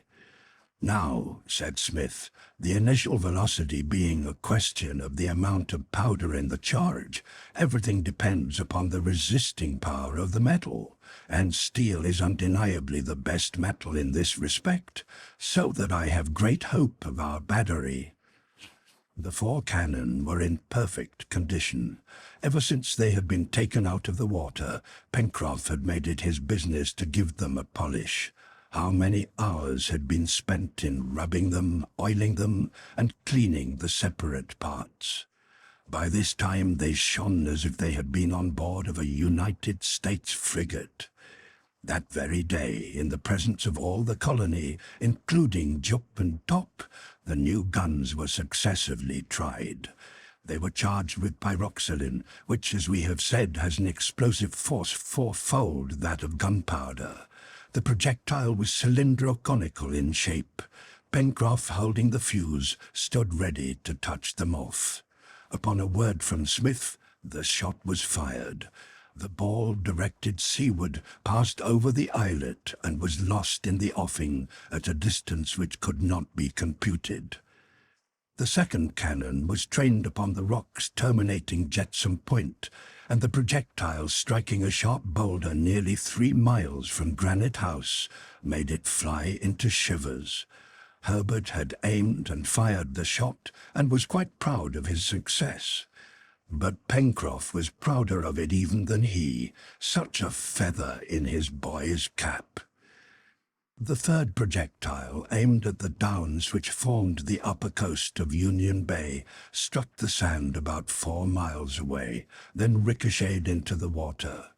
The fourth piece was charged heavily to test its extreme range, and everyone got out of the way for fear it would burst. Then the fuse was touched off by means of a long string. There was a deafening report, but the gun stood the charge, and the colonists, rushing to the windows, could see the projectile graze the rocks of Mandible Cape, nearly 5 miles from Granite House, and disappear in Shark Gulf. "Well, Mr. Smith," said Pencroff, who had cheered at every shot, "what d'ye say to our battery? I should like to see a pirate land now." "Better have them stay away, Pencroff," answered the engineer. "Speaking of that," said the sailor, "what are we going to do with the 6 rascals who are prowling about the island? Shall we let them roam about unmolested? They are wild beasts, and I think we should treat them as such. What do you think about it, Ayrton?" added Pencroff, turning towards his companion. Ayrton hesitated for a moment, while Smith regretted the abrupt question, and was sincerely touched when Ayrton answered humbly, "I was one of these wild beasts once, Mr. Pencroff, and I'm not worthy to give counsel." And with bent head he walked slowly away. Pencroff understood him. "Stupid ass that I am," cried he. "Poor Ayrton! And yet he has as good a right to speak as any of us. I would rather have bitten off my tongue than have given him pain. But to go back to the subject, I think these wretches have no claim to mercy, and that we should rid the island of them." "And before we hunt them down, Pencroff, shall we not wait for some fresh act of hostility?" "Haven't they done enough already?" said the sailor, who could not understand these refinements. "They may repent," said Smith. "They repent," cried the sailor, shrugging his shoulders. "Think of Ayrton, Pencroff," said Harbert, taking his hand. "He has become an honest man." Pencroff looked at his companions in stupefaction. He could not admit the possibility of making terms with the accomplices of Harvey, the murderers of the Speedy's crew. "Be it so," he said. "You want to be magnanimous to these rascals? May we never repent of it." "What danger do we run if we are on our guard?" said Harbert. Said the reporter doubtfully. "There are 6 of them, well armed. If each of them sighted one of us from behind a tree—" "Why haven't they tried it already?" said Harbert. "Evidently it was not their cue." "Very well, then," said the sailor, who was stubborn in his opinion. "We will let these worthy fellows attend to their innocent occupations without troubling our heads about them. Pencroff," said the engineer, "you have often shown respect for my opinions. Will you trust me once again?" "I will do whatever you say, Mr. Smith," said the sailor, nowise convinced. "Well, let us wait, and not be the first to attack." This was the final decision, with Pencroff in the minority. They would give the pirates a chance, which their own interest might induce them to seize upon, to come to terms. So much humanity required of them. But they would have to be constantly on their guard, and the situation was a very serious one. They had silenced Pencroff, but perhaps, after all, his advice would prove sound. Chapter 48. The projected expedition. Ayrton at the corral. Visit to Port Balloon. Pencroff's remarks. Dispatch sent to the corral. No answer from Ayrton. Setting out next day. Why the wire did not act. A detonation. Meanwhile, the thing uppermost in the colonists' thought was to achieve the complete exploration of the island which had been decided upon, an exploration which now would have two objects. First, to discover the mysterious being whose existence was no longer a matter of doubt, and at the same time to find out what had become of the pirates, what hiding place they had chosen, what sort of life they were leading, and what was to be feared from them. Smith would have set off at once, but as the expedition would take several days, it seemed better to load the wagon with all the necessaries for camping out. Now at this time one of the onagers wounded in the leg could not bear harness. It must have several days' rest, and they thought it would make little difference if they delayed the departure a week, that is, till November the 20th. November in this latitude corresponds to the May of the Northern Hemisphere, and the weather was fine. They were now at the longest days in the year, so that everything was favourable to the projected expedition, which, if it did not attain its principal object, might be fruitful in discoveries, especially of the products of the soil, for Smith intended to explore those thick forests of the far west, which stretched to the end of Serpentine Peninsula. During the 9 days which would precede their setting out, it was agreed that they should finish work on Prospect Plateau. But Ayrton had to go back to the corral to take care of their domesticated animals. It was settled that he should stay there 2 days and leave the beasts with plenty of fodder. Just as he was setting out, Smith asked him if he would like to have one of them with him, as the island was no longer secure. Ayrton replied that it would be useless, as he could do everything by himself, and that there was no danger to fear. If anything happened at or near the corral, he would instantly acquaint the colonists of it by a telegram sent to Granite House. So Ayrton drove off in the twilight about 9 o'clock behind one onager, and 2 hours afterwards the electric wire gave notice that he had found everything in order at the corral. During these 2 days, Smith was busy at a project which would finally secure Granite House from a surprise. The point was to hide completely the upper orifice of the former weir, which had been already blocked up with stones and half hidden under grass and plants at the southern angle of Lake Grant. Nothing could be easier, since by raising the level of the lake 2 or 3 feet, the hole would be entirely under water. Now, to raise the level, they had only to make a dam across the 2 trenches by which Glycerine Creek and Waterfall Creek were fed. The colonists were incited to the task, and the 2 dams, which were only 7 or 8 feet long by 3 feet high, were rapidly erected of closely cemented stones. When the work had been done, no one could have suspected the existence of the subterranean conduit.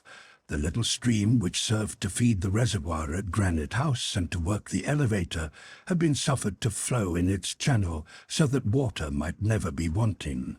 The elevator once raised, they might defy attack. This work had been quickly finished, and Pencroff, Spilett, and Harbert found time for an expedition to Port Balloon. The sailor was anxious to know whether the little inlet up which the Good Luck was moored had been visited by the convicts. "These gentry got to land on the southern shore," he observed, "and if they followed the line of the coast, they may have discovered the little harbour, in which case I wouldn't give $50 for our Good Luck." So off the 3 went in the afternoon of November the 10th. They were well armed, and as Pencroff slipped 2 bullets into each barrel of his gun, he had a look which presaged no good to whoever came too near, beast or man, as he said. Ned went with them to the elbow of the Mersey and lifted the bridge after them. It was agreed that they should give notice of their return by firing a shot when Ned would come back to put down the bridge. The little band walked straight for the south coast. The distance was only 3.5 miles, but they took 2 hours to walk it. They searched on both sides of the way, both the forest and Tedorn's fens, but they found no trace of the fugitives. Arriving at Port Balloon, they saw with great satisfaction that the Good Luck was quietly moored in the narrow inlet, which was so well hidden by the rocks that it could be seen neither from sea nor shore, but only from directly above or below. "After all," said Pencroff, "the rascals haven't been here. The vipers like tall grass better, and we shall find them in the far west." "And it's a fortunate thing," added Harbert, "for if they had found the Good Luck, they would have made use of her in getting away, and we could never have gone back to Tabor Island." "Yes," replied the reporter, "it will be important to put a paper there stating the situation of Lincoln Island, Ayrton's new residence, in case the Scotch yacht should come after him." "Well, here is our Good Luck, Mr. Spilett," said the sailor, "ready to start with her crew at the first signal." Talking thus, they got on board and walked about the deck. On a sudden, the sailor, after examining the bit around which the cable of the anchor was wound, cried, "Hello, this is a bad business." "What's the matter, Pencroff?" asked the reporter. "The matter is that knot was never tied by me." And Pencroff pointed to a rope which made the cable fast to the bit so as to prevent its tripping. "How never tied by you?" asked Spilett. "No, I can swear to it, I never tie a knot like that." "You are mistaken, Pencroff." "No, I'm not mistaken," insisted the sailor. "That knot of mine is second nature with me." "Then have the convicts been on board?" asked Harbert. "I don't know," said Pencroff, "but somebody has certainly raised and dropped this anchor." The sailor was so positive that neither Spilett nor Harbert could contest his assertion. It was evident that the boat had shifted place more or less since Pencroff had brought it back to Balloon Harbour. As for the sailor, he had no doubt that the anchor had been pulled up and cast again. Now, why had these manoeuvres taken place unless the boat had been used on some expedition? "Then why did we not see the Good Luck pass the offing?" said the reporter, who wanted to raise every possible objection. "But, Mr. Spilett," answered the sailor, "they could have set out in the night with a good wind, and in 2 hours have been out of sight of the island." "Agreed," said Spilett, "but I still asked with what object the convicts used the Good Luck, and why, after using her, they brought her back to port." "Well, Mr. Spilett," said the sailor, "we will have to include that among our mysterious incidents, and think no more of it. One thing is certain, the Good Luck was there and is here. If the convicts take it a second time, it may never find its way back again." "Then, Pencroff," said Harbert, "perhaps we had better take the Good Luck back and anchor her in front of Granite House." "I can hardly say," answered the sailor, "but I think not.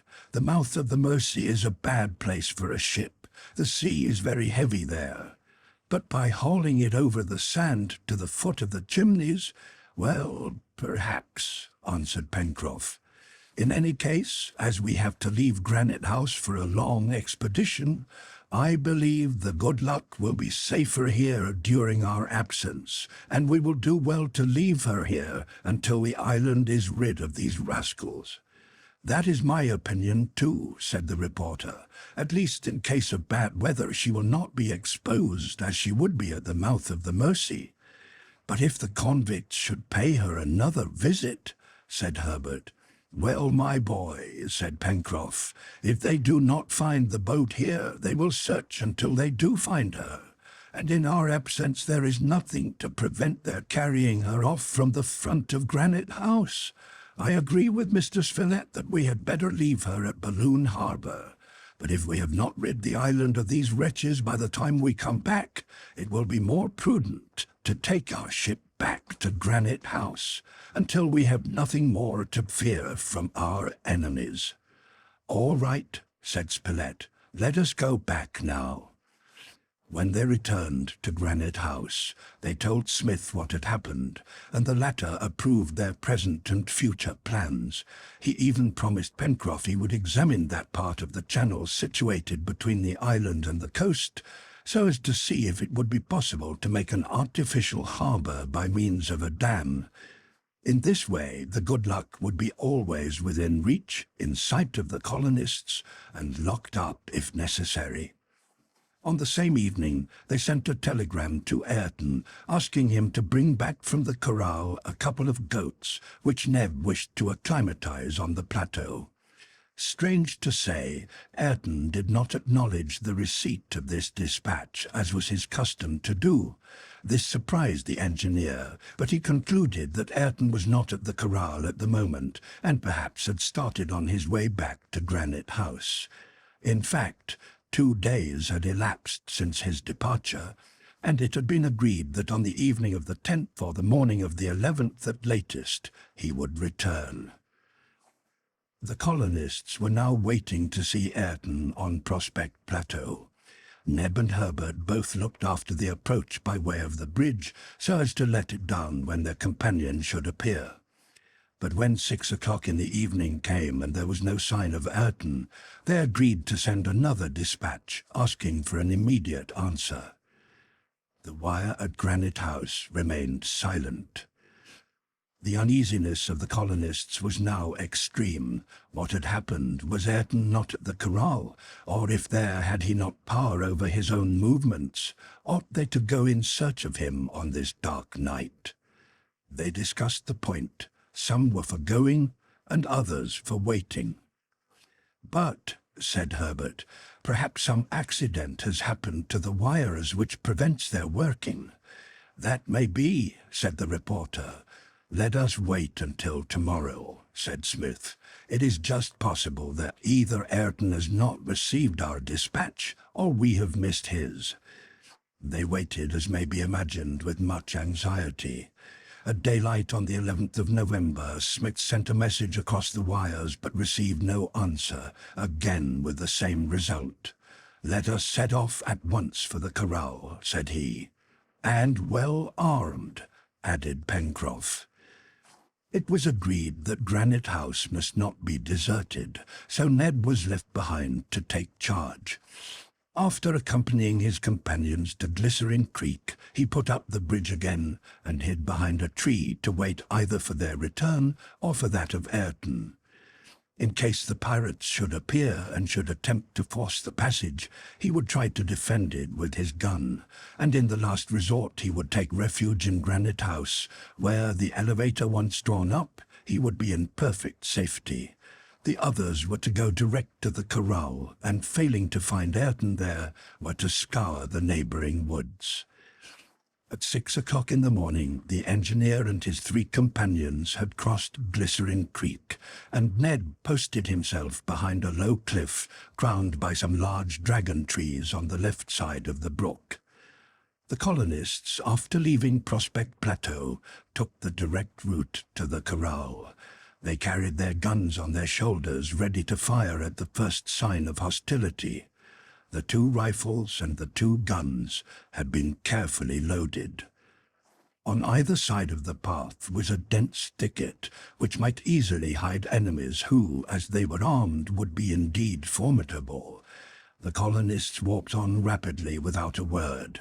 Top preceded them, sometimes keeping to the path, and sometimes making a detour into the wood, but not appearing to suspect anything unusual, and they might depend upon it that the faithful dog would not be taken by surprise, and would bark at the slightest appearance of danger. Along this same path, Smith and his companions followed the telegraphic wires which connected the corral with Granite House. For the first 2 miles, they did not notice any deterioration of continuity. The posts were in good condition, the insulators uninjured, and the wire evenly stretched. From this point, the engineer noticed that the tension was less complete, and at last, arriving at post number 74, Harbert, who was ahead of the others, cried, "The wire is broken!" His companions hastened forward and arrived at the spot where the boy had stopped. There the overturned post was lying across the path. They had discovered the break, and it was evident that the dispatches from Granite House could not have been received at the corral. "It can't be the wind that has overturned this post," said Pencroff. "No," answered the reporter. "There are marks of footsteps on the ground. It has been uprooted by the hand of man. Besides, the wire is broken," added Harbert, showing the two ends of the wire which had been violently torn asunder. "Is the break a fresh one?" asked Smith. "Yes," said Harbert. "It was certainly made a very short time ago." "To the corral! To the corral!" cried the sailor. The colonists were then midway between Granite House and the corral, and had still 2.5 miles to go. They started on a run. In fact, they might well fear that something had happened at the corral. Ayrton doubtless might have sent a telegram which had not arrived. It was not this which alarmed his companions, but a circumstance more remarkable. Ayrton, who had promised to come back the evening before, had not reappeared. The communication between Granite House and the corral had been out with a sinister design. They hurried on, their hearts beating quick with fear for their comrade to whom they were sincerely attached. Were they to find him struck down by the hand of those he had formerly led? Soon they reached the place where the road lay along by the little brook flowing from Red Creek, which watered the meadows of the corral. They had moderated their pace so as not to be out of breath at the moment when a deadly struggle might occur. Their guns were uncocked but loaded. Each of them watched one side of the woods. Top kept up an ill-omened growling. At last the fenced enclosure appeared behind the trees. They saw no signs of devastation. The door was closed as usual. A profound silence reigned at the corral. Neither the accustomed bleatings of the sheep nor the voice of Ayrton was to be heard. "Let us go in," said Smith, and the engineer advanced, while his companions, keeping guard 20 feet in the rear, stood ready to fire. Smith raised the inner latch and began to push back the door, when Top barked loudly. There was a report from behind the fence, followed by a cry of pain, and Harbert, pierced by a bullet, fell to the ground. Chapter 49. The reporter and Pencroff in the corral. Moving Harbert. Despair of the sailor. Consultation of the engineer and the reporter. Mode of treatment. A glimmer of hope. How to warn Neb. A faithful messenger. Neb's reply. At Herbert's cry, Pencroff, dropping his gun, sprang towards him. "They have killed him!" cried he. "My boy! They have killed him!" Smith and Spilett rushed forward. The reporter put his ear to the boy's heart to see if it was still beating.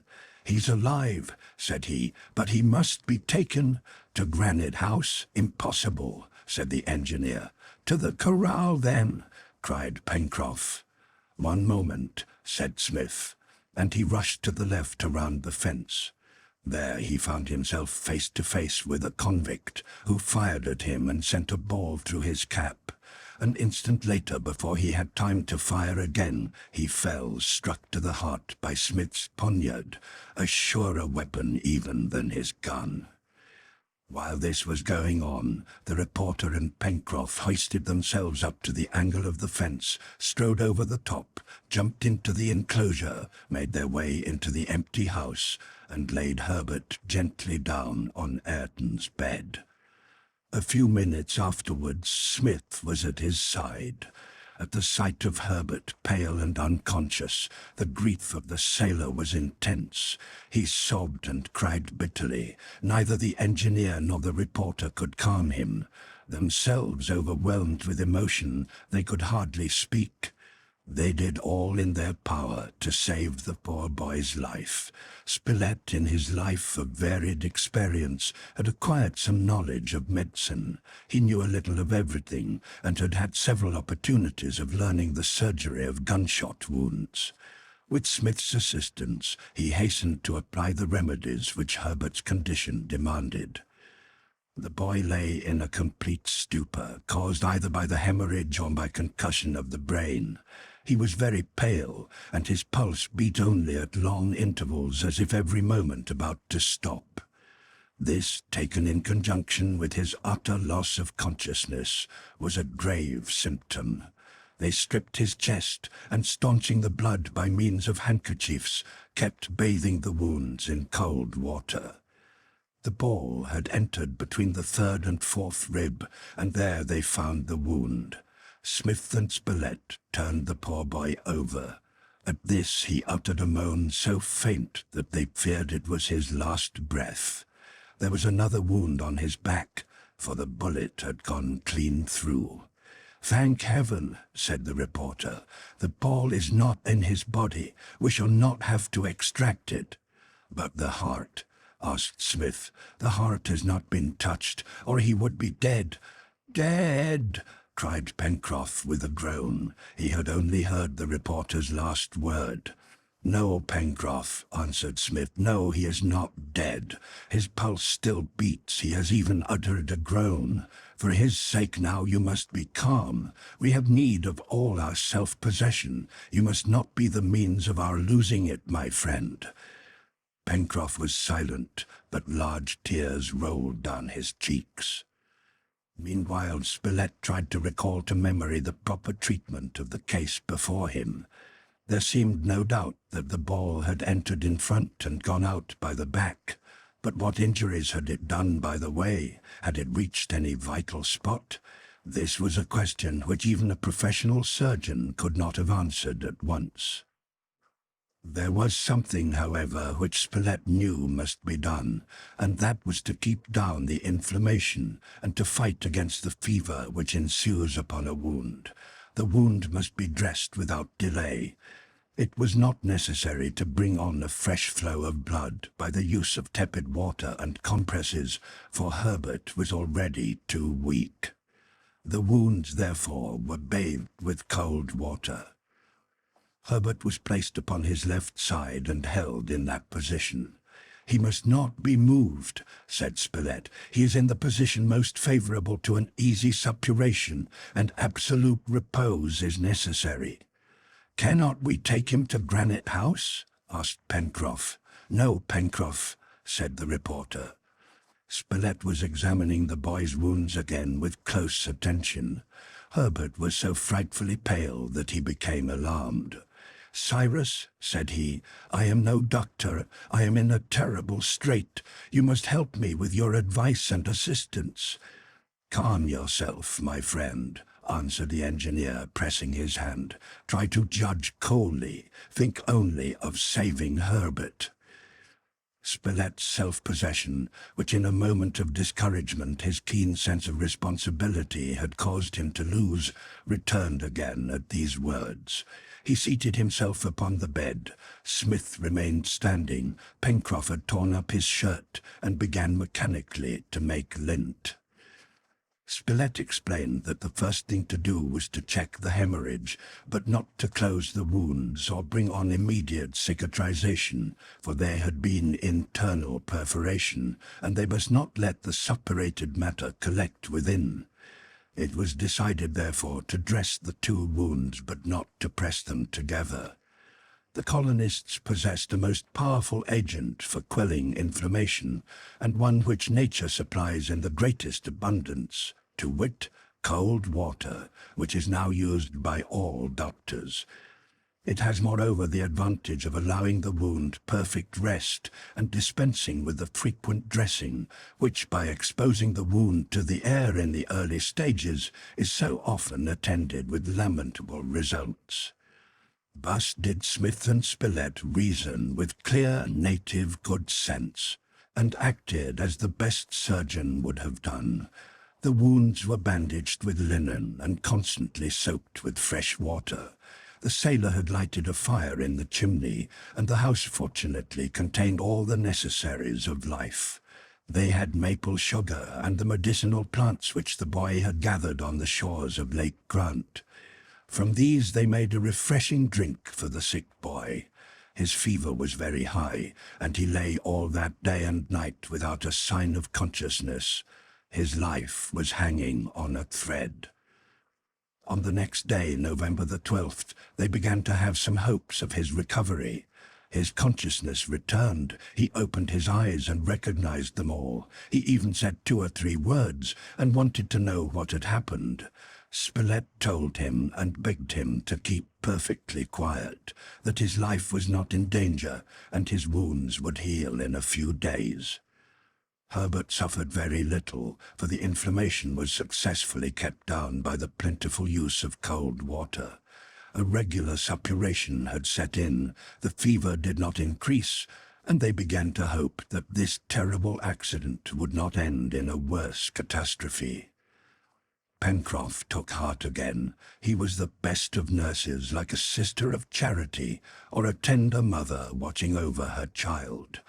Harbert had fallen into another stupor, but this time the sleep appeared more natural. "Tell me again that you have hope, Mr. Spilett," said Pencroff. "Tell me again that you will save my boy." "We shall save him," said the reporter.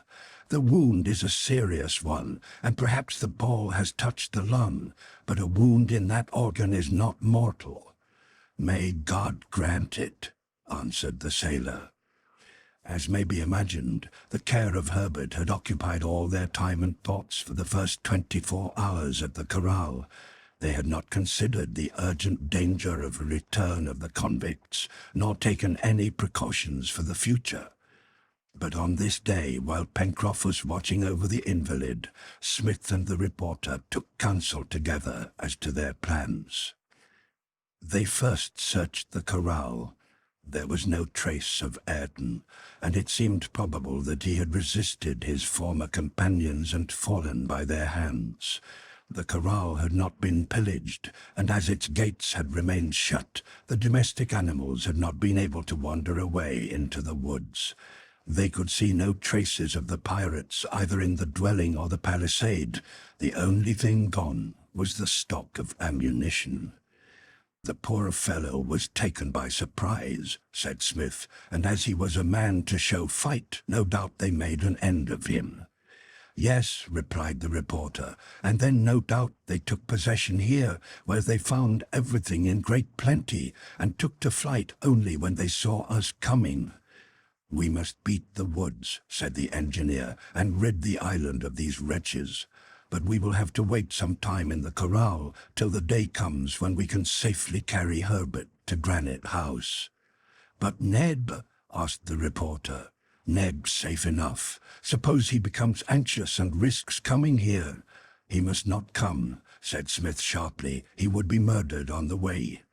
"It's very likely he will try. Ah, if the telegraph was only in working order, we could warn him.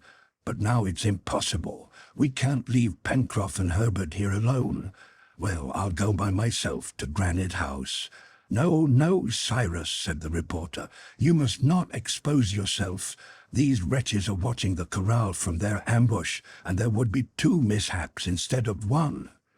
"But Neb has been without news of us for 24 hours, repeated the engineer. "He will want to come." While he reflected, his gaze fell upon Top, who, by running to and fro, seemed to say, "Have you forgotten me?" "Top!" cried Smith. The dog sprang up at this master's call. "Yes, Top shall go," cried the reporter, who understood in a flash. "Top will make his way where we could not pass, will take our message, and bring us back an answer." "Quick," said Smith, "quick."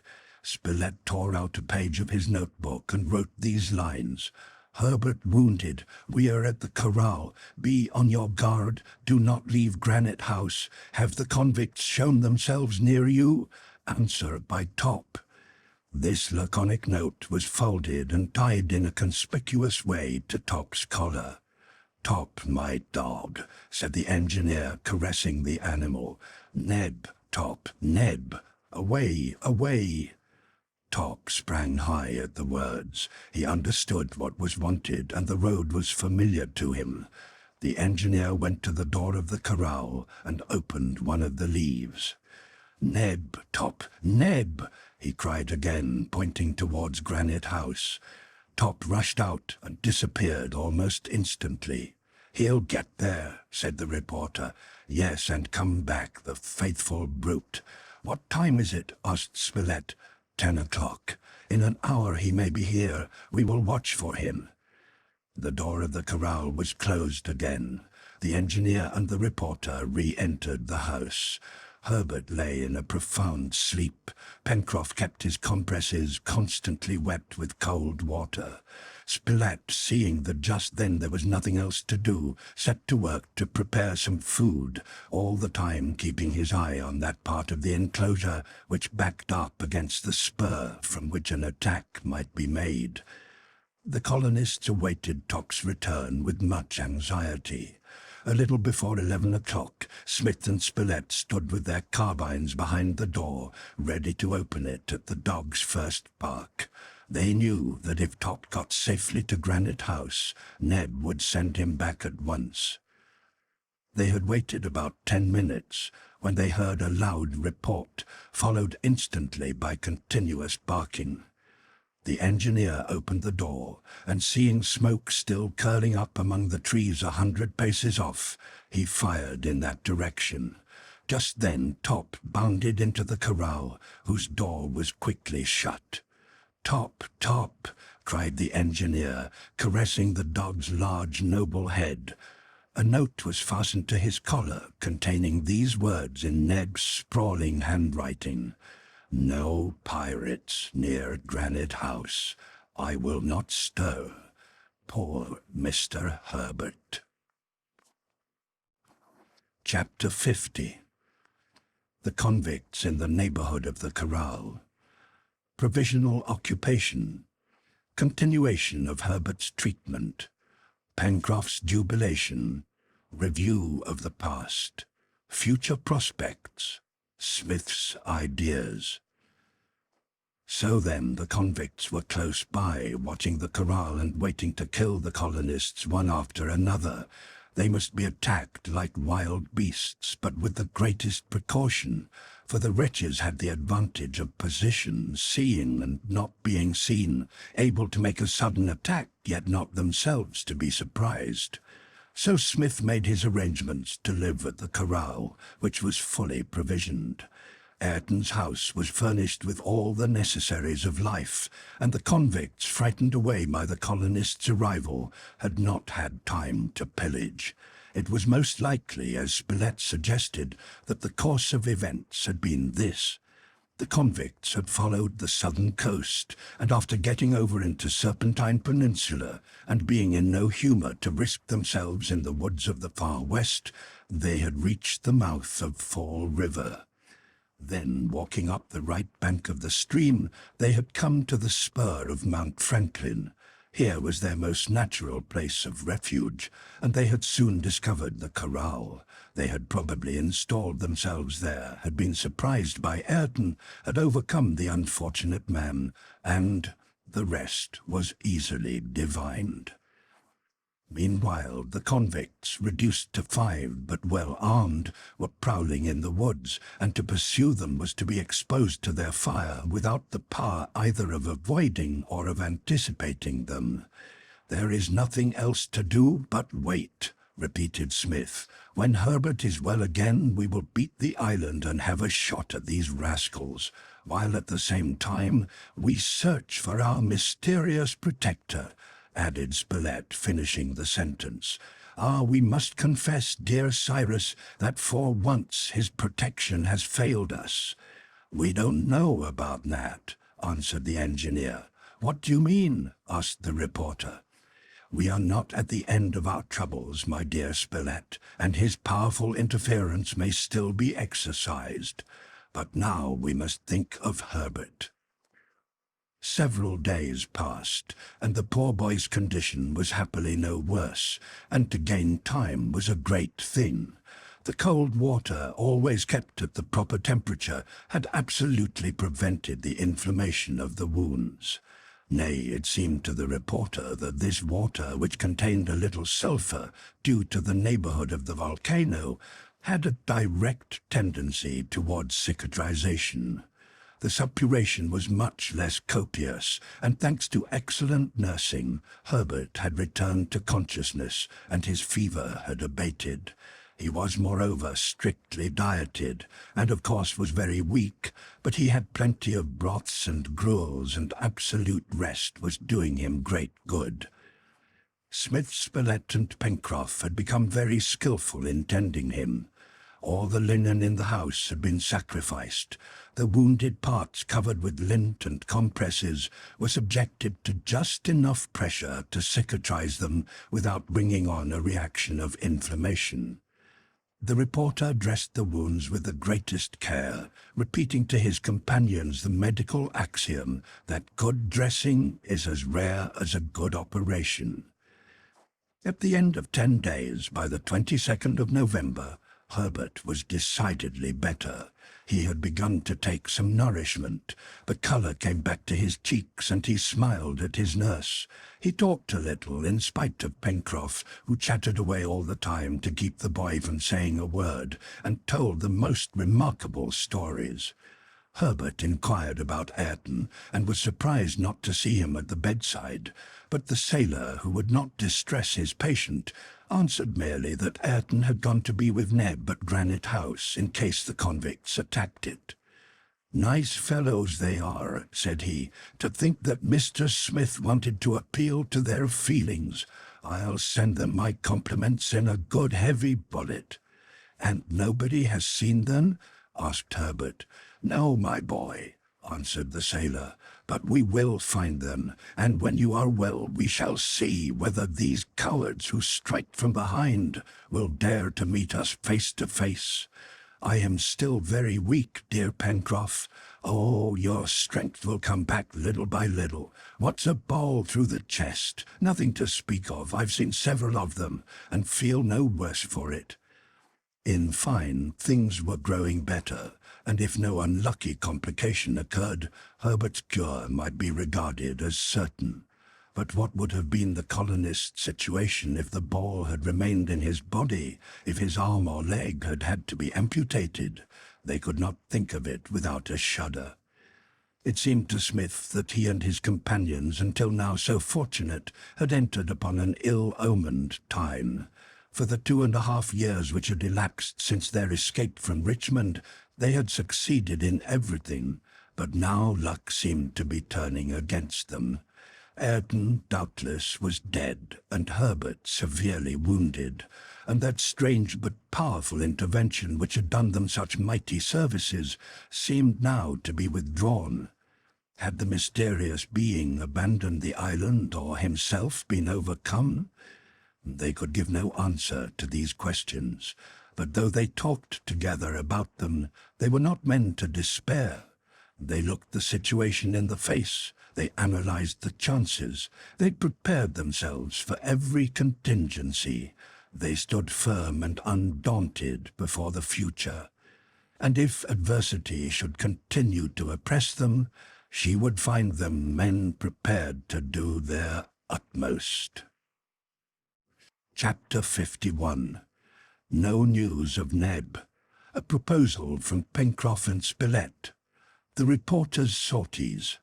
A fragment of cloth. A message. Hurried departure. Arrival at Prospect Plateau. Herbert's convalescence progressed steadily. Only one thing was left to wish for, to wit, that he would get well enough to be taken to Granite House. However well arranged and provisioned might be the dwelling in the corral, there was nothing like the solid comfort of their abode in the rock. Besides, they were not safe here, and in spite of their watchfulness, they were always in dread of a shot from the woods. Whereas there, in the midst of that unassailable and inaccessible mass of rock, there would be nothing to fear. They waited, therefore, with impatience for the moment when Harbert could be carried, without danger to his wound, across the difficult route through Jacamar Woods. Though without news of Neb, they had no fear for him. The brave Negro, occupying a position of such strength, would not let himself be surprised. Top had not been sent back to him, for it seemed useless to expose the faithful dog to some shot which might deprive the colonists of their most useful helper. The engineer regretted to see his forces divided, and thus to play into the hands of the pirates. Since Ayrton's disappearance, they were only 4 against 5, for Harbert could not be counted. The poor boy knew and lamented the danger of which he was the cause. One day, November the 29th, when he was asleep, they discussed their plans of action against the convicts. "My friends," said the reporter, after they had talked over the impossibility of communicating with Neb, "I agree with you that to risk ourselves on the path leading from the corral would be a useless exposure. But why should we not beat the woods for these wretches?" "That's what I was thinking," replied Pencroff. "We're not afraid of a bullet, and for my part, if Mr. Smith approves, I am ready to take to the woods. Surely one man is as good as another." "But is he as good as 5?" asked the engineer. "I will go with Pencroff," answered the reporter, "and the 2 of us, well armed, and Top with us. My dear Spilett, and you, Pencroff, let us discuss the matter coolly. If the convicts were in hiding in some place known to us, from which we could drive them by an attack, it would be a different affair. But have we not every reason to fear that they will get the first shot?" "Well, sir," cried Pencroff, "a bullet doesn't always hit its mark." "That which pierced Harbert did not go astray," answered the engineer. "Besides, remember that if you both leave the corral, I shall be left alone to defend it. Can you answer that the convicts will not see you go off, that they will not wait till you are deep in the woods, and then make their attack in your absence upon a man and a sick boy?" There was nothing to say in answer to this reasoning, which went home to the minds of all.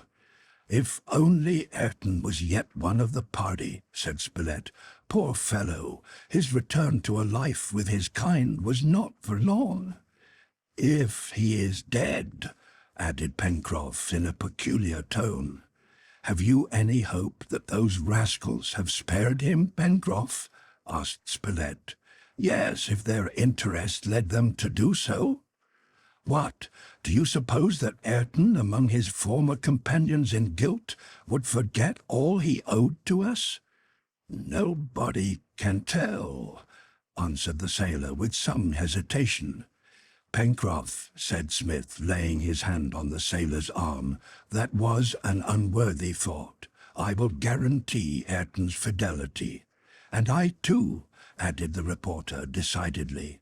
Yes, Mr. Smith, I am wrong," answered Pencroff, "but really I am a little out of my mind. This imprisonment in the corral is driving me to distraction."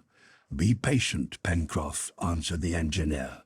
"How soon, my dear Spilett, do you suppose Harbert can be carried to Granite House?"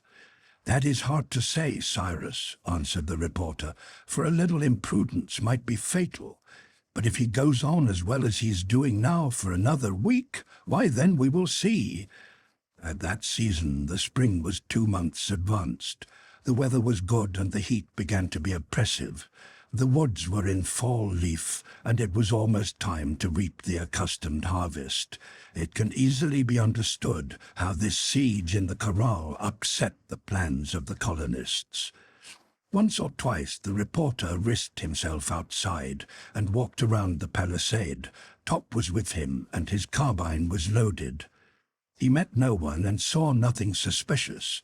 Top would have warned him of any danger, and so long as the dog did not bark, there was nothing to fear.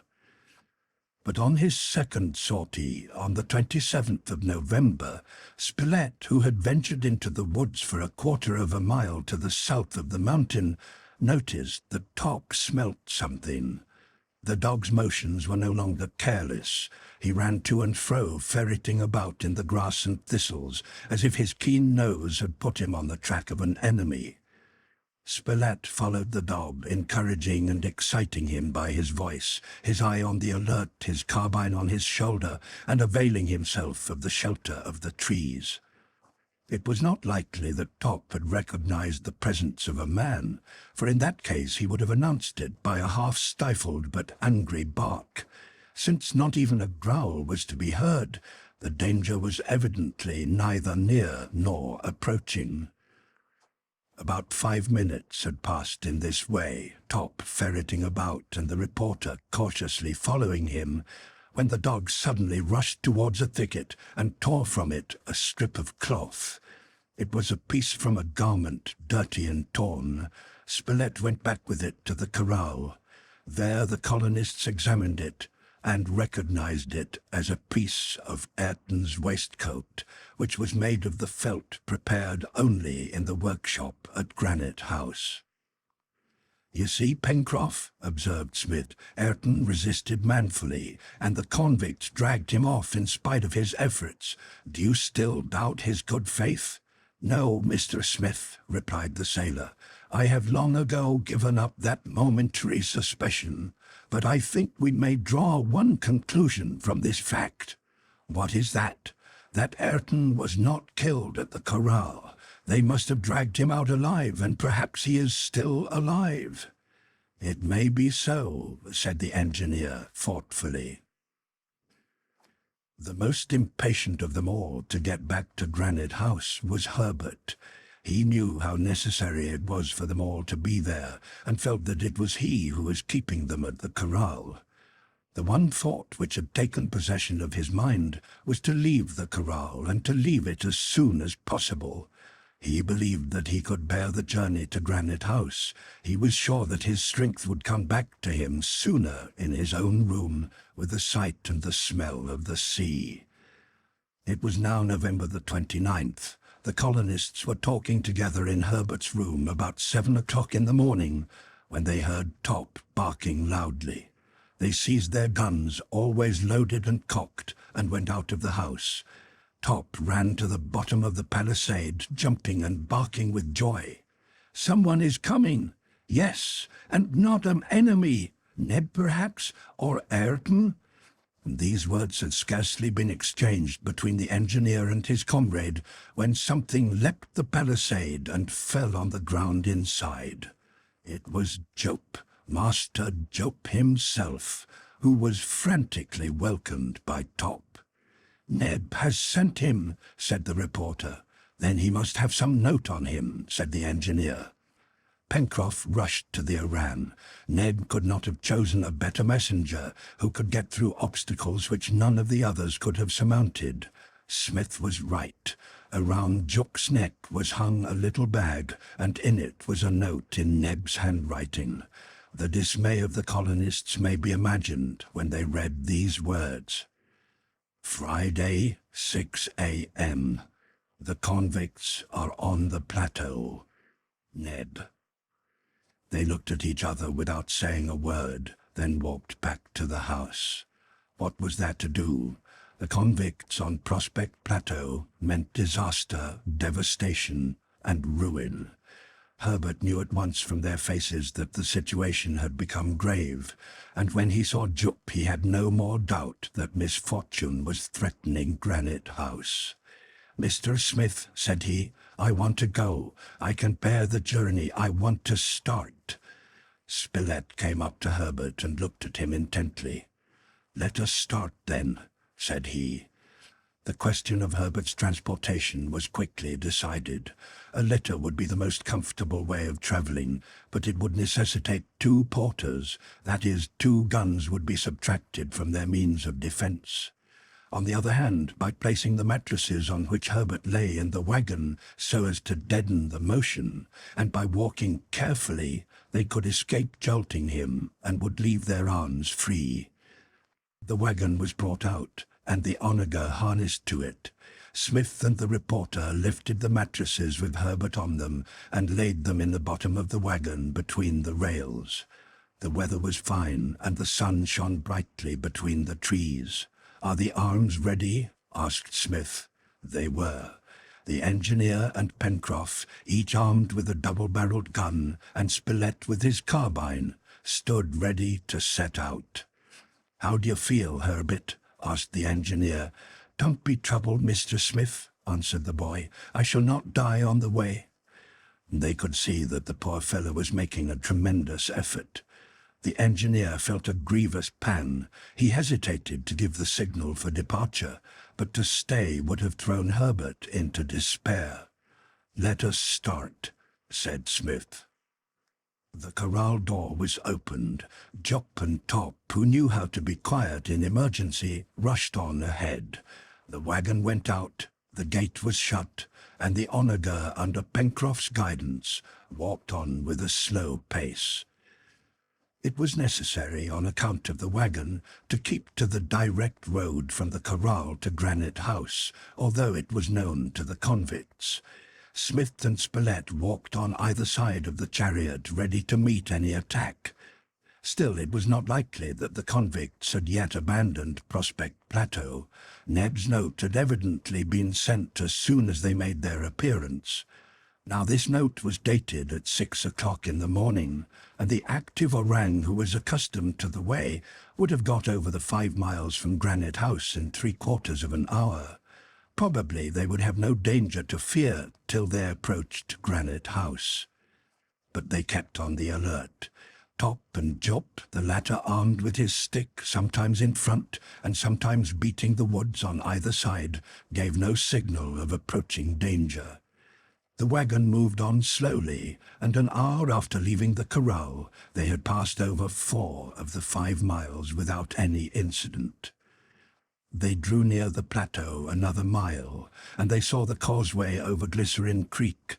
At last, through an opening in the wood, they saw the horizon of the sea. But the wagon went on slowly, and none of its defenders could leave it for a moment. Just then, Pencroff stopped the wagon and cried fiercely, "Ah, the wretches!"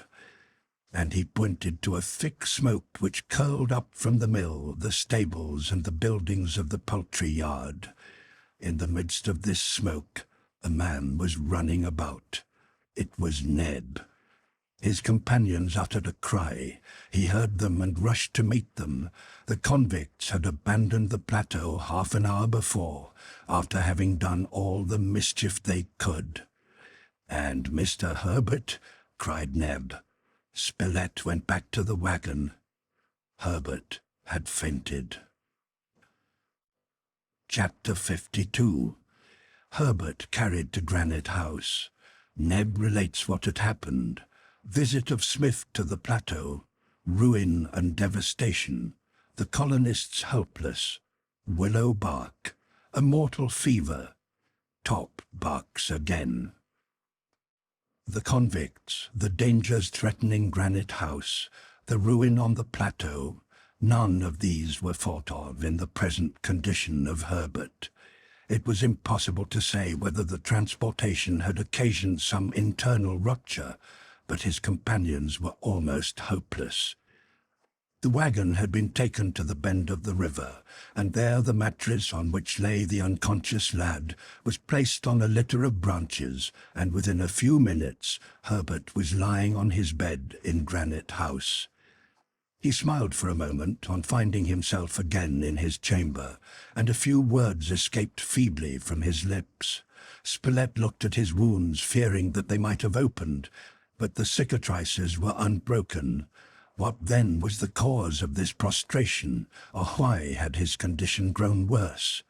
Soon the lad fell into a feverish sleep, and the reporter and Pencroff watched beside him. Meantime, Smith told Neb of all that had happened at the corral, and Neb told his master of what had passed at the plateau. It was not until the previous night that the convicts had shown themselves beyond the edge of the forest near Glycerine Creek. Neb, keeping watch near the poultry yard, had not hesitated to fire at one of them who was crossing the bridge, but he could not say with what result. At least it did not disperse the band, and Neb had but just time to climb up into Granite House, where he at least would be safe. But what was the next thing to do? How prevent the threatened devastation to the plateau? How could he inform his master? And moreover, in what situation were the occupants of the corral? Smith and his companions had gone away on the 11th inst, and here it was the 29th. In that time, all the information that Neb had received was the disastrous news brought by Top. Ayrton gone, Herbert badly wounded, the engineer, the reporter, and the sailor imprisoned in the corral. The poor Negro asked himself what was to be done. Personally, he had nothing to fear, as the convicts could not get into Granite House. But the works, the fields, all the improvements were at the mercy of the pirates. Was it not best to let Smith know of the threatened danger? Then Neb thought of employing Jup on this errand. He knew the intelligence of the Oran. Jup knew the word corral. It was not yet daylight. The agile brute could slip through the woods unperceived. So the Negro wrote a note, which he fastened round Jup's neck, and taking the monkey to the door and unrolling a long cord, he repeated the words, "Jup, Jup, to the corral, the corral."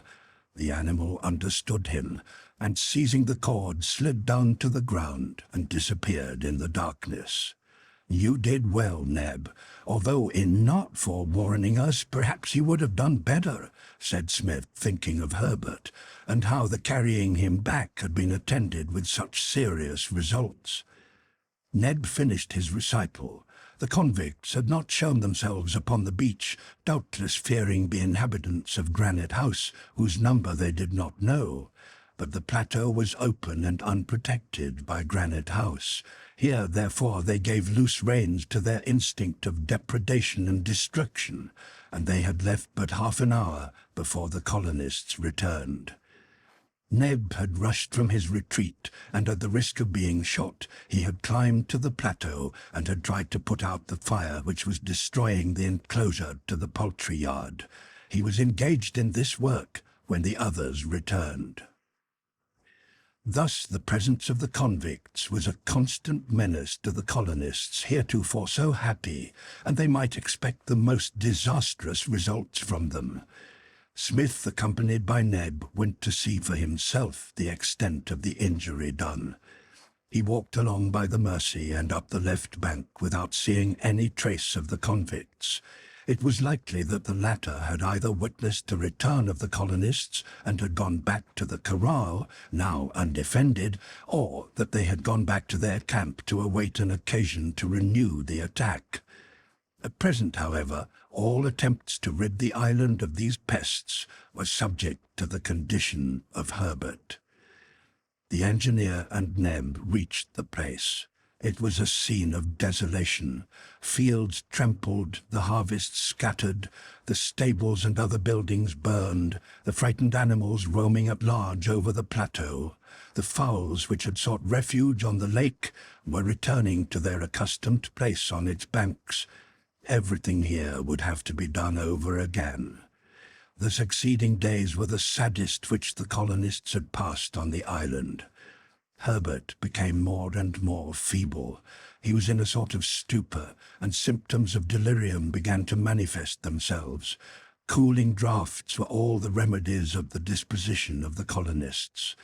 Meantime, the fever became intermittent, and it was necessary to check it before it developed greater strength. "To do this," said Spilett, "we must have a febrifuge." "And we have neither cinchona nor quinine," answered the engineer. "No, but we can make a substitute from the bark of the willow trees at the lake." "Let us try it immediately," replied Smith. Indeed, willow bark has been partly considered succedaneous to cinchona, but since they had no means of extracting the salicin, the bark must be used in its natural state. Smith therefore cut some pieces of bark from a species of black willow, and reducing them to powder, this powder was given to Herbert the same evening. The night passed without incident. Herbert was somewhat delirious, but the fever did not manifest itself. Pencroff became more hopeful, but Spilett, who knew that the fever was intermittent, looked forward to the next day with anxiety. They noticed that during the apyrexy, Harbert seemed completely prostrated, his head heavy and subject to dizziness. Another alarming symptom was a congestion of the liver, and soon a more marked delirium manifested itself. Spilett was overwhelmed by this new complication. He drew the engineer aside and said to him, "It is a pernicious fever." "A pernicious fever?" cried Smith. "You must be mistaken, Spilett. A pernicious fever never declares itself spontaneously. It must have a germ." "I am not mistaken," replied the reporter. "Harbert may have caught the germ in the marshes. He has already had one attack. If another follows and we cannot prevent a third, he is lost. But the willow bark is insufficient, and a third attack of pernicious fever, when one cannot break it by means of quinine, is always mortal." Happily, Pencroff had not heard this conversation. It would have driven him wild. Towards noon of the 7th, the second attack manifested itself. The crisis was terrible. Harbert felt that he was lost. He stretched out his arms towards Smith, towards Spilett, towards Pencroff. He did not want to die. The scene was heartrending, and it became necessary to take Pencroff away. The attack lasted 5 hours. It was plain that the lad could not support a third. The night was full of torture. In his delirium, Harbert wrestled with the convicts. He called Ayrton. He supplicated that mysterious being, that protector who had disappeared but whose image haunted him. Then he fell into a profound prostration, and Spilett more than once thought the poor boy was dead. The next day passed with only a continuation of the lad's feebleness. His emaciated hands clutched the bedclothing. They continued giving him doses of the willow powder, but the reporter anticipated no result from it.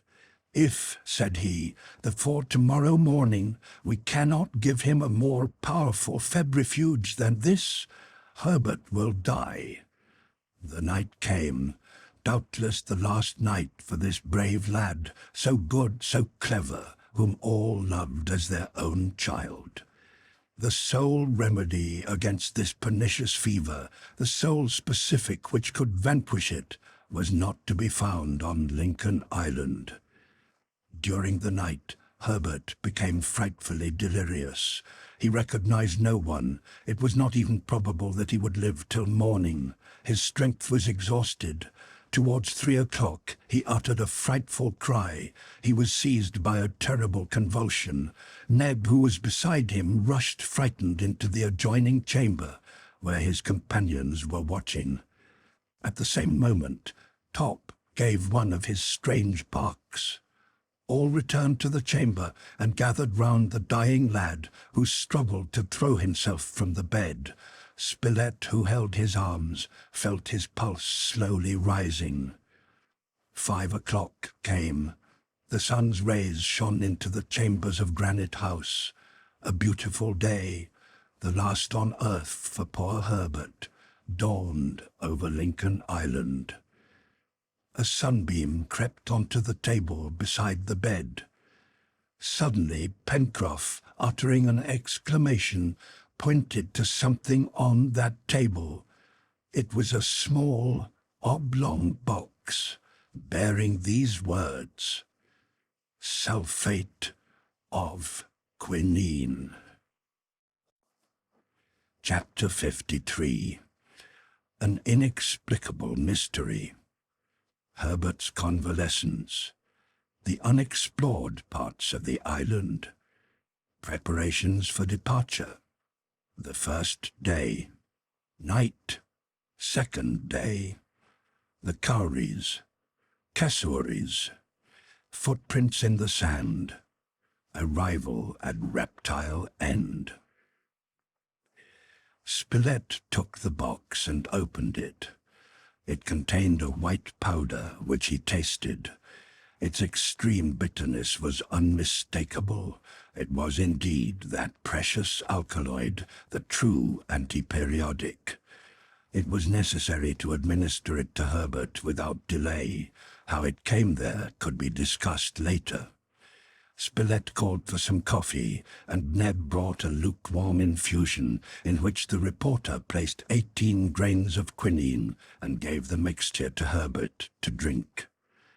There was still time, as the third attack of the fever had not yet manifested itself, and indeed it did not return. Moreover, everyone became hopeful. The mysterious influence was again about them, and that too in a moment when they had despaired of its aid. After a few hours, Harbert rested more quietly, and the colonists could talk of the incident. The intervention of this unknown being was more evident than ever, but how had he succeeded in getting into Granite House during the night? It was perfectly inexplicable, and indeed the movements of this genius of the island were as mysterious as the genius himself. The quinine was administered to Harbert every 3 hours, and the next day the lad was certainly better. It is true he was not out of danger, since these fevers are often followed by dangerous relapses, but then here was the specific, and doubtless not far off, the one who had brought it. In 2 days more, Harbert became convalescent. He was still feeble, but there had been no relapse, and he cheerfully submitted to the rigorous diet imposed upon him. He was so anxious to get well. Pencroff was beside himself with joy. After the critical period had been safely passed, he seized the reporter in his arms and called him nothing but Dr. Spilett. But the true physician was still to be found. "We will find him," said the sailor. The year 1867, during which the colonists had been so hardly beset, came to an end, and the new year began with superb weather. A fine warmth, a tropical temperature moderated by the sea breeze. Herbert's bed was drawn close to the window, where he could inhale long draughts of the salt, salubrious air. His appetite began to return, and what tempting savoury morsels Neb prepared for him. "It made one wish to be ill," said Pencroff. During this time the convicts had not shown themselves, neither was there any news of Ayrton. The engineer and Harbert still hoped to get him back, but the others thought that the unhappy man had succumbed. In a month's time, when the lad should have regained his strength, the important search would be undertaken, and all these questions set at rest. During January, the work on the plateau consisted simply in collecting the grain and vegetables undestroyed in the work of devastation, and planting some for a late crop during the next season. Smith preferred to wait till the island was rid of the convicts before he repaired the damage to the mill, poultry yard, and stable. In the latter part of the month, Harbert began to take some exercise. He was 18 years old, his constitution was splendid, and from this moment the improvement in his condition was visible daily. By the end of the month he walked on the shore and over the plateau, and strengthened himself with sea baths. Smith felt that the day for the exploration could be set, and the 15th of February was chosen.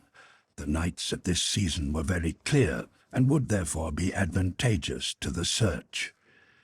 The necessary preparations were begun.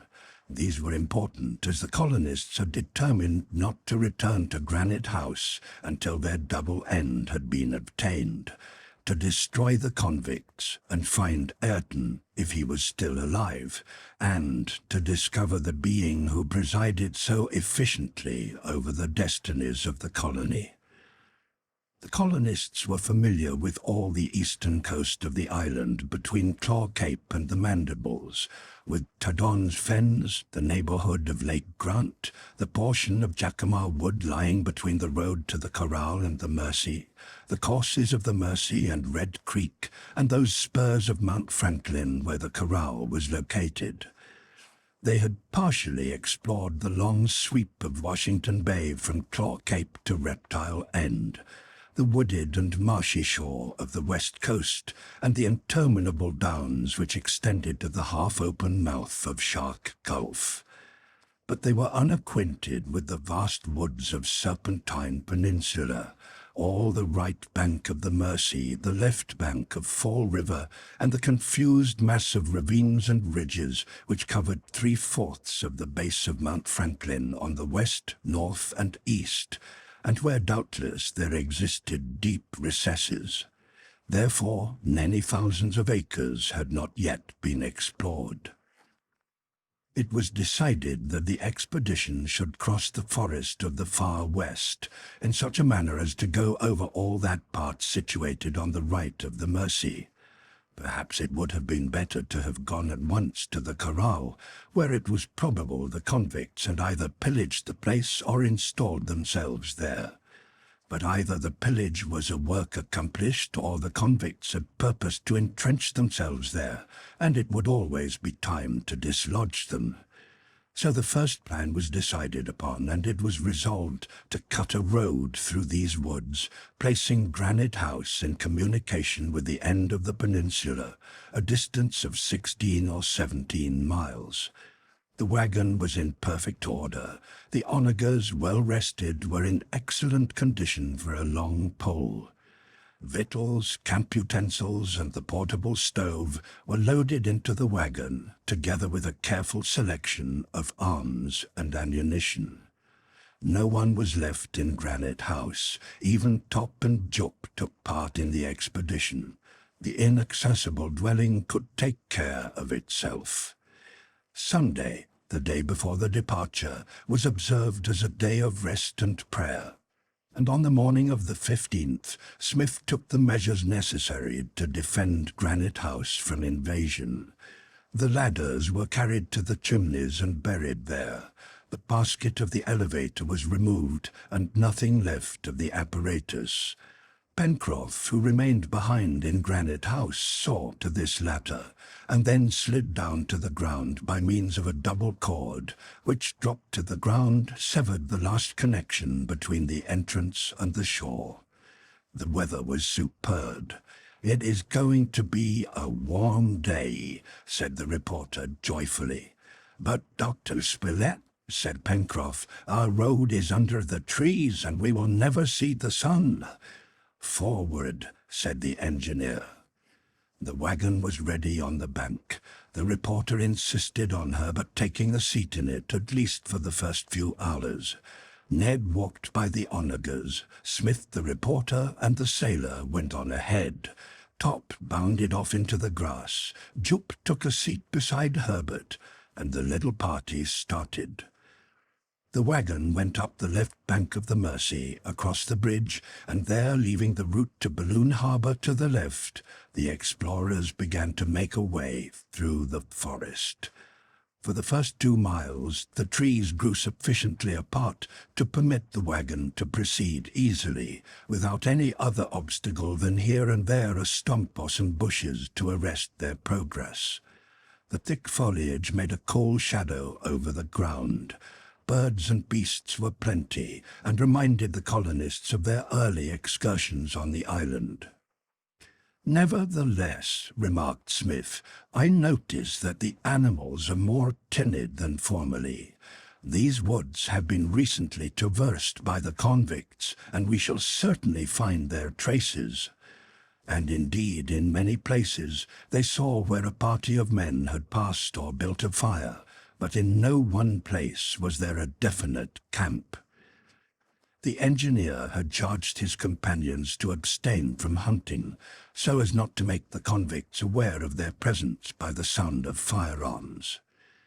In the afternoon, some 6 miles from Granite House, the advance became very difficult, and they had to pass certain thickets into which Top and Jup were sent as skirmishers. The halt for the night was made 9 miles from Granite House, on the bank of a small affluent to the Mersey, of whose existence they had been unaware. They had good appetites and all made a hearty supper, after which the camp was carefully organized in order to guard against the surprise from the convicts. 2 of the colonists kept guard together in watches of 2 hours, but Harbert, in spite of his wishes, was not allowed to do duty. The night passed without incident. The silence was unbroken, save by the growling of jaguars and the chattering of monkeys, which seemed particularly to annoy Jup. The next day they were unable to accomplish more than 6 miles. Like true frontiersmen, the colonists avoided the large trees and cut down only the smaller ones, so that their road was a winding one. During the day, Harbert discovered some specimens of the tree ferns with vase-shaped leaves, and the algaroba bean, St. John's bread, which the onagers ate greedily. Splendid kauris, disposed in groups, rose to a height of 200 feet, their cylindrical trunks surmounted by a crown of verdure. As to fauna, they discovered no new specimens, but they saw, without being able to approach them, a couple of large birds, such as are common in Australia, a sort of cassowary called emus, which were 5 feet high, of brown plumage, and belonged to the order of runners. Top tried his best to catch them, but they outran him easily, so great was their speed. The colonists again found traces of the convicts. Near a recently extinguished fire they found footprints which they examined with great attention. By measuring these tracks they were able to determine the presence of 5 men. The 5 convicts had evidently camped here, but, and they made minute search, they could not discover a 6th track, which would have been that of Ayrton. "Ayrton is not with them," said Harbert. "No," replied Pencroff, "the wretches have shot him, but they must have a den to which we can track them." "No," replied the reporter, "it is more likely that they intend to camp about in places after this manner until they become masters of the island." "Masters of the island?" cried the sailor. "Masters of the island indeed," he repeated in a horrified voice. Then he added, "The ball in my gun is the one which wounded Harbert, and it will do its errand." But this just reprisal would not restore Ayrton to life, and the only conclusion to be drawn from the footprints was that they would never see him again. That evening the camp was made 14 miles from Granite House, and Smith estimated that it was still 5 miles to Reptile End. The next day this point was reached, and the full length of the forest had been traversed, but nothing indicated the retreat of the convicts, nor the asylum of the mysterious unknown. Chapter 54. Exploration of Reptile End. Camp at the mouth of Fall River. By the corral. The reconnaissance. The return. Forward. An open door. A light in the window. By moonlight. The next day, the 18th, was devoted to an exploration of the wooded shore lying between Reptile End and Fall River. The colonists were searching through the heart of the forest, whose width, bounded by the shores of the promontory, was from 3 to 4 miles. The trees, by their size and foliage, bore witness to the richness of the soil, more productive here than in any other portion of the island. It seemed as if a portion of the virgin forests of America or Central Africa had been transported here. It seemed also as if these superb trees, found beneath the soil, moist on its surface, but heated below by volcanic fires, a warmth not belonging to a temperate climate. The principal trees, both in number and size, were the kauris and eucalypti. But the object of the colonists was not to admire these magnificent vegetables. They knew already that in this respect their island merited a first place in the Canaries, called formerly the Fortunate Isles. But alas, their island no longer belonged to them alone. Others had taken possession, wretches whom it was necessary to destroy to the last man. On the west coast they found no further traces of any kind. "This does not astonish me," said Smith. "The convicts landed near Jetsam Point, and after having crossed to Dorn's Fens, they buried themselves in the forests of the far west. They took nearly the same route which we have followed. That explains the traces we have seen in the woods. Arrived upon the shore, the convicts saw very clearly that it offered no convenient shelter, and it was then, on going towards the north, that they discovered the corral, where they may have returned," said Pencroff. "I do not think so," answered the engineer, "as they would judge that our searches would be in that direction. The corral is only a provisional and not a permanent retreat for them." "I think so too," said the reporter, "and further that they have sought a hiding place among the spurs of Mount Franklin." "Then let us push on to the corral," cried Pencroff. "An end must be put to this thing, and we are only losing time here." "No, my friend," replied the engineer. "You forget that we are interested in determining whether the forests of the far west do not shelter some habitation. Our exploration has a double end, Pencroff, to punish crime and to make a discovery." "That is all very well, sir," replied the sailor, "but I have an idea that we will not discover our friend unless he chooses." Pencroff had expressed the opinion of the others as well as his own.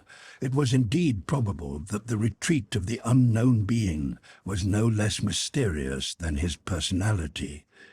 This evening the wagon halted at the mouth of Fall River. The encampment was made in the usual way with the customary precautions. Harbert had recovered his former strength by this march in the fresh salt air, and his place was no longer on the wagon, but at the head of the line. On the 19th, the colonists left the shore and followed up the left bank of Fall River. The route was already partially cleared, owing to the previous excursions made from the corral to the west coast. They reached a place 6 miles from Mount Franklin. The engineer's project was to observe with great care all the valley through which flowed the river, and to work cautiously up to the corral. If they should find it occupied, they were to secure it by main force, but if it should be empty, it was to be used as the point from which the explorations of Mount Franklin would be made. The road was through a narrow valley separating 2 of the most prominent spurs of Mount Franklin. The trees grew closely together on the banks of the river, but were more scattered on the upper slopes. The ground was very much broken, affording excellent opportunities for an ambush, so that it was necessary to advance with great caution. Top and Jup went ahead, exploring the thickets on either hand, but nothing indicated either the presence or nearness of the convicts, or that these banks had been recently visited. About 5 o'clock, the wagon halted 600 paces from the enclosure, hidden by a curtain of tall trees. It was necessary to reconnoiter the place in order to find out whether it was occupied, but to do this in the daytime was to run the risk of being shot. Nevertheless, Spilett wanted to make the experiment at once, and Pencroff, out of all patience, wanted to go with him, but Smith would not permit it. "No, my friends," said he, "wait until nightfall. I will not allow one of you to expose yourselves in the daylight." "But, sir," urged the sailor, but little disposed to obey. "Pray do not go, Pencroff," said the engineer. "All right," said the sailor, but he gave vent to his anger by calling the convicts everything bad that he could think of. The colonists remained about the wagon, keeping a sharp lookout in the adjoining parts of the forest. 3 hours passed in this manner. The wind fell, and absolute silence reigned over everything. The slightest sound, the snapping of a twig, a step on the dry leaves, could easily have been heard, but all was quiet. Top rested with his head between his paws, giving no sign of inquietude. By 8 o'clock the evening was far enough advanced for the reconnaissance to be undertaken, and Spilett and Pencroff set off alone. Top and Jup remained behind with the others, as it was necessary that no bark or cry should give the alarm. "Do not do anything imprudently," urged Smith. "Remember, you are not to take possession of the corral, but only to find out whether it is occupied or not." "All right," answered Pencroff. The two set out, advancing with the greatest caution. Under the trees the darkness was such as to render objects 30 or 40 paces distant invisible. 5 minutes after having left the wagon, they reached the edge of the opening, at the end of which rose the fence of the enclosure. Here they halted. Some little light still illuminated the glade. 30 paces distant was the gate of the corral, which seemed to be closed.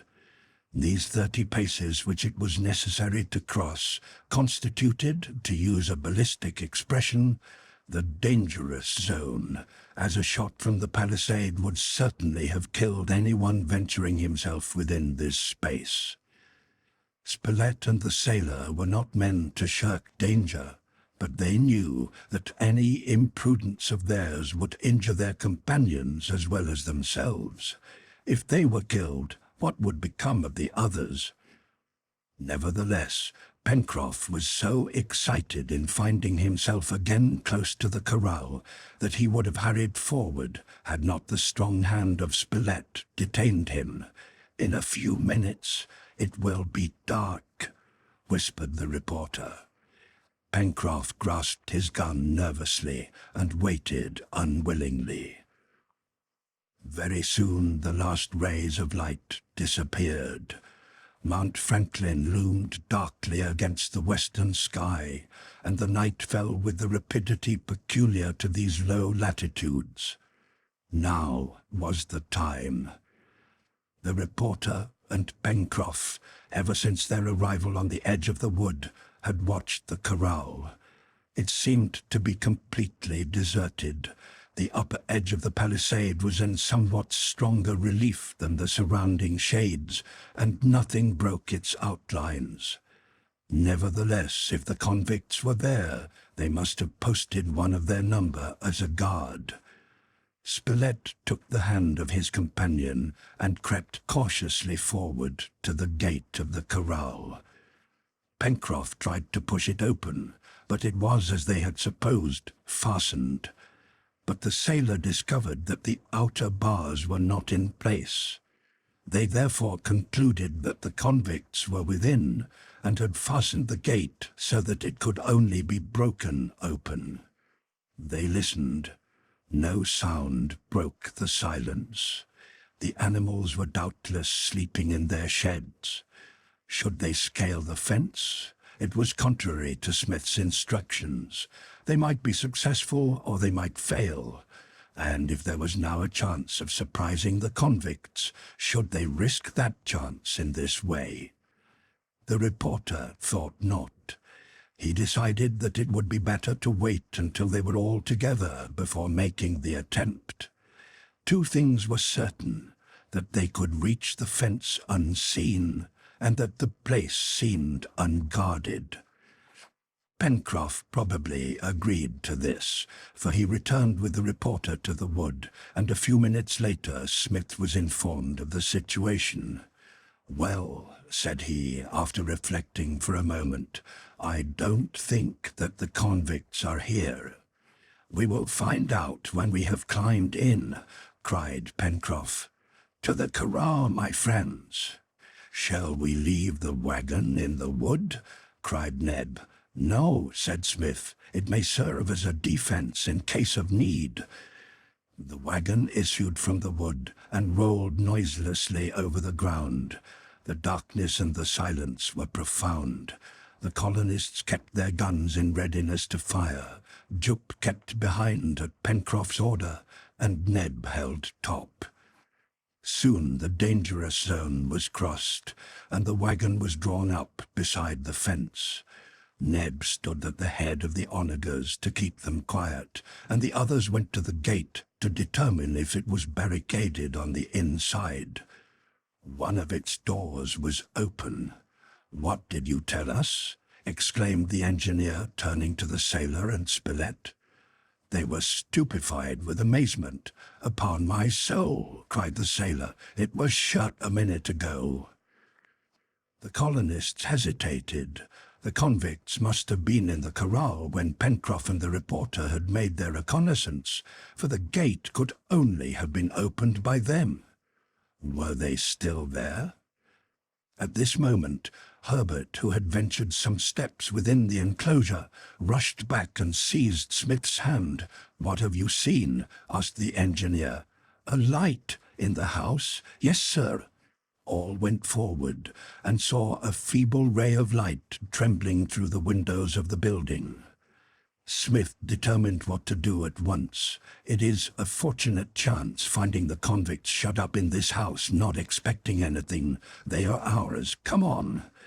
The wagon was left under charge of Top and Jup, and the colonists glided into the enclosure. In a few moments they were before the closed door of the house. Smith, making a sign to his companions not to move, approached the window. He looked into the one room which formed the lower story of the building. On the table was a lighted lantern. Nearby was Ayrton's bed. On it was the body of a man. Suddenly, Smith uttered a stifled exclamation. "Ayrton!" he cried. And at once the door was rather forced than opened, and all rushed into the chamber. Ayrton seemed to be sleeping. His face showed marks of long and cruel suffering. His wrists and ankles were much bruised. Smith leaned over him. "Ayrton!" cried the engineer, seizing in his arms this man found so unexpectedly. Ayrton opened his eyes and looked first at Smith, then at the others. "You! Is that you?" he cried. "Ayrton! Ayrton!" repeated the engineer. "Where am I?" "In the corral. Am I alone?" "Yes." "Then they will come here," cried Ayrton. "Look out for yourselves. Defend yourselves." And he fell back fainting. "Spilett," said the engineer, "we may be attacked at any minute. Bring the wagon inside the enclosure and bar the gate, and then come back here." Pencroff, Neb, and the reporter hastened to execute the orders of the engineer. There was not an instant to be lost. Perhaps the wagon was already in the hands of the convicts. In a moment the reporter and his companions had gained the gate of the enclosure, behind which they heard Top growling.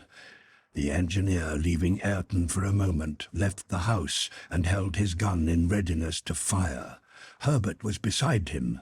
Both scrutinized the outline of the mountain spur overlooking the corral. If the convicts were hidden in that place, they could pick off the colonists one after the other. Just then the moon appeared in the east above the black curtain of the forest, throwing a flood of light over the interior of the corral, and bringing into relief the trees, the little watercourse, and the grassy carpet.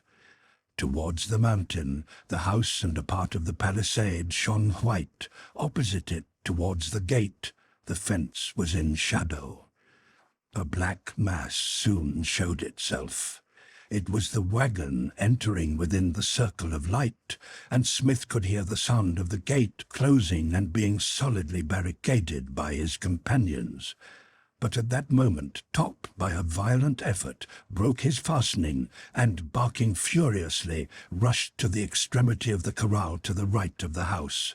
"Look out, my friends! Be ready!" cried Smith. The colonists waited with their guns at the shoulder. Top continued to bark, and Jup, running towards the dog, uttered sharp cries. The colonists following him came to the border of the little brook overshadowed by large trees, and there, in the full moonlight, what did they see? 5 corpses lay extended upon the bank. They were the bodies of the convicts who 4 months before had landed upon Lincoln Island. Chapter 55. Ayrton's recital. Plans of his old comrades. Taking possession of the corral. The rules of the island. The good luck. Researches about Mount Franklin. The upper valleys. Subterranean rumblings. Pencroff's answer. At the bottom of the crater. The return. How had it happened? Who had killed the convicts? Ayrton? No, since the moment before he had feared their return. But Ayrton was now in a slumber from which it was impossible to arouse him. After he had spoken these few words, he had fallen back upon his bed, seized by a sudden torpor.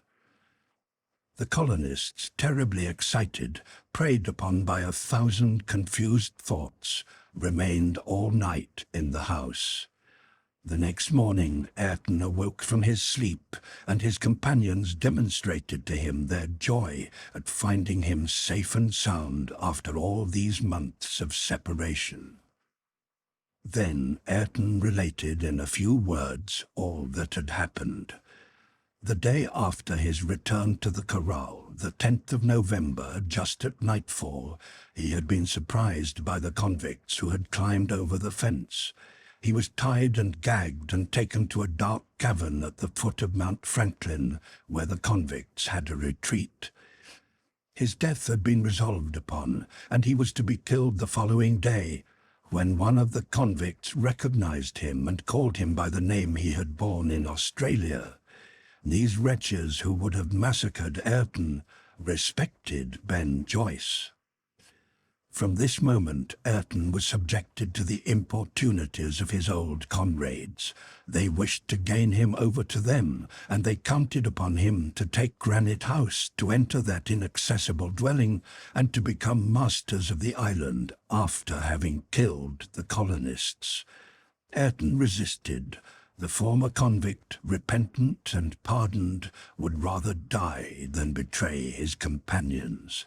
For 4 months, fastened, gagged, watched, he had remained in this cavern. Meanwhile, the convicts lived upon the stock in the corral, but did not inhabit the place. On the 11th of November, 2 of these bandits, inopportunely surprised by the arrival of the colonists, fired on Harbert, and one of them returned boasting of having killed one of the inhabitants. His companion, as we know, had fallen at Smith's hand.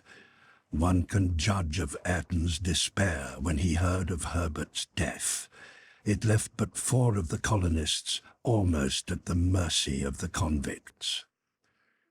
Following this event, and during all the time that the colonists, detained by Herbert's illness, remained at the corral, the pirates did not leave their cave.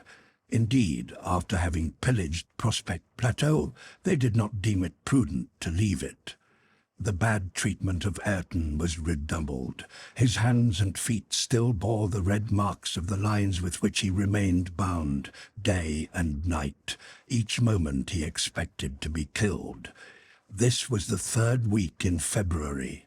The convicts, awaiting a favorable opportunity, rarely left their retreat, and then only to a point in the interior or on the west coast. Ayrton had no news of his friends, and no hopes of seeing them again. Finally, the poor unfortunate, enfeebled by bad treatment, fell in a profound prostration in which he neither saw nor heard anything. From this moment he could not say what had happened. "But, Mr. Smith," he added, "since I was imprisoned in this cavern, how is it that I am here?" "How is it that the convicts are lying there dead in the middle of the corral?" answered the engineer. "Dead!" cried Ayrton, half rising, notwithstanding his feebleness. His companions assisted him to get up, and all went to the little brook. It was broad daylight. There on the shore, in the position in which they had met their deaths, lay the 5 convicts. Ayrton was astounded. The others looked on without speaking. Then, at a sign from Smith, Neb and Pencroff examined the bodies. Not a wound was visible upon them. Only after minute search, Pencroff perceived on the forehead of one, on the breast of another, on this one's back, and on the shoulder of a fourth, a small red mark, a hardly visible bruise made by some unknown instrument. "This is where they have been hit," said Smith. "But with what sort of a weapon?" cried the reporter. "A destructive weapon enough, though unknown to us." "And who has destroyed them?" asked Pencroff. "The ruler of the island," answered Smith. "He who has brought you here, Ayrton, whose influence is again manifesting itself, who does for us what we are unable to do for ourselves, and who then hides from us." "Let us search for him," cried Pencroff. "Yes, we will search," replied Smith. "But the being who accomplishes such prodigies will not be found until it pleases him to call us to him." This invisible protection, which nullified their own actions, both annoyed and affected the engineer. The relative inferiority in which it placed him wounded his pride. A generosity which so studiously eluded all mark of recognition denoted a sort of disdain for those benefited, which in a measure detracted from the value of the gift. "Let us search," he repeated, "and heaven grant that some day we be permitted to prove to this haughty protector that he is not dealing with ingrates. What would I not give to be able in our turn to repay him, and to render him, even at the risk of our lives, some signal service?" From this time, this search was the single endeavor of the inhabitants of Lincoln Island.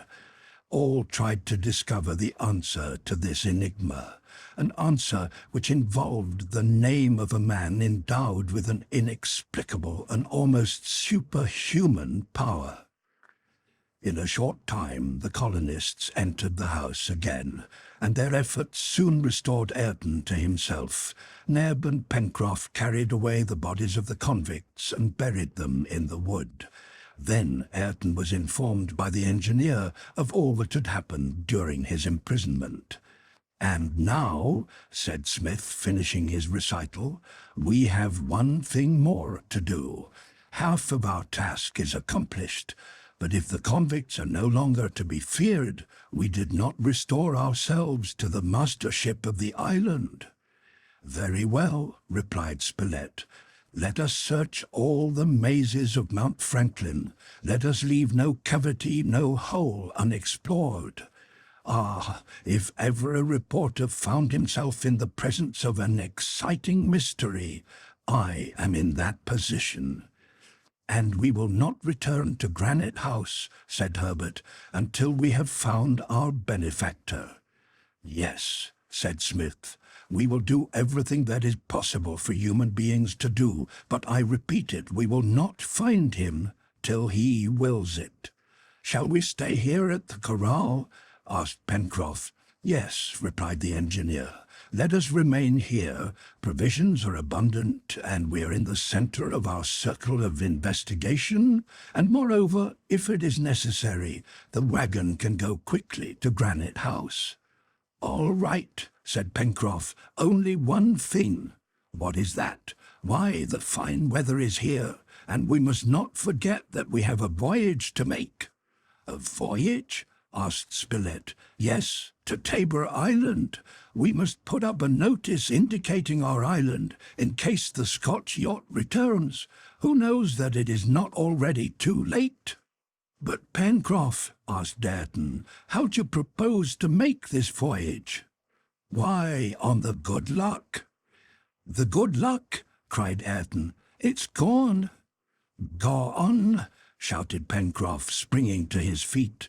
"Yes, the convicts discovered where the sloop lay, and a week ago they put out to sea in her, and, said Pencroff, his heart trembling, "and not having Harvey to manage her, they ran her upon the rocks, and she broke all to pieces. Why, the wretches, the pirates, the devils!" exclaimed the sailor. "Pencroff," said Harbert, taking his hand, "we will build another, a larger good luck. We have all the iron, all the rigging of the brig at our disposal." "But do you realize," answered Pencroff, "that it will take at least 5 or 6 months to build a vessel of 30 or 40 tons? "We will take our time," replied the reporter, "and we will give up our voyage to Tabor Island for this year." "We must make the best of it, Pencroff," said the engineer, "and I hope that this delay will not be prejudicial to us." "My poor good luck! My poor boat!" exclaimed the sailor, half broken-hearted at the loss of what was so dear to him. The destruction of the sloop was a thing much to be regretted, and it was agreed that this loss must be repaired as soon as the search was ended. This search was begun the same day, the 19th of February, and lasted throughout the week. The base of the mountain was composed of a perfect labyrinth of ravines and gorges, and it was here that the explorations must be made. No other part of the island was so well suited to hide an inhabitant who wished to remain concealed. But so great was the intricacy of these places that Smith explored them by a settled system. In the first place, the colonists visited the valley opening to the south of the volcano, in which Fall River rose. Here was where Ayrton showed them the cavern of the convicts. This place was in exactly the same condition as Ayrton had left it. They found here a quantity of food and ammunition left there as a reserve by the convicts. All this beautiful wooded valley was explored with great care, and then the southwestern spur having been turned, the colonists searched the narrow gorge where the trees were less numerous. Here the stones took the place of grass, and the wild goats and mouflons bounded among the rocks. The arid part of the island began at this part. They saw already that of the numerous valleys ramifying from the base of Mount Franklin, 3 only, bounded on the west by Fall River and on the east by Red Creek, were as rich and fertile as the valley of the Corral. These 2 brooks, which developed into rivers as they progressed, received the whole of the mountain's southern watershed and fertilized that portion of it. As to the Mercy, it was more directly fed by abundant springs hidden in Jacamar Wood. Now, any one of these 3 valleys would have answered for the retreat of some recluse who would have found there all the necessaries of life, but the colonists had explored each of them without detecting the presence of man. Was it then at the bottom of these arid gorges, in the midst of heaps of rocks and the rugged ravines to the north, between the streams of lava, that they would find this retreat and its occupant? The northern part of Mount Franklin had at its base 2 large arid valleys strewn with lava, sown with huge rocks, sprinkled with pieces of obsidian and labradorite. This part required long and difficult exploration. Here were 1,000 cavities, not very comfortable perhaps, but completely hidden and difficult of access. The colonists visited somber tunnels made in the Plutonic epoch, still blackened by the fires of other days, which plunged into the heart of the mountain. They searched these dark galleries by the light of torches, peering into their least excavations and sounding their lowest depths. But everywhere was silence, obscurity. It did not seem as if any human being had ever trodden these antique corridors, or an arm displaced one of these stones. Nevertheless, if these places were absolutely deserted, if the obscurity was complete, Smith was forced to notice that absolute silence did not reign there. Having arrived at the bottom of one of those sombre cavities which extended several hundred feet into the interior of the mountain, he was surprised to hear deep muttering sounds which were intensified by the sonority of the rocks. Spilett, who was with him, also heard these distant murmurs, which indicated an awakening of the subterranean fires. Several times they listened, and they came to the conclusion that some chemical reaction was going on in the bowels of the earth. "The volcano is not entirely extinct," said the reporter. "It is possible that since our exploration of the crater, something has happened in its lower regions. All volcanoes, even those which are said to be extinct, can evidently become active again. But if Mount Franklin is preparing for another eruption, is not Lincoln Island in danger?" "I don't think so," answered the engineer. "The crater, that is to say, the safety valve, exists, and the outflow of vapors and lavas will escape as heretofore by its accustomed outlet. Unless the lavas make a new passage towards the fertile parts of the island, why, my dear Spilett, should they not follow their natural course? Well, volcanoes are capricious. Notice," said Smith, "that all the slope of the mountain favors the flow of eruptive matter towards the valleys which we are traversing at present. It would take an earthquake to so change the center of gravity of the mountain as to modify this slope. But an earthquake is always possible under these conditions." "True," replied the engineer, "especially when the subterranean forces are awakening and the bowels of the earth, after a long repose, chance to be obstructed. You are right, my dear Spilett. An eruption would be a serious thing for us, and it would be better if this volcano has not the desire to wake up. But we can do nothing.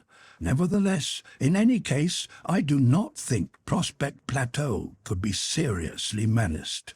Between it and the lake there is quite a depression in the land, and even if the lavas took the road to the lake, they would be distributed over the downs and the parts adjoining Shark Gulf. We have not yet seen any smoke from the summit, indicating a near eruption," said Spilett. "No," answered the engineer, "not the least vapor has escaped from the crater. It was but yesterday that I observed its upper part. But it is possible that rocks, cinders, and hardened lavas have accumulated in the lower part of its chimney, and for the moment this safety valve is overloaded. But at the first serious effort, all obstacles will disappear, and you may be sure, my dear Spilett, that neither the island, which is the boiler, nor the volcano, which is the valve, will burst under the pressure. Nevertheless, I repeat, it is better to wish for no eruption." "And yet we are not mistaken," replied the reporter. "We plainly hear ominous rumblings in the depths of the volcano." "No," replied the engineer, after listening again with the utmost attention. "That is not to be mistaken. Something is going on there, the importance of which cannot be estimated, nor what the result will be." Smith and Spilett, on rejoining their companions, told them of these things. "All right," cried Pencroff, "this volcano wants to take care of us, but let it try. It will find its master." "Who is that?" asked the negro. "Our genius, Neb, our good genius, who will put a gag in the mouth of the crater if it attempts to open it." The confidence of the sailor in the guardian of the island was absolute, and indeed the occult power which had so far been manifested seemed limitless. But thus far this being had escaped all the efforts the colonists had made to discover him. From the 19th to the 25th of February, the investigations were conducted in the western portion of Lincoln Island, where the most secret recesses were searched. They even sounded each rocky wall as one knocks against the walls of a suspected house. The engineer went so far as to take the exact measure of the mountain, and he pushed his search to the last strata sustaining it. It was explored to the summit of the truncated cone which rose above the first rocky level, and from there to the upper edge of the enormous cap, at the bottom of which opened the crater. They did more. They visited the gulf, still extinct, but in whose depths the rumblings were distinctly heard. Nevertheless, not a smoke, not a vapor, no heat in the wall indicated a near eruption. But neither there nor in any other part of Mount Franklin did the colonists find the traces of him whom they sought. Their investigations were then directed over all the tract of Downs. They carefully examined the high lava walls of Shark Gulf from base to summit, although it was very difficult to reach the water level. No one, nothing. These two words summed up in brief the result of all the useless fatigues Smith and his companions had been at, and they were a trifle annoyed at their ill success. But it was necessary now to think of returning, as these researches could not be pursued indefinitely. The colonists were convinced that this mysterious being did not reside upon the surface of the island, and strange thoughts floated through their overexcited imaginations. Neb and Pencroff particularly went beyond the strange into the region of the supernatural. The 25th of February, the colonists returned to Granite House, and by means of the double cord shot by an arrow to the door landing, communication was established with their domain. 1 month later, they celebrated the 3rd anniversary of their arrival on Lincoln Island. Chapter 56. After 3 years, the question of a new ship, its determination, prosperity of the colony, the shipyard, the cold weather, Pencroff resigned, washing, Mount Franklin. 3 years had passed since the prisoners had fled from Richmond, and in all that time their conversation and their thoughts had been of the fatherland. They had no doubt that the war was ended, and that the North had triumphed, but how, at what cost, what friends had fallen in the struggle? They often talked of these things, although they had no knowledge when they would be able to see that country again. To return, if only for a few days, to renew their intercourse with civilization, to establish a communication between their island and the mother country, and then to spend the greater part of their lives in this colony which they had founded, and which would then be raised to a metropolis. Was this a dream which could not be realized? There were but 2 ways of realizing it. Either a ship would some day show itself in the neighborhood of Lincoln Island, or the colonists must themselves build a vessel staunch enough to carry them to the nearest land. Unless our genius furnishes us with the means of returning home, said Pencroff. And indeed, if Neb and Pencroff had been told that a 300-ton ship was waiting for them in Shark Gulf or Balloon Harbor, they would not have manifested any surprise. In their present condition, they expected everything. But Smith, less confident, urged them to keep to realities and to build the vessel, whose need was urgent, since a paper should be placed on Tabor Island as soon as possible, in order to indicate the new abode of Ayrton. The good luck was gone. It would take at least 6 months to build another vessel, and as winter was approaching, the voyage could not be made before the next spring.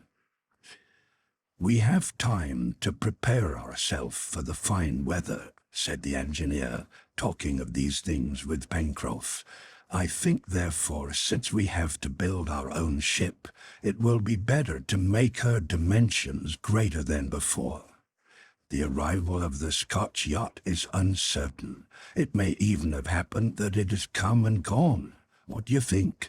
Would it not be better to build a vessel that, in case of need, could carry us to the archipelagos or New Zealand?"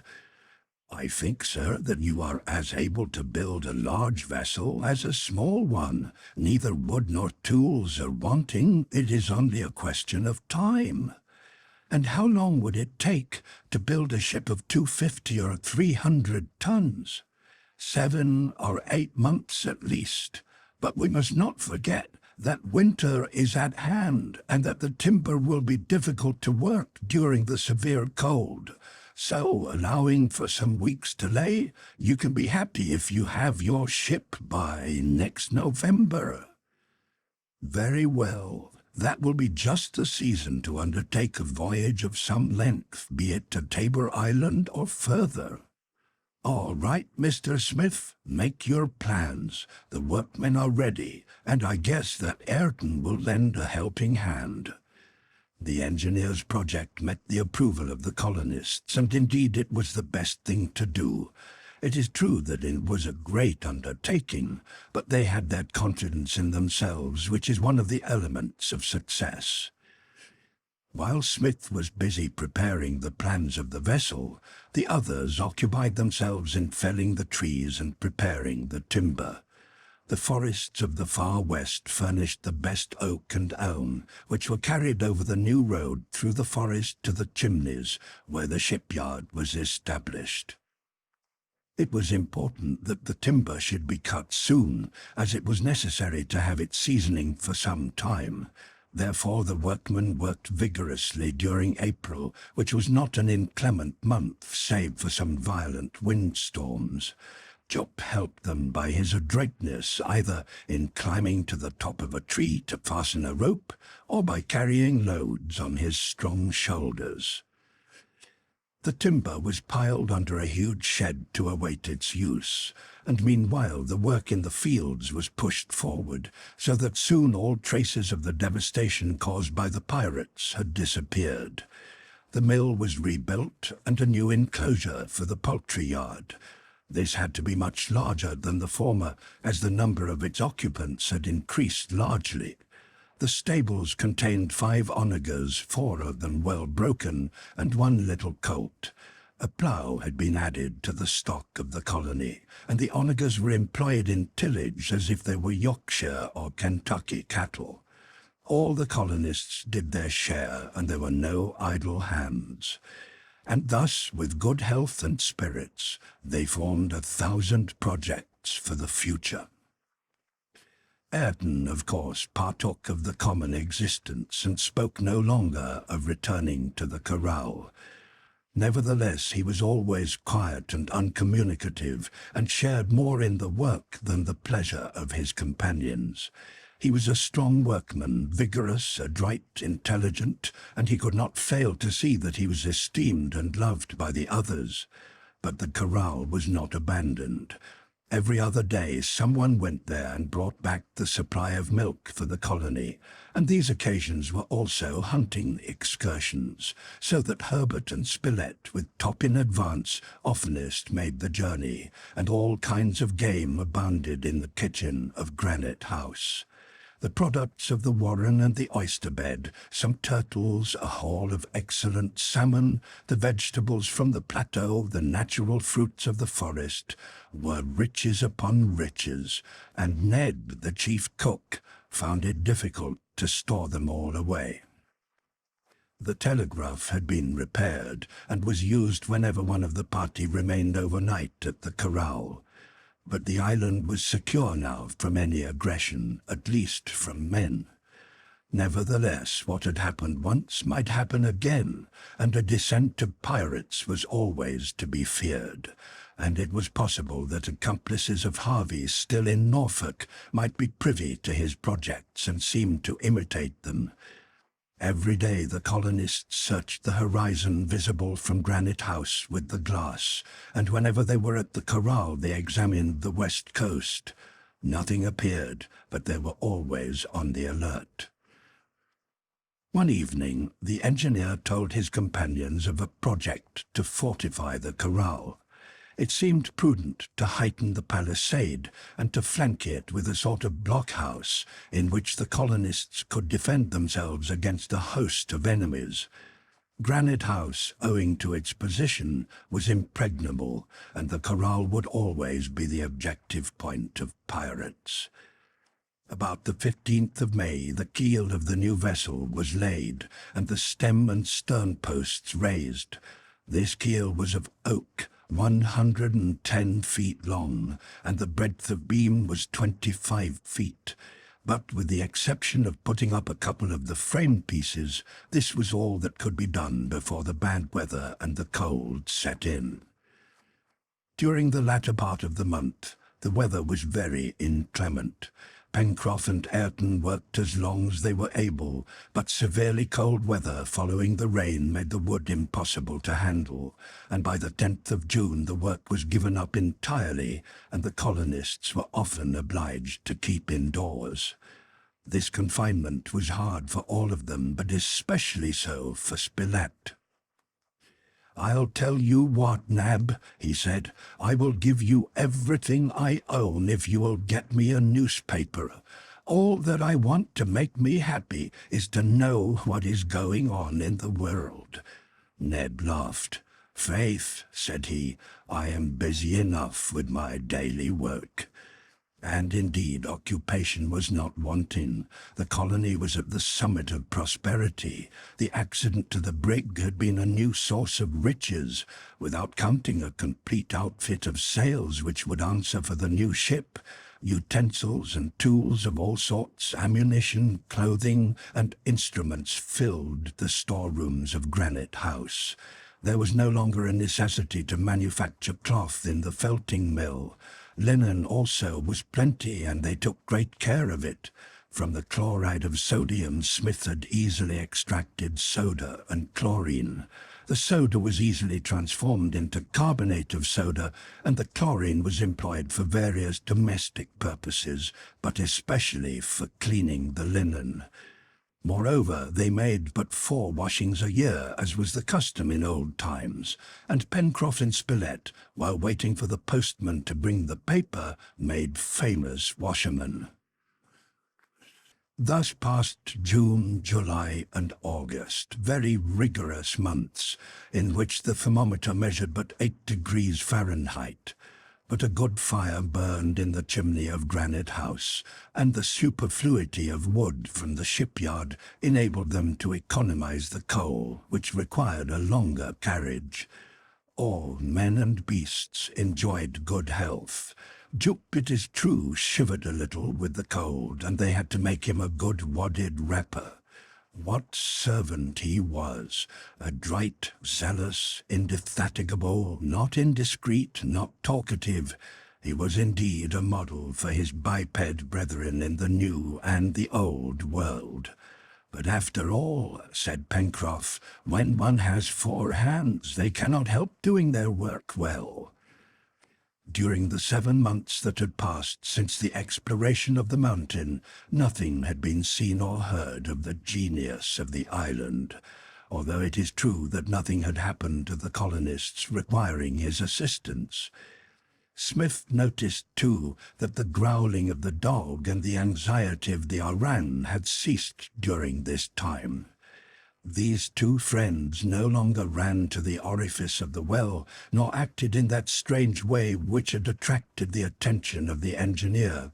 But did this prove that everything had happened that was going to happen, that they were never to find an answer to the enigma? Could it be affirmed that no new conjunction of circumstances would make this mysterious personage appear again? Who knows what the future may bring forth? On the 7th of September, Smith, looking towards Mount Franklin, saw a smoke rising and curling above the crater. Chapter 57. The Awakening of the Volcano. The Fine Weather. Resumption of Work. The evening of the 15th of October. A telegraph. A demand. An answer. Departure for the corral. The notice. The extra wire. The basalt wall. At high tide. At low tide. The cavern. A dazzling light. The colonists, called by Smith, had left their work and gazed in silence at the summit of Mount Franklin. The volcano had certainly awakened, and its vapors had penetrated the mineral matter of the crater, but no one could say whether the subterranean fires would bring on a violent eruption. But even supposing an eruption, it was not likely that Lincoln Island would suffer in every part. The discharges of volcanic matter are not always disastrous. That the island had already been subjected to an eruption was evident from the currents of lava spread over the western slope of the mountain. Moreover, the shape of the crater was such as to vomit matter in the direction away from the fertile parts of the island. Nevertheless, what had been was no proof of what would be. Often the old craters of volcanoes close and new ones open. An earthquake phenomenon, often accompanying volcanic action, may do this by changing the interior arrangement of the mountain and opening new passages for the incandescent lavas. Smith explained these things to his companions, and without exaggerating the situation, showed them just what might happen. After all, they could do nothing. Granite House did not seem to be menaced unless by a severe earthquake, but all feared for the corral if any new crater opened in the mountain. From this time the vapor poured from the cone without cessation, and indeed increased in density and volume, although no flame penetrated its thick folds. The phenomenon was confined as yet to the lower part of the central chimney.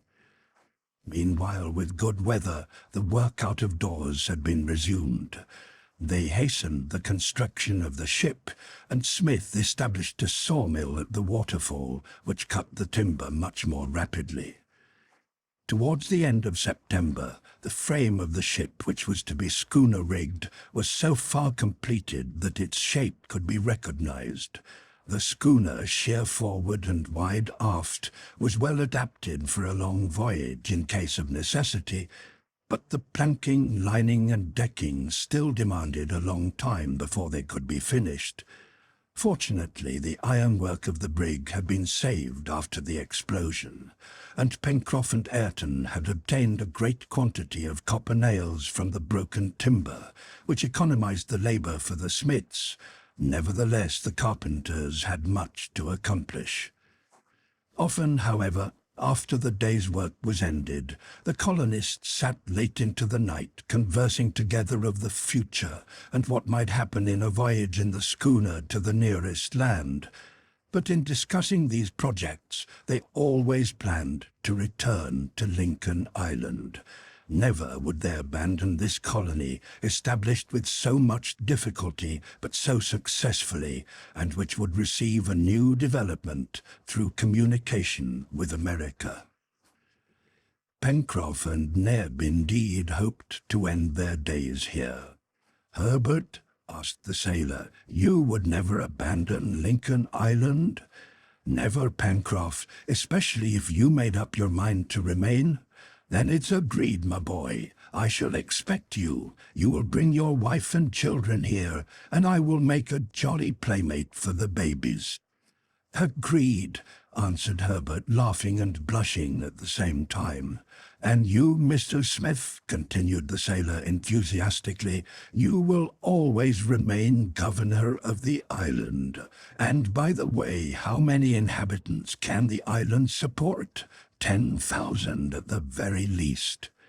They chatted in this way, letting Pencroff indulge in his whims, and one thing leading to another, the reporter finished by founding the New Lincoln Herald. Thus it is with the spirit of man. The need of doing something permanent, something which will survive him, is the sign of his superiority over everything here below. It is that which is established and justifies his domination over the whole world. After all, who knows if Jup and Tot had not their dream of the future? Ayrton, silent, said to himself that he wanted to see Lord Glenarvan and show him the change in himself. One evening, the 15th of October, the conversation was prolonged and longer than usual. It was 9 o'clock, and already long, ill-concealed yawns showed that it was bedtime. Pencroff was about starting in that direction, when suddenly the electric bell in the hall rang. Everyone was present, so none of their party could be at the corral. Smith rose. His companions looked as if they had not heard aright. "What does he want?" cried Ned. "Is it the devil that's ringing?" No one replied. "It is stormy weather," said Herbert. "Perhaps the electric influence—" Herbert did not finish the sentence. The engineer, towards whom all were looking, shook his head. "Wait a minute," said Spilett. "If it is a signal, it will be repeated." "But what do you think it is?" asked Ned. "Perhaps it—" The sailor's words were interrupted by another ring. Smith went to the operators, and turning on the current, telegraphed to the corral, "What do you want?" A few minutes later, the needle moving over the lettered card gave this answer to the inmates of Granite House: "Come to the corral as quickly as possible." "At last!" cried Smith. Yes, at last. The mystery was about to be solved. Before the strong interest in what was at the corral, all fatigue and need of repose vanished. Without saying a word, in a few minutes they were out of Granite House and following the shore. Only Top and Jup remained behind. The night was dark. The moon, new this day, had set with the sun. Heavy clouds obscured the stars, but now and then heat lightning, the reflection of a distant storm, illuminated the horizon. But great as the darkness was, it could not hinder people as familiar with the route as were the colonists. All were very much excited and walked rapidly. There could be no doubt that they were going to find the answer to the engineer, the name of that mysterious being who was so generous in his influence, so powerful to accomplish. It could not be doubted that this unknown had been familiar with the least detail of their daily lives, that he overheard all that was said in Granite House. Each one, lost in his reflections, hurried onward. The darkness under the trees was such that the route was invisible. There was no sound in the forest, not a breath of wind moved the leaves. This silence during the first quarter of an hour was uninterrupted, save by Pencroff, who said, "We should have brought a lantern," and by the engineer's answer, "We will find one at the corral." Smith and his companions had left Granite House at 12 minutes past 9. In 35 minutes they had traversed 3 of the 5 miles between the mouth of the Mersey and the corral. Just then, brilliant flashes of lightning threw the foliage into strong relief. The storm was evidently about to burst upon them. The flashes became more frequent and intense. Heavy thunder rolled through the heavens. The air was stifling. The colonists rushed on, as if impelled by some irresistible force.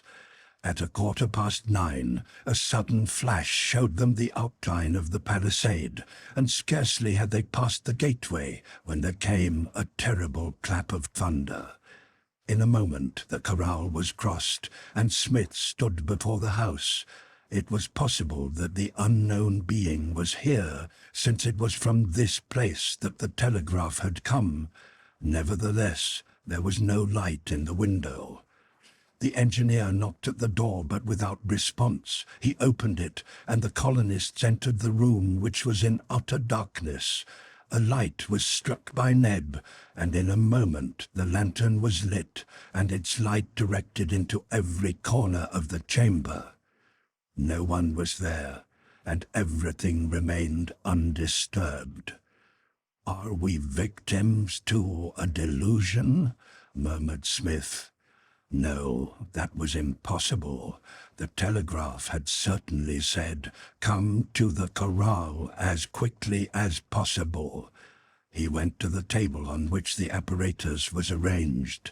Everything was in place and in order. "Who was here last?" asked the engineer. "I, sir," answered Ayrton, "and that was 4 days ago." "Ah, here is something," exclaimed Harbert, pointing to a paper lying on the table. On the paper were these words written in English: "Follow the new wire."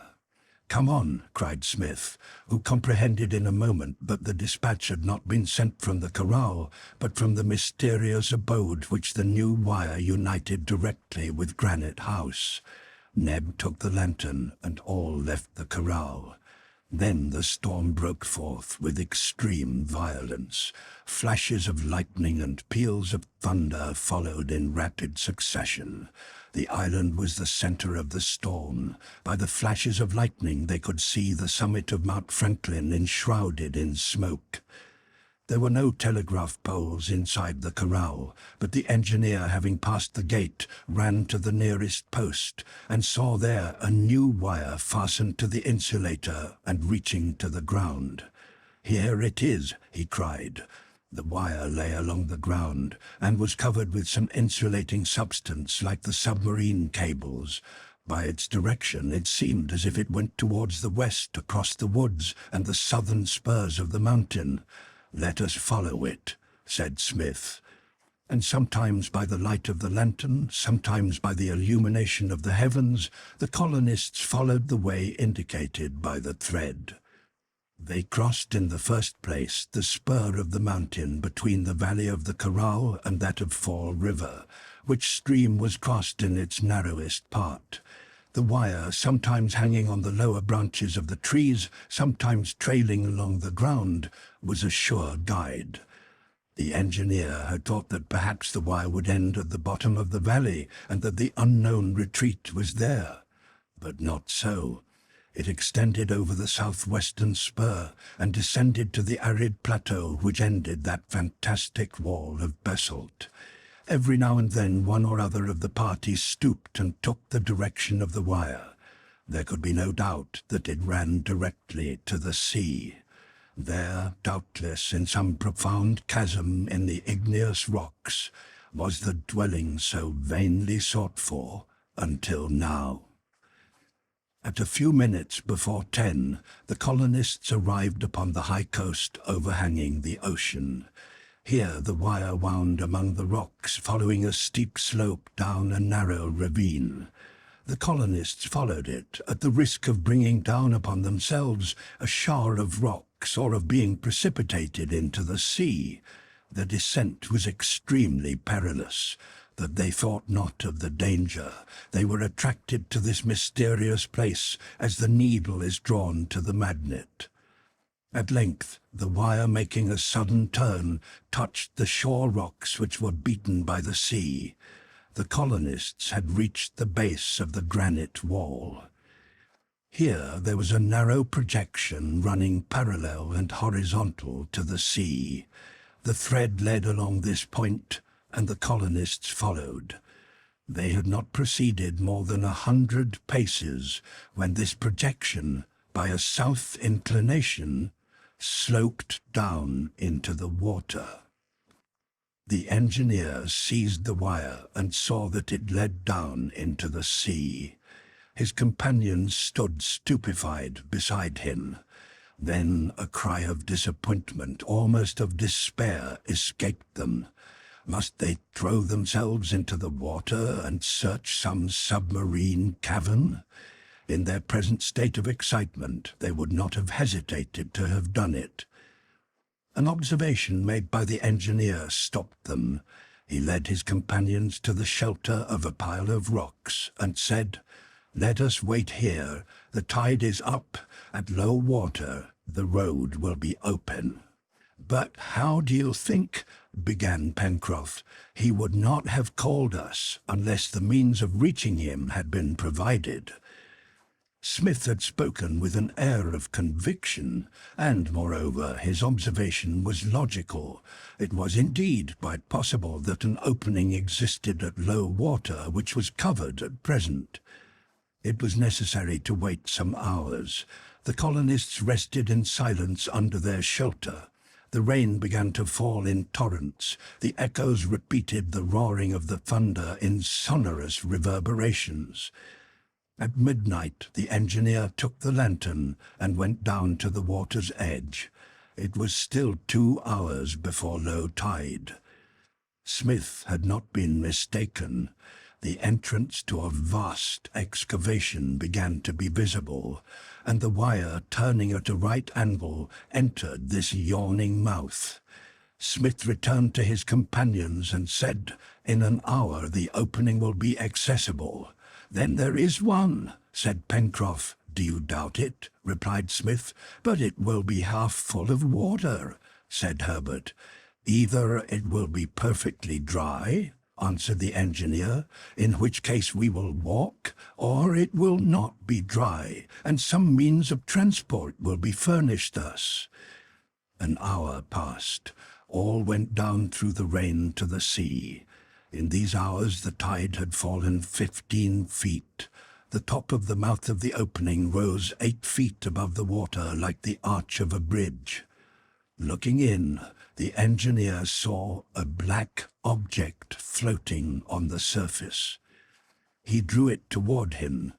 It was a canoe made of sheet iron bolted together. It was tied to a projecting rock inside the cavern wall. A pair of oars were under the seats. "Get in," said Smith. The colonists entered the boat. Neb and Ayrton took the oars, Pencroff the tiller, and Smith in the bows holding the lantern lit the way. The vault, at first very low, rose suddenly, but the darkness was too great for them to recognize the size of this cavern, its height and depth. An imposing silence reigned throughout this granite chamber. No sound, not even the pealing of the thunder, penetrated its massive walls. In certain parts of the world there are immense caves, a sort of natural crypts which date back to the geologic epoch. Some are invaded by the sea, others contain large lakes within their walls. Such is Fingal's Cave in the island of Stuffer. Such are the caves of Malga on the Bay of Douarnenez in Brittany, the caves of Bonifacio in Corsica, those of Lisa Fjord in Norway. Such is that immense cavern, the Mammoth Cave of Kentucky, which is 500 feet high and more than 20 miles long. As to this cavern which the colonists were exploring, did it not reach to the very center of the island? For a quarter of an hour the canoe advanced under the directions of the engineer. At a sudden moment he said, "Go over to the right." The canoe, taking this direction, brought up beside the wall. The engineer wished to observe whether the wire continued along this side. It was there, fastened to the rock. "Forward," said Smith. The canoe kept on a quarter of an hour longer, and it must have been half a mile from the entrance when Smith's voice was heard again. "Halt!" he exclaimed. The canoe stopped, and the colonists saw a brilliant light illuminating the enormous crypt so profoundly hidden in the bowels of the earth. They were now enabled to examine this cavern, of whose existence they had had no suspicion. A vault supported on basaltic shafts, which might all have been cast in the same mould, rose to a height of 100 feet. Fantastic arches sprung at irregular intervals from these columns, which nature had placed here by thousands. They rose to a height of 40 or 50 feet, and the water, in despite of the tumult without, quietly lapped their base.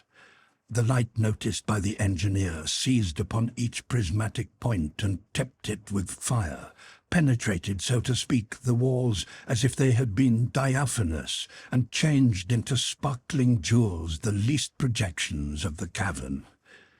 Following a phenomenon of reflection, the water reproduced these different lights upon its surface, so that the canoe seemed to float between two sparkling zones.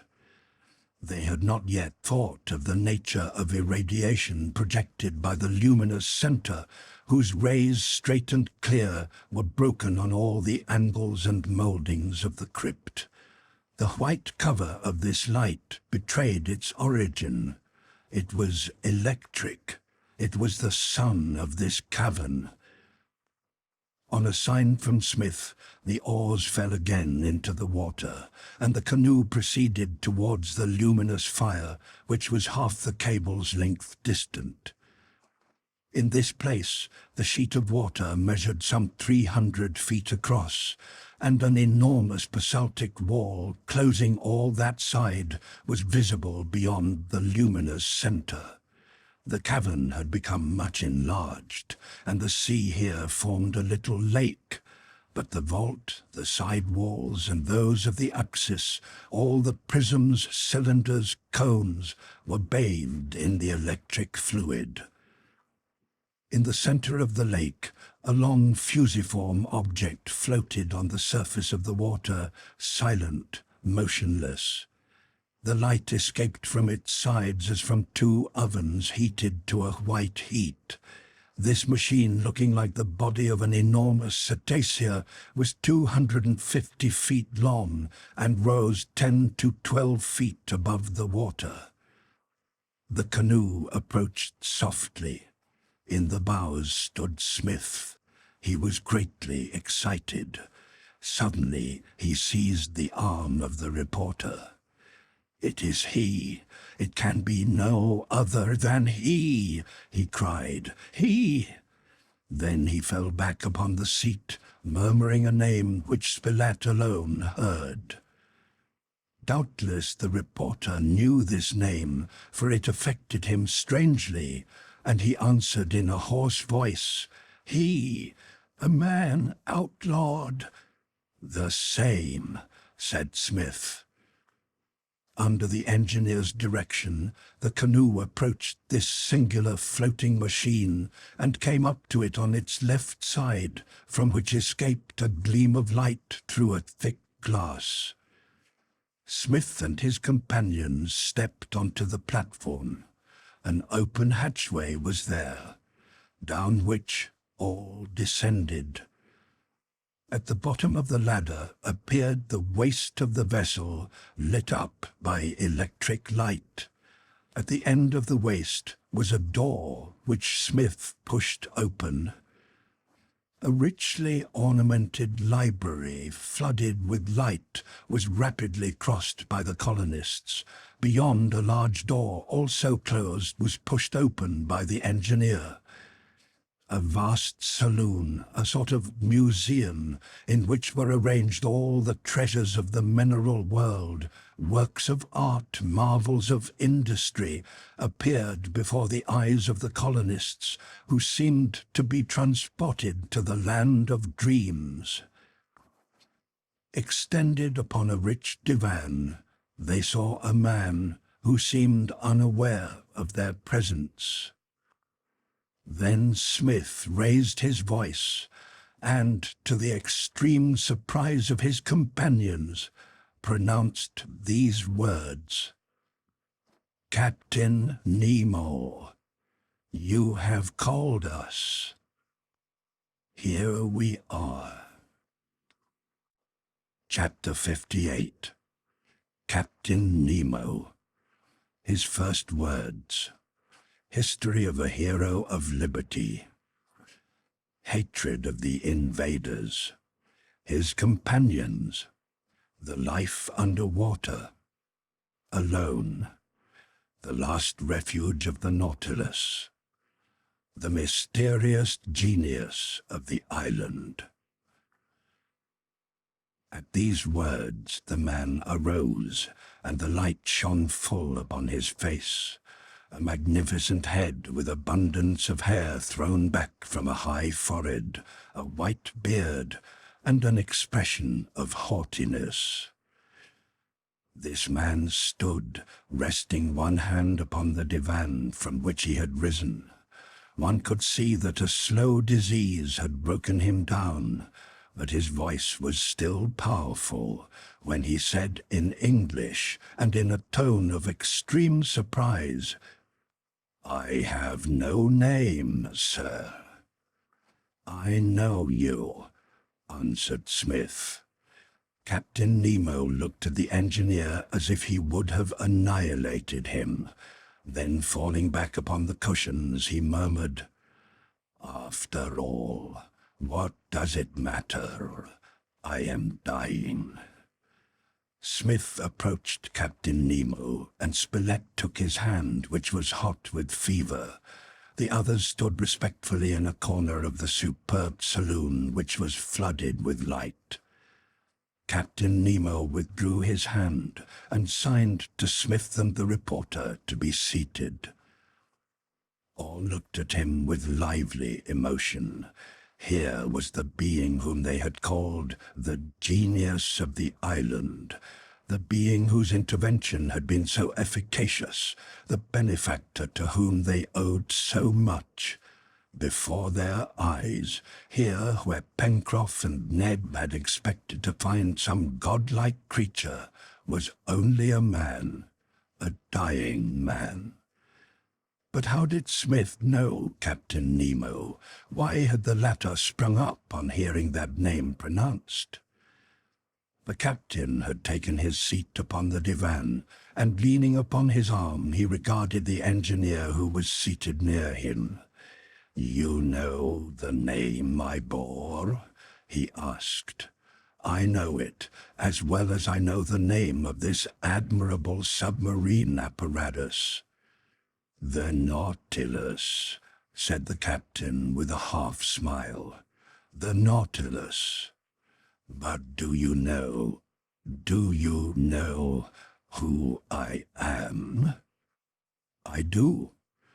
For 30 years, I have had no communication with the inhabited world. For 30 years have I lived in the depths of the sea, the only place where I have found freedom. Who now has betrayed my secret?" "A man who never pledged you his word, Captain Nemo, one who, therefore, cannot be accused of betraying you." "The Frenchman whom chance threw in my way?" "The same." "Then this man and his companions did not perish in the maelstrom into which the Nautilus had been drawn?" "They did not, and there has appeared under the title of 20,000 Leagues Under the Sea a work which contains your history." "The history of but a few months of my life, sir," answered the captain quickly. "True," replied Smith, "but a few months of that strange life sufficed to make you known as a great criminal, doubtless," said Captain Nemo, smiling disdainfully. "Yes, a revolutionist, a scourge to humanity." The engineer did not answer. "Well, sir?" "I am unable to judge Captain Nemo," said Smith, "at least in what concerns his past life. I, like the world at large, am ignorant of the motives for this strange existence, and I am unable to judge of the effects without knowing the causes. But what I do know is that a beneficent hand has been constantly extended to us since our arrival here, that we owe everything to a being good, generous, and powerful, and that this being powerful, generous, and good is you, Captain Nemo." "It is I," answered the captain quietly. The engineer and the reporter had risen, the others had drawn near, and the gratitude which swelled their hearts would have sought expression in words and gesture, when Captain Nemo signed to them to be silent, and in a voice more moved, doubtless, than he wished, "When you have heard me," he said. And then, in a few short, clear sentences, he told them the history of his life. The history was brief, and nevertheless it took all his remaining strength to finish it. It was evident that he struggled against an extreme feebleness. Many times Smith urged him to take some rest, but he shook his head, like one who knew that for him there would be no tomorrow. And when the reporter offered his services, "They are useless," he answered. "My hours are numbered." Captain Nemo was an Indian prince, the Prince Dakkar, the son of the Rajah of the then independent territory of Bundelkund, and nephew of the hero of India, Tipu Saib. His father sent him, when 10 years old, to Europe, where he received a complete education, and it was the secret intention of the Rajah to have his son able some day to engage in equal combat with those whom he considered as the oppressors of his country. From 10 years of age until he was 30, the Prince Dakkar, with superior endowments of high heart and courage, instructed himself in everything, pushing his investigations in science, literature, and art to the uttermost limits. He travelled all over Europe. His birth and fortune made his company much sought after, but the seductions of the world possessed no charm for him. Young and handsome, he remained serious, gloomy, with an insatiable thirst for knowledge, with implacable anger fixed in his heart. He hated the only country where he had never wished to set foot, the only nation whose advances he had refused. He hated England more and more as he admired her. This Indian summed up in his own person all the fierce hatred of the vanquished against the victor. The invader is always unable to find grace with the invaded. The son of one of those sovereigns whose submission to the United Kingdom was only nominal, the prince of the family of Tipu Saib, educated in ideas of reclamation and vengeance, with a deep-seated love for his poetic country, weighed down with the chains of England, wished never to place his foot on that land, to him accursed, that land to which India owed her subjection. The Prince Dakkar became an artist, with a lively appreciation of the marvels of art, a savant familiar with the sciences, a statesman educated in European courts. In the eyes of a superficial observer, he passed perhaps for one of those cosmopolites, curious after knowledge but disdaining to use it, for one of those opulent travellers, high-spirited and platonic, who go all over the world and are of no one country. It was not so. This artist, this savant, this man was Indian to the heart. Indian in his desire for vengeance, Indian in the hope which he cherished of being able some day to re-establish the rights of his country, of driving on the stranger, of making it independent. He returned to Bundelkund in the year 1849. He married a noble Indian woman whose heart bled as his did at the woes of their country. He had 2 children whom he loved, but domestic happiness could not make him forget the servitude of India. He waited for an opportunity. At length it came. The English yoke was pressed perhaps too heavily upon the Indian people. The Prince Dakkar became the mouthpiece of the malcontents. He instilled into their spirits all the hatred he felt against the strangers. He went over not only the independent portions of the Indian peninsula, but into those regions directly submitted to the English control. He recalled to them the grand days of Tipu Sahib, who died heroically at Seringapatam for the defense of his country. In 1857, the Sepoy Mutiny broke forth. Prince Dakar was its soul. He organized that immense uprising. He placed his talents and his wealth at the service of that cause. He gave himself. He fought in the first rank. He risked his life as the humblest of those heroes who had risen to free their country. He was wounded 10 times in 20 battles, and was unable to find death when the last soldiers of independence fell before the English guns. Never had British rule in India been in such danger, and had the sepoys received the assistance from without which they had hoped for, Asia would not today, perhaps, be under the dominion of the United Kingdom. At that time, the name of Prince Dakar was there illustrious. He never hid himself, and he fought openly. A price was put upon his head, and although he was not delivered up by any traitor, his father, mother, wife, and children suffered for him before he knew of the dangers which they ran on his account. Once again, right fell before might. Civilization never goes backwards, and her laws are like those of necessity. The sepoys were vanquished, and the country of the ancient Rajas fell again under the strict rule of England.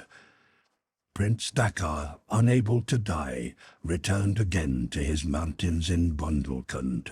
There, thenceforward alone, he conceived an immense disgust against all who bore the name of man, a hatred and a horror of the civilized world, and wishing to fly from it, he collected the wreck of his fortune, gathered together 20 of his most faithful companions, and one day disappeared. Where did Prince Dakar seek for that independence which was refused him upon the inhabited earth? Under the waters, in the depths of the seas, where no one could follow him. From a man of war, he became a man of science. On a desert island of the Pacific, he established his workshops, and there he constructed a submarine ship after plans of his own. By means which will someday be known, he utilized electricity, that incommensurable force, for all the necessities of his apparatus as a motor for lighting and for heat. The sea, with its infinite treasures, its myriads of fishes, its harvests of varech and sargassum, its enormous mammifers, and not only all that nature held, but all that man had lost, amply sufficed for the needs of the prince and his equipage, and thus he accomplished his heart's desire to have no further communication with the earth. He named his submarine ship the Nautilus. He called himself Captain Nemo, and he disappeared under the seas. During many years, the captain visited all the oceans from one pole to the other. Pariah of the earth, he reaped the treasures of the unknown worlds. The millions lost in Vigo Bay in 1702 by the Spanish galleons furnished him with an inexhaustible mine of wealth, which he gave anonymously to people fighting for their independence. For years he had had no communication with his kindred, when during the night of the 6th of November, 1866, 3 men were thrown upon his deck. They were a French professor, his servant, and a Canadian fisherman. These men had been thrown overboard by the shock of the collision between the Nautilus and the United States frigate Abraham Lincoln, which had given it chase. Captain Nemo learned from the professor that the Nautilus, sometimes taken for a gigantic mammater of the cetacean family, sometimes for a submarine apparatus containing a gang of pirates, was hunted in every sea. Captain Nemo could have thrown these 3 men whom chance had thrown across his mysterious life into the ocean. He did not do it. He kept them prisoners, and during 7 months they were able to perceive all the marvels of a voyage of 20,000 leagues under the sea. One day, the 22nd of June, 1867, these 3 men who knew nothing of Captain Nemo's past life seized the boat belonging to the Nautilus and attempted to escape. But just then the Nautilus was upon the coast of Norway in the eddy of the maelstrom, and the captain believed that the fugitives caught in its terrible vortex had been swallowed up in the Gulf. He was unaware that the Frenchman and his companions had been miraculously thrown upon the coast, that the fishermen of the Lofoden Islands had rescued them, and that the professor, on his return to France, had published a book in which 7 months of this strange and adventurous navigation was narrated. For a long time, Captain Nemo continued this mode of life, traversing the sea. One by one his companions died and found their rest in the coral cemetery at the bottom of the Pacific. And in time, Captain Nemo was the last survivor of those who had sought refuge in the depths of the oceans. He was then 60 years old. As he was alone, it was necessary to take his Nautilus to one of those submarine ports which served him in former days as a harbor. One of these ports was under Lincoln Island, and was the present asylum of the Nautilus. For 6 years the captain had remained there, awaiting that death which would reunite him with his companions, when chance made him witness to the fall of the balloon which carried the prisoners. Clothed in his impermeable jacket, he was walking under the water some cable's lengths from the shore of the islet, when the engineer was thrown into the sea. A good impulse moved Captain Nemo, and he saved Cyrus Smith. On the arrival of these 5 castaways, he wished to go from them, but his port of refuge was closed. Some volcanic action had raised up the basalt so that the Nautilus could not cross the entrance to the crypt, although there was still sufficient water for a boat of light draught. Captain Nemo, therefore, remained and watched these men thrown without resources upon a desert island, but he did not wish to be seen. Little by little, as he saw their honest, energetic lives, how they were bound together in fraternal amity, he interested himself in their efforts. In spite of himself, he found out all the secrets of their existence. Clothed in his impermeable jacket, he could easily reach the bottom of the well in Granite House, and climbing by the projections of the rock to its mouth, he heard the colonists talk of their past and discuss their present and future.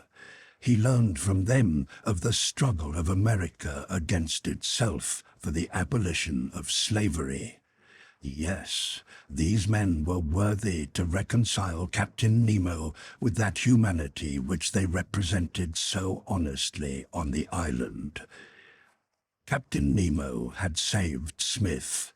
It was he who had led the dog to the Chimneys, who threw Top out of the water, who stranded the box of useful articles on Jetsam Point, who brought the canoe down the Mersey, who threw the cord from Granite House when it was attacked by the monkeys, who made known the presence of Ayrton on Tabor Island by means of the paper enclosed in the bottle, who blew up the brig by means of a torpedo, who saved Harbert from certain death by bringing the quinine, who, finally, killed the convicts by those electric balls which he employed in his submarine hunting excursions. Thus was explained all those seemingly supernatural incidents, which all of them attested the generosity and the power of the captain. Nevertheless, this intense misanthrope thirsted to do good. He had some useful advice to give to his protégés, and moreover, feeling the approach of death, he had summoned, as we have seen, the colonist from Granite House by means of the wire which reached from the corral to the Nautilus. Perhaps he would not have done it had he thought that Smith knew enough of his history to call him by his name of Nemo. The captain finished the recital of his life, and then Smith spoke. He recalled all the instances of the salutary influences exercised over the colonists, and then, in the name of his companions and in his own, he thanked this generous being for all that he had done. But Captain Nemo had never dreamed of asking any return for his services. One last thought agitated his spirit, and before taking the hand which the engineer held out to him, he said, "Now, sir, you know my life. Judge of it."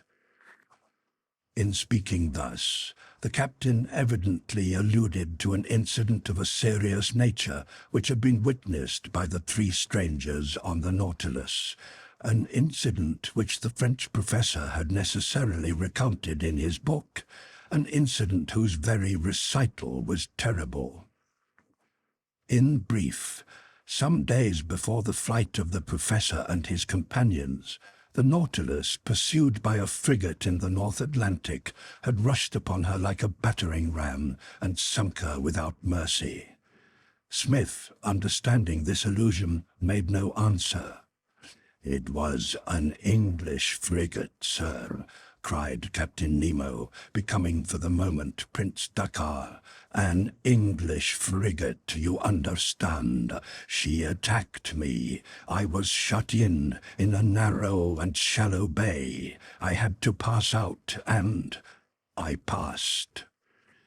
Then, speaking with more calmness, "I had right and justice on my side," he added. "I did good when I could, and evil when I must. All justice is not in forgiveness." Some moments of silence followed this response, and Captain Nemo asked again, "What do you think of me?" Smith took the hand of the captain and answered him in a grave voice. "Captain, your mistake has been in believing that you could bring back the old order of things, and you have struggled against necessary progress. It was one of those errors which some of us admire, others blame, but of which God alone can judge, and which the human mind exonerates. We can disagree with one who misleads himself in an intention which he believes laudable, and at the same time esteem him. Your error is of a kind which does not preclude admiration, and your name has nothing to fear from the judgment of history. She loves heroic follies, though she condemns the results which follow." The breast of Captain Nemo heaved. He raised his hand towards heaven. "Was I wrong, or was I right?" he murmured. Smith continued, "All great actions return to God, from whom they came. Captain Nemo, the worthy men here whom you have succored will always weep for you." Harbert approached him. He knelt down and took the hand of the captain and kissed it. A tear glistened in the eye of the dying man. "My child," he said, "bless you." Chapter 59. The Last Hours of Captain Nemo. His Dying Wishes. A Souvenir for his Friends. His Tomb. Some Counsel to the Colonists. The Supreme Moment. At the Bottom of the Sea. It was morning. though no ray of daylight penetrated the vault. The sea at this moment high covered the outlet, but the artificial light escaping in long rays from the sides of the Nautilus had not diminished, and the sheet of water around the vessel glowed resplendent. Captain Nemo, overcome by an extreme fatigue, fell back upon the divan. They did not dream of transporting him to Granite House, as he had shown a wish to remain among the priceless treasures of the Nautilus, awaiting that death which could not be long in coming. Smith and Spilett observed with great attention his prostration. They saw that he was slowly sinking. His strength, formerly so great, was almost gone, and his body was but a frail envelope for the spirit about escaping. All life was concentrated at the heart and brain. The engineer and the reporter consulted together in low tones. Could they do anything for the dying man? Could they, if not save him, at least prolong his life for a few days? He himself had said that there was no remedy, and he awaited death calmly and without fear. "We can do nothing," said Spilett. "What is he dying of?" asked Pencroff. "Of exhaustion," answered the reporter. "Supposing we take him out into the open air, into the sunlight, perhaps he would revive." "No, Pencroff," responded the engineer, "there is nothing to do. Moreover, Captain Nemo would not be willing to leave here. He has lived on the Nautilus for 30 years, and on the Nautilus he wishes to die." Doubtless Captain Nemo heard Smith's words, for raising himself up a little and speaking in a feeble but intelligible voice, he said, "You are right.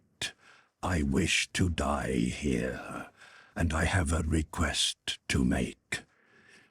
Smith and his companions had gathered round the divan, and they arranged the cushions so that the dying man was more comfortably placed.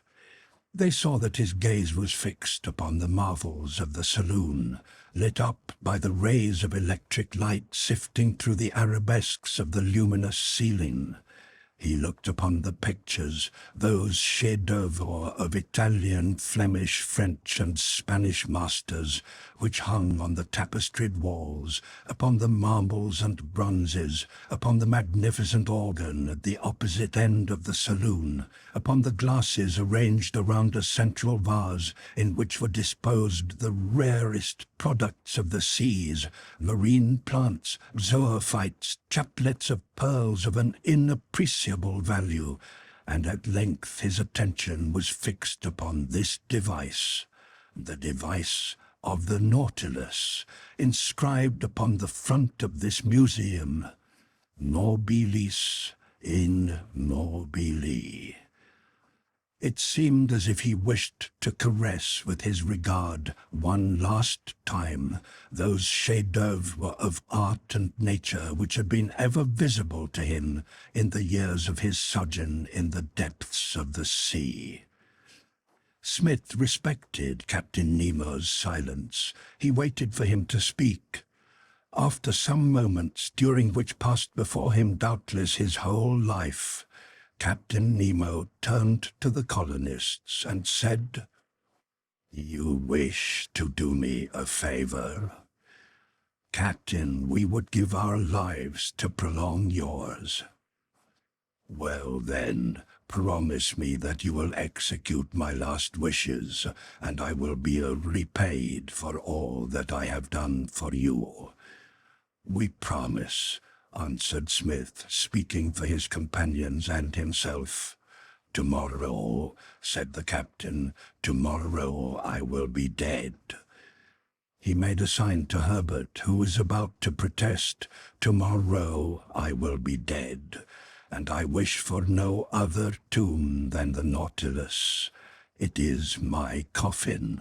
All my friends rest at the bottom of the sea, and I wish to rest there also." A profound silence followed the words of Captain Nemo.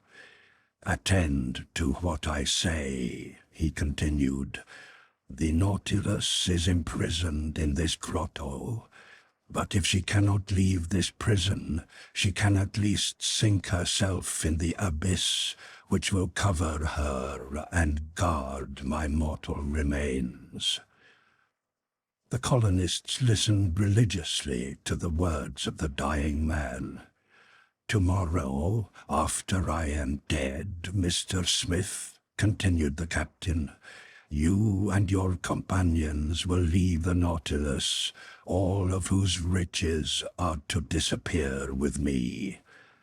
One single remembrance of Prince Dakkar, whose history you now know, will remain to you. That coffer there encloses diamonds worth many millions, most of them souvenirs of the time when, a husband and father, I almost believed in happiness. And the collection of pearls gathered by my friends and myself from the bottom of the sea. With this treasure, you will be able sometime to accomplish good. In your hands and those of your companions, Mr. Smith, wealth will not be dangerous. I shall be ever present with you in your works." After some moments of rest, necessitated by his extreme feebleness, Captain Nemo continued as follows. "Tomorrow you will take this coffer, you will leave this saloon and close the door. Then you will ascend to the platform of the Nautilus, and you will bolt down the hatchway."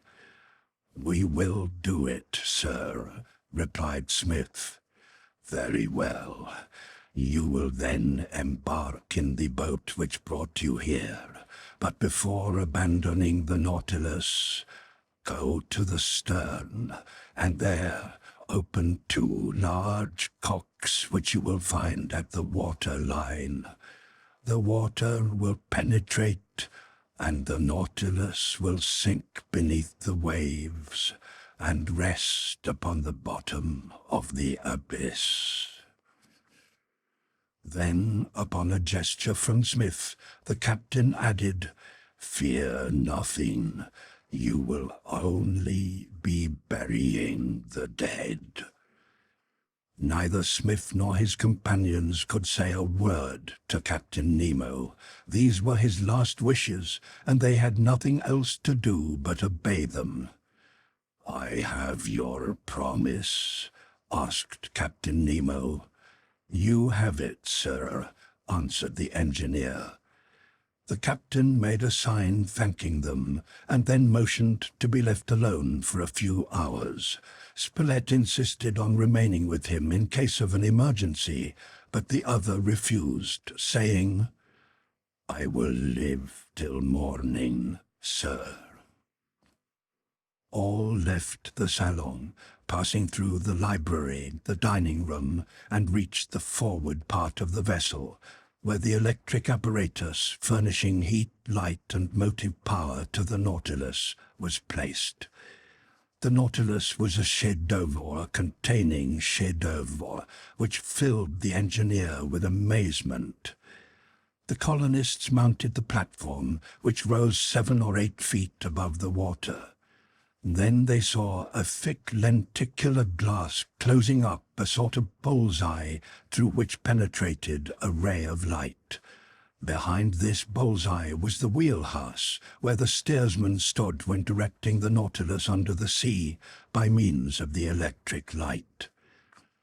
Smith and his companions stood here in silence, impressed by what they saw and what they had heard, and their hearts bled to think that he, their protector, whose arm had been so often raised to aid them, would soon be counted among the dead.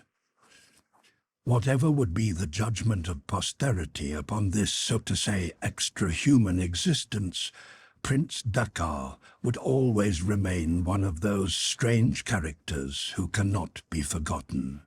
"What a man!" said Pencroff. "Is it credible that he has lived so at the bottom of the ocean, and to think that he has not found rest even there?" "The Nautilus," observed Ayrton, "would perhaps have served us to leave Lincoln Island and gain some inhabited country." "1,000 devils!" cried Pencroff. "You couldn't get me to steer such a craft. To sail over the seas is all very well, but under the seas, no, sir." "I think, Pencroff," said the reporter, "that it would be easy to manage a submarine apparatus like the Nautilus, and that we would soon get accustomed to it. No storms, no boarding to fear. At some little distance under the waves, the waters are as calm as those of a lake." "That's likely enough," answered the sailor, "but give me a stiff breeze and a well-rigged ship. A ship is made to go on the water and not under it." "My friends," said the engineer, "it is useless, at least as far as the Nautilus is concerned, to discuss this question of submarine vessels. The Nautilus is not ours, and we have no right to dispose of it. It could not, moreover, serve us under any circumstances. Aside from the fact that it cannot get out of this cavern, Captain Nemo wishes it to be engulfed with him after his death. His wish is law, and we will obey it." Smith and his companions, after talking for a while longer, descended into the interior of the Nautilus. There they ate some food and returned to the salon. Captain Nemo had recovered from his prostration, and his eyes had regained their brilliancy. They saw a smile upon his lips. The colonists approached him. "Sirs," said the captain, "you are brave men and good and honest. You have given yourselves up to the common cause. I have often watched you. I have loved you. I do love you. Give me your hand, Mr. Smith." Smith gave his hand to the captain, who pressed it affectionately. "That is well," he murmured. Then he added, "But I have said enough about myself. I wish to speak of yourselves and of Lincoln Island, on which you have found refuge. You want to leave it?" "To come back again," said Pencroff eagerly. "To return? Oh, yes, Pencroff," answered the captain, smiling. "I know how much you love this island. It has been improved by your care, and it is indeed yours." "Our project, Captain," added Smith, "would be to make it over to the United States, and to establish a station which would be well situated here in this part of the Pacific." "You think of your country," replied the captain. "You work for her prosperity, for her glory. You are right. The fatherland. It is there we wish to return. It is there we wish to die. And I die far from everything that I have loved." "Have you no last wish to have executed?" asked the engineer earnestly. "No souvenir to send to those friends you left in the mountains of India?" "No, Mr. Smith, I have no friends. I am the last of my race, and I die long after those whom I have known. But to return to yourselves, solitude, isolation are sorrowful things beyond human endurance. I die from having believed that man could live alone. You wish to leave Lincoln Island and to return to your country.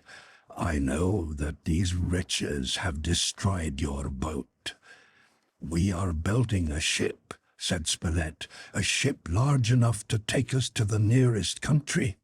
But if sooner or later we leave the island, we will come back again. Too many associations attach us to the place for us ever to forget it. "Here we met Captain Nemo," said Smith. "Here only will we find the perfect remembrance of you," added Harbert. "It is here that I will rest in an eternal sleep, if," answered the captain. He hesitated, and instead of finishing his sentence, said, "Mr. Smith, I wish to speak with you alone." The companions of the engineer retired, and Smith remained for some time alone with Captain Nemo. He soon called back his friends, but said nothing to them of the secrets which the dying prince had confided to him. Spilett observed the captain with extreme attention. He was evidently living by the strength of his will, which could not long hold out against his physical weakness. The day ended without any change manifesting itself. The colonists did not leave the Nautilus. Night came, although unseen in this crypt. Captain Nemo did not suffer pain, but sunk slowly. His noble face, pale by the approach of death, was perfectly calm. Now and then he spoke incoherently of events in his strange existence. All saw that life was retreating. His feet and hands were already cold. Once or twice he spoke a word to the colonists who were about him, and he looked upon them with that smile which remained when he was no more. At last, just after midnight, Captain Nemo made a supreme effort and crossed his arms upon his breast, as if he wished to die in that attitude. Towards 1 o'clock, all the life that was left was concentrated in his expression. One last spark burned in that eye which had formerly flashed fire. Then, murmuring these words, "God and Fatherland," he expired quietly. Smith, stooping down, closed the eyes of him who had been Prince Dakkar, who was no more even Captain Nemo. Harbert and Pencroff wept. Ayrton wiped away a furtive tear. Ned was on his knees near the reporter, who was immobile as a statue. Smith, raising his hand above the head of the dead man, "May God receive his soul," he said, and then turning towards his friends, he added, "Let us pray for him whom we have lost." Some hours later, the colonists, in fulfillment of their promise, carried out the last wishes of the dead. They left the Nautilus, taking with them the sole souvenir of their benefactor, the coffer containing 100 fortunes. The marvelous salon, still flooded with light, was carefully closed. The cover to the hatchway was bolted down in such a manner that not a drop of water could penetrate to the inner chambers of the Nautilus. Then the colonists entered the boat, which was moored beside the submarine ship. The boat was taken to the stern. There, at the waterline, they opened the 2 large cocks which communicated with the reservoirs designed to immerse the apparatus. The cocks were opened, the reservoirs filled, and the Nautilus, sinking slowly, disappeared beneath the sea. But the colonists were able still to follow her course through the lower depths. Her strong light lit up the transparent waters as the crypt became darkened. Then, at length, The vast diffusion of electric effulgence was effaced, and the Nautilus, the tomb of Captain Nemo, rested upon the bottom of the sea. Chapter 60. The Reflections of the Colonists. Renewal of Work. The 1st of January, 1869. A smoke from the volcano. Symptoms of an eruption. Ayrton and Smith at the corral. Exploration of the crypt Dakar. What Captain Nemo had said to the engineer. In the early morning, the colonists reached the entrance of the cavern, which they called Crypt Dakar, in remembrance of Captain Nemo. The tide was low, and they easily passed under the archway, whose piers were washed by the waves. The iron boat could remain in this place without danger from the sea, but as additional precaution, they drew it up on a little beach on one side of the crypt. The storm had ceased during the night. The last mutterings of the thunder were dying away in the west. It was not raining, although the sky was still clouded. In short, this month of October, the beginning of the southern spring, did not come in good fashion, and the wind had a tendency to shift from one point of the compass to another, so that it was impossible to say what the weather would be. Smith and his companions, on leaving Crypt Dakar, went towards the corral. On the way, Neb and Harbert took care to take up the wire which had been stretched by Captain Nemo, as it might be useful in the future. While walking, the colonists spoke but little. The incidents of this night had made a vivid impression upon them. This unknown, whose influence had protected them so well, this man whom they imagined a genie, Captain Nemo, was no more. His Nautilus and himself were buried in the depths of the abyss. It seemed to each one of them that they were more isolated than before. They were, so to speak, accustomed to count upon this powerful intervention which today was wanting, and Spilett and even Smith did not escape this feeling. So, without speaking, they followed the road to the corral. By 9 o'clock, the colonists were in Granite House again. It had been agreed that the construction of the ship should be pushed forward as rapidly as possible, and Smith gave the work more of his time and care than ever before. They did not know what the future might bring forth, and it would be a guarantee of safety for them to have a strong vessel able to stand rough weather and large enough to carry them, if need be, a long distance. If, when it was finished, the colonists decided not to leave the island, they could at least make the voyage to Tabor Island and leave a notice there. This was an indispensable precaution, in case the Scotch yacht returned to these seas, and it must on no account be neglected. The work was undertaken at once. All worked at it without ceasing, except to prosecute other necessary work. It was important to have the new ship finished in 5 months, if they wished to make the voyage to Tabor Island before the equinoctial storms would render it impracticable. All the sails of the Speedy had been saved, so that they need not trouble themselves about making rigging. The year ended in the midst of this work. At the end of 2 months and a half, the ribs had been put in place, and the planking began, so that they were able to see that Smith's plans were excellent. Pencroff worked with ardor, and always grumbled when any of the others left off work to go hunting. It was nevertheless necessary to lay in a stock of provisions for the approaching winter, but that made no difference. The honest sailor was unhappy unless everyone was at work in the shipyard.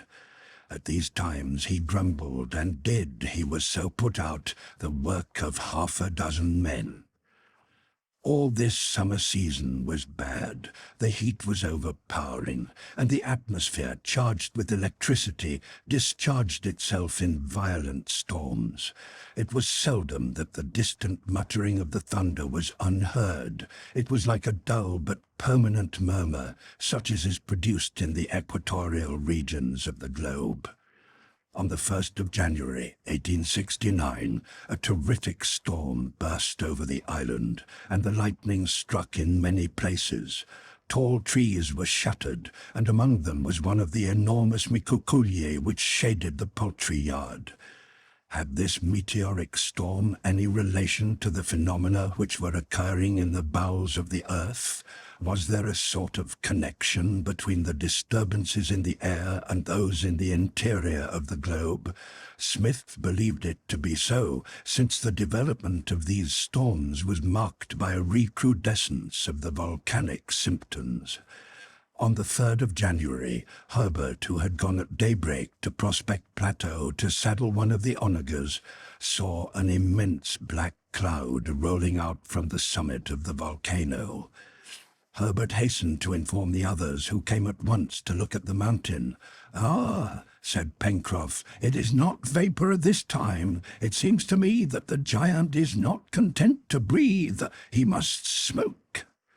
The image employed by the sailor expressed with exactness the change which had taken place at the mouth of the volcano.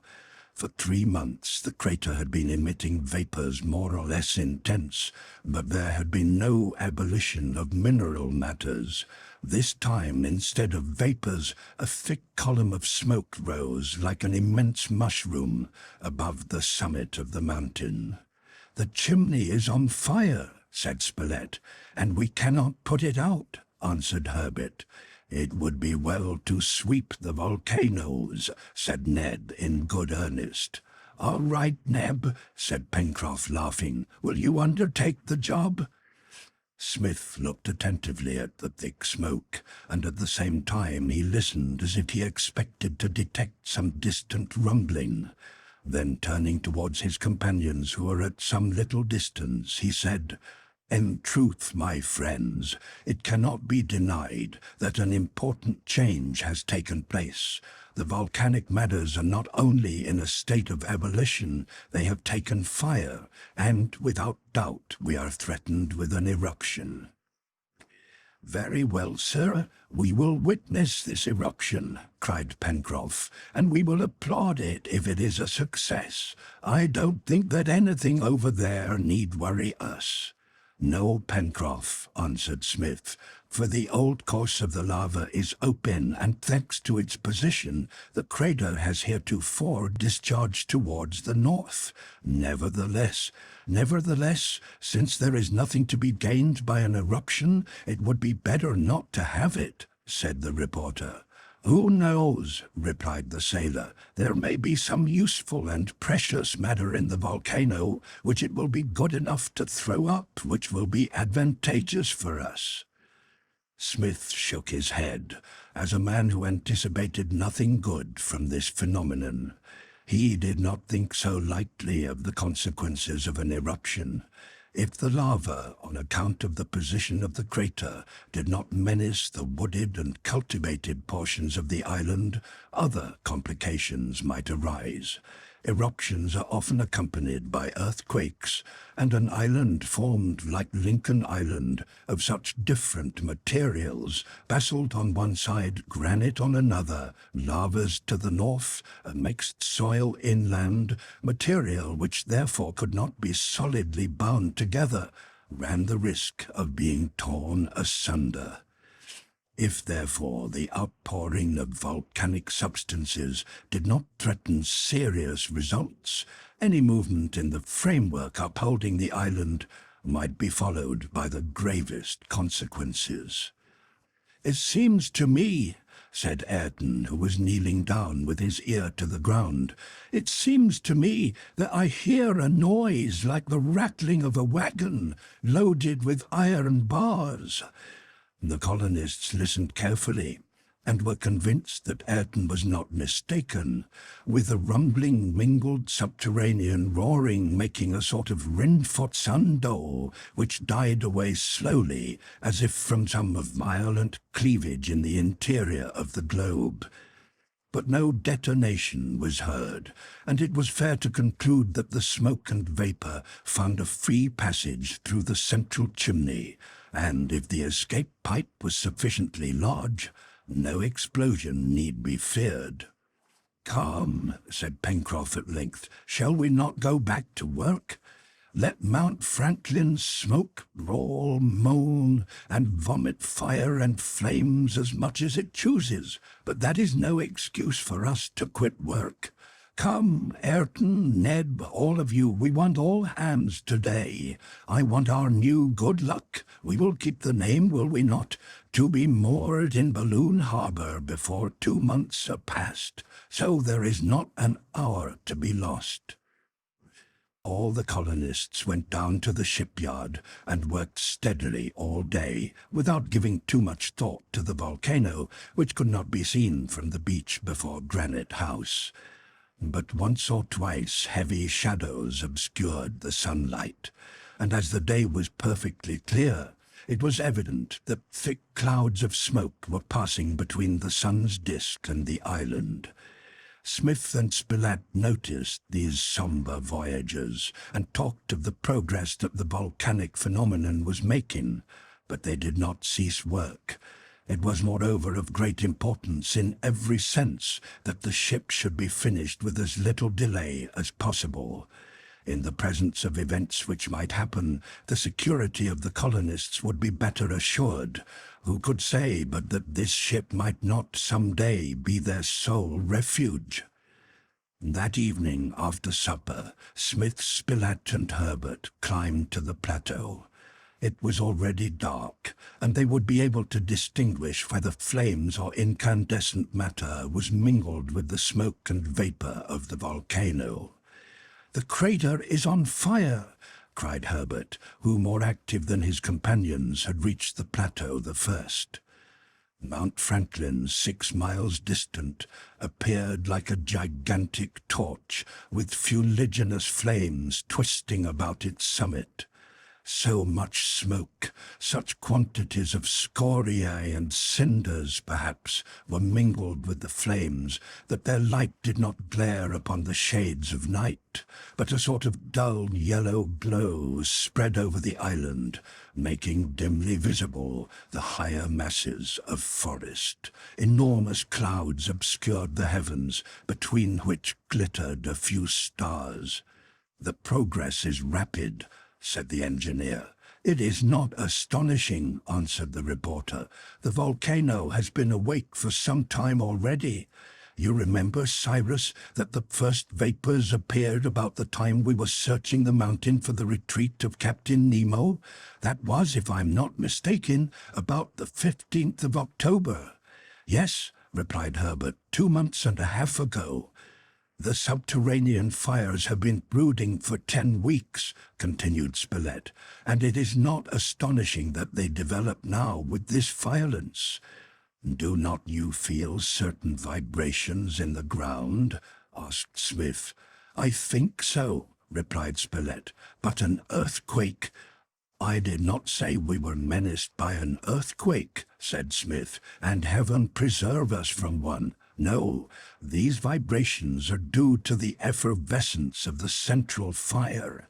The crust of the earth is nothing more than the covering of a boiler, and you know how the covering of a boiler under pressure vibrates like a sonorous plate. That is what is happening at this moment. What magnificent flames!" cried Harbert, as a sheaf of fire shot up unobscured by the vapours from the crater. From its midst, luminous fragments and bright scintillations were thrown in every direction. Some of them pierced the dome of smoke, leaving behind them a perfect cloud of incandescent dust. This outpouring was accompanied by rapid detonations, like the discharge of a battery of mitrailleuse. Smith the reporter and the lad, after having passed an hour on Prospect Plateau, returned to Granite House. The engineer was pensive and so much preoccupied that Spilett asked him if he anticipated any near danger. "Yes and no," responded Smith. "But the worst that could happen," said the reporter, "would be an earthquake which would overthrow the island. And I don't think that is to be feared, since the vapors and lava have a free passage of escape." "I do not fear an earthquake," answered Smith, "of the ordinary kind, such as are brought about by the expansion of subterranean vapors, but other causes may bring about great disaster. For example, I do not know exactly. I must visit the mountain. In a few days I shall have made up my mind." Spilett asked no further questions, and soon, notwithstanding the increased violence of the volcano, the inhabitants of Granite House slept soundly. 3 days passed, the 4th, 5th, and 6th of January, during which they worked on the ship, and without explaining himself further, the engineer hastened the work as much as possible. Mount Franklin was covered with a sinister cloud, and with the flames vomited forth incandescent rocks, some of which fell back into the crater. This made Pencroff, who wished to look upon the phenomenon from an amusing side, say, "Look, the giant plays at cup and ball. He is a juggler." And indeed, the matters vomited forth fell back into the abyss, and it seemed as if the lavas, swollen by the interior pressure, had not yet risen to the mouth of the crater. At least, the fracture on the northeast, which was partly visible, did not pour forth any torrent on the western side of the mountain. Meanwhile, however pressing the shipbuilding, other cares required the attention of the colonists in different parts of the island. First of all, they must go to the corral, where the mouflons and goats were enclosed, and renew the provisions for these animals. It was therefore agreed that Ayrton should go there the next day, and as it was customary for but one to do this work, the others were surprised to hear the engineer say to Ayrton, "As you are going to the corral tomorrow, I will go with you." "Oh, Mr. Smith," cried the sailor, "our time is very limited, and if you go off in this way, we lose just that much help." "We will return the next day," answered Smith, "but I must go to the corral. I wish to see about this eruption." "Eruption, eruption?" answered Pencroff with a dissatisfied air. "What is there important about this eruption? Don't bother me." Notwithstanding the sailor's protest, the exploration was decided upon for the next day. Harbert wanted to go with Smith, but he did not wish to annoy Pencroff by absenting himself. So early the next morning, Smith and Ayrton started off with the wagon and onagers. Over the forest hung huge clouds constantly supplied from Mount Franklin with fuliginous matter. They were evidently composed of heterogeneous substances. It was not altogether the smoke from the volcano that made them so heavy and opaque. Scoriae in a state of powder, pulverized pozzolana, and grey cinder as fine as the finest fecula were held in suspension in their thick folds. These cinders remain in air sometimes for months at a time. After the eruption of 1783 in Iceland, for more than a year the atmosphere was so charged with volcanic powder that the sun's rays were scarcely visible. Usually, however, these pulverized matters fall to the earth at once, and it was so in this instance. Smith and Ayrton had hardly reached the corral when a sort of black cloud like fine gunpowder fell and instantly modified the whole aspect of the ground. Trees, fields, everything was covered with a coating several fingers deep, but most fortunately the wind was from the northeast, and the greater part of the cloud was carried off to sea. "That is very curious," said Ayrton. "It is very serious," answered Smith. "This pozzolana, this pulverized pumice stone, all this mineral dust, in short, shows how deep-seated is the commotion in the volcano. But there is nothing to be done. Nothing but to observe the progress of the phenomenon. Employ yourself, Ayrton, at the corral, and meanwhile I will go up to the sources of Red Creek and examine the state of the mountain on its western side. Then, sir, then we will make a visit to Crypt Dakar. I wish to see— Well, I will come back for you in a couple of hours." Ayrton went into the corral, and while waiting for the return of the engineer, occupied himself with the mouflons and goats, which showed a certain uneasiness before these first symptoms of an eruption. Meantime, Smith had ventured to climb the eastern spurs of the mountain, and he arrived at the place where his companions had discovered the sulphur spring on their first exploration. How everything was changed! Instead of a single column of smoke, he counted 13 escaping from the ground as if thrust upward by a piston. It was evident that the crust of earth was subjected in this place to a frightful pressure. The atmosphere was saturated with gases and aqueous vapors. Smith felt the volcanic tufa, the pulverulent cinders hardened by time, trembling beneath him, but he did not yet see any traces of fresh lava. It was the same with the western slope of the mountain. Smoke and flames escaped from the crater. A hail of scoriae fell upon the soil, but no lava flowed from the gullet of the crater, which was another proof that the volcanic matter had not attained the upper orifice of the central chimney. "And I would be better satisfied if they had," said Smith to himself. "At least I would be certain that the lavas had taken their accustomed route. Who knows if they may not burst forth for some new mouth? But that is not the danger. Captain Nemo has well foreseen it. No, the danger is not there."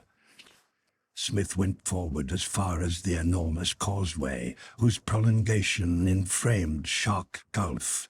Here he was able to examine the ancient lava marks. There could be no doubt that the last eruption had been at a far distant epoch. Then he returned, listening to the subterranean rumblings which sounded like continuous thunder, and by 9 o'clock he was at the corral. Ayrton was waiting for him. "The animals are attended to, sir," said he. "All right, Ayrton. They seem to be restless, Mr. Smith." "Yes, it is their instinct which does not mislead them. When you are ready, take a lantern and tinder, Ayrton, and let us go." Ayrton did as he was told. The onagers had been unharnessed and placed in the corral, and Smith, leading, took the route to the coast. They walked over a soil covered with the pulverulent matter which had fallen from the clouds. No animal appeared. Even the birds had flown away. Sometimes a breeze passed laden with cinders, and the two colonists caught in the cloud were unable to see. They had to place handkerchiefs over their eyes and nostrils, or they would have been blinded and suffocated. Under these circumstances, they could not march rapidly. The air was heavy, as if all the oxygen had been burned out of it, making it unfit to breathe. Every now and then they had to stop, and it was after 10 o'clock when the engineer and his companion reached the summit of the enormous heap of basaltic and porphyritic rocks which formed the northwest coast of the island. They began to go down this abrupt descent, following the detestable road which during that stormy night had led them to Crypt Dakar. By daylight this descent was less perilous, and moreover the covering of cinders gave a firmer foothold to the slippery rocks. The projection was soon attained, and as the tide was low, Smith and Ayrton found the opening to the crypt without any difficulty. "Is the boat there?" asked the engineer. "Yes, sir. answered Ayrton, drawing the boat towards him. "Let us get in then, Ayrton," said the engineer. The two embarked in the boat. Ayrton lit the lantern, and placing it in the bow of the boat, took the oars, and Smith, taking the tiller, steered into the darkness. The Nautilus was no longer here to illuminate this somber cavern. Perhaps the electric irradiation still shone under the waters, but no light came from the abyss where Captain Nemo reposed. The light of the lantern was barely sufficient to permit the engineer to advance, following the right-hand wall of the crypt. A sepulchral silence reigned in this portion of the vault, but soon Smith heard distinctly the mutterings which came from the interior of the earth. "It is the volcano," he said. Soon, with this noise, the chemical combinations betrayed themselves by a strong odor, and sulphurous vapors choked the engineer and his companion. "It is as Captain Nemo feared," murmured Smith, growing pale. "We must go on to the end." 25 minutes after having left the opening, the two reached the terminal wall and stopped. Smith, standing on the seat, moved the lantern about over this wall which separated the crypt from the central chimney of the volcano. How thick was it? Whether 100 feet or but 10 could not be determined, but the subterranean noises were too plainly heard for it to be very thick. The engineer, after having explored the wall along a horizontal line, fixed the lantern to the end of an oar and went over it again at a greater height. There, through scarcely visible cracks, came up pungent smoke which infected the air of the cavern. The wall was striped with these fractures, and some of the larger ones came to within a few feet of the water. At first Smith rested thoughtful.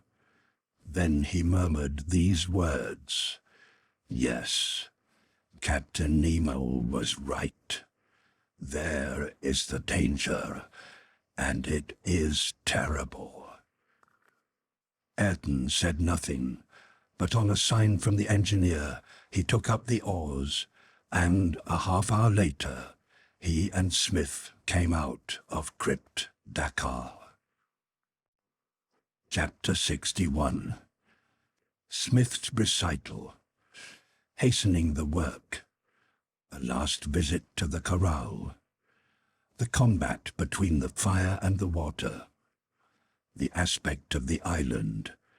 They Decide to Launch the Ship. The Night of the 8th of March. The next morning, the 8th of January, after a day and night passed at the corral, Smith and Ayrton returned to Granite House. Then the engineer assembled his companions and told them that Lincoln Island was in fearful danger, a danger which no human power could prevent.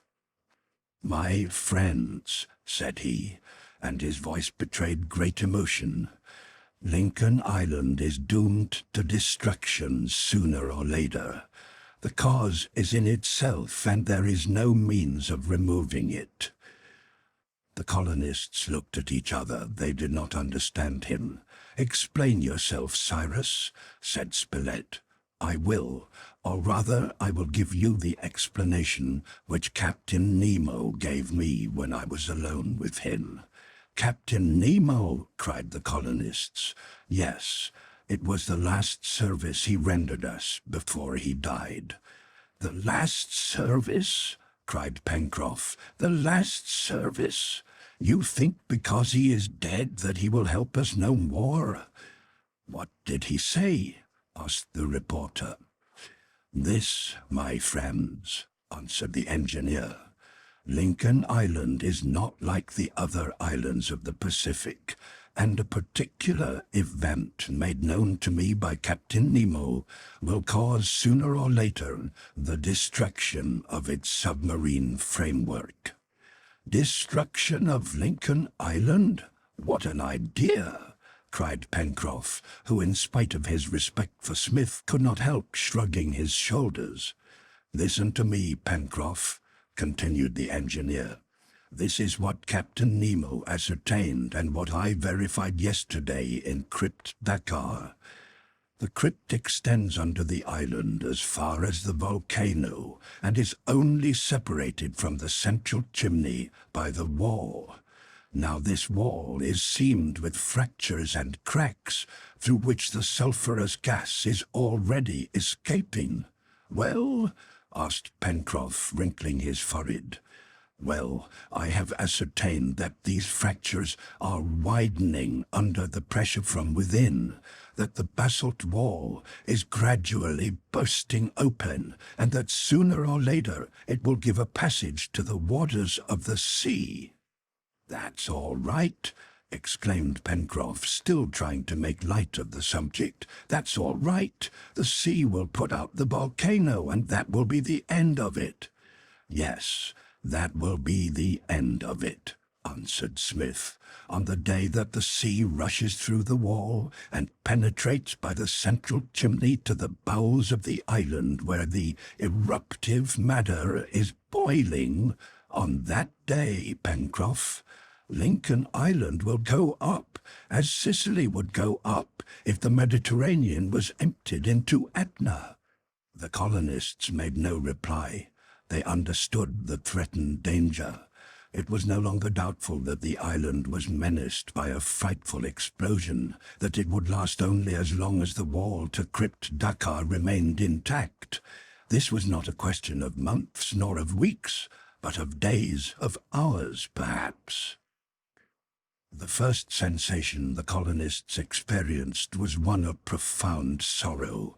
They did not think of the peril which menaced them directly, but of the destruction of that land which had given them asylum, of that island which they had cultivated, which they loved, which they wished to render so prosperous some day, all their labor uselessly employed, all their work lost.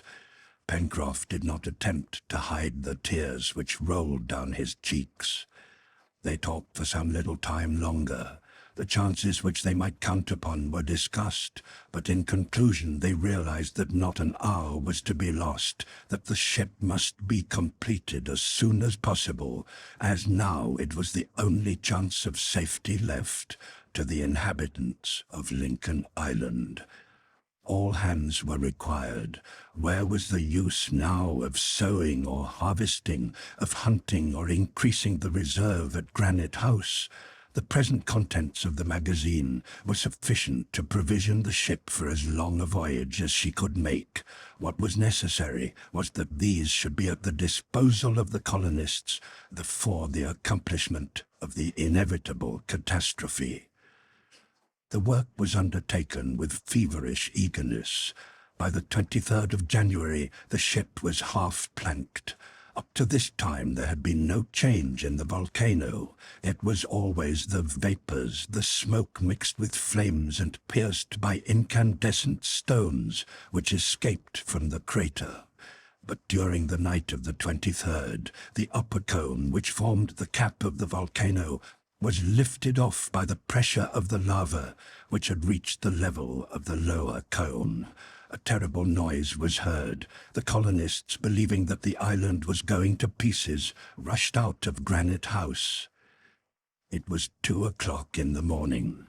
The heavens were on fire. The upper cone, a mass 1,000 feet high and weighing thousands of millions of pounds, had been thrown upon the island, making the earth tremble. Happily, this cone leaned to the north, and it fell upon the plain of sand and tufa which lay between the volcano and the sea. The crater, by this means greatly widened, threw towards the sky a light so intense that by the simple effect of reverberation the atmosphere seemed to be incandescent. At the same time, a torrent of lava swelled up over this new summit, falling in long streams like water escaping from an overflowing vase, and 1,000 fiery serpents writhed upon the talus of the volcano. "The corral! The corral!" cried Ayrton. It was indeed towards the corral that the larvae took their way, following the slope of the new crater and consequently the fertile parts of the island.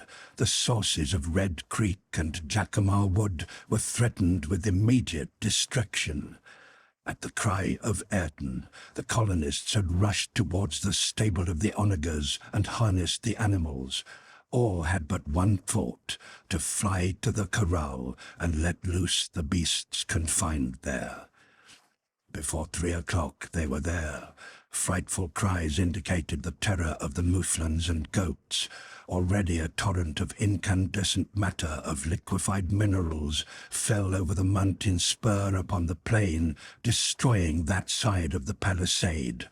The gate was hastily opened by Ayrton, and the animals, wild with terror, escaped in every direction. An hour later, the boiling lava filled the corral, volatilizing the water of the little brook which traversed it, firing the house which burned like a bit of stubble, devouring to the last stake the surrounding palisade. Nothing was left of the corral.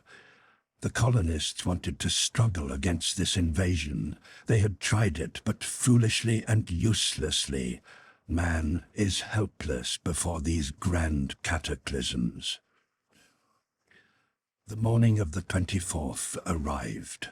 Smith and his companions, before returning to Granite House, wished to observe the definite direction which this inundation of lava would take.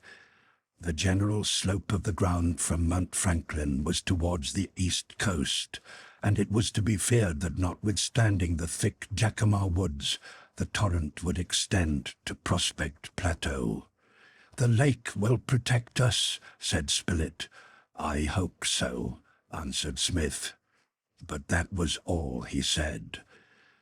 The colonists would have liked to have advanced as far as the place on which the upper cone of Mount Franklin abutted, but their passage was barred by the lavas, which followed on the one hand the valley of Red Creek, and on the other the course of Fall River, vaporizing these two streams in their passage.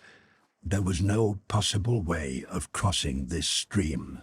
It was necessary, on the contrary, to fly before it. The flattened volcano was no longer recognizable. A sort of smooth slab terminated it, replacing the old crater. Two outlets, broken in the south and east sides, poured forth unceasing streams of lava, which formed two distinct currents. Above the new crater, a cloud of smoke and cinders mixed with the vapors of the sky and hung over the island. Peals of thunder mingled with the rumbling of the mountain.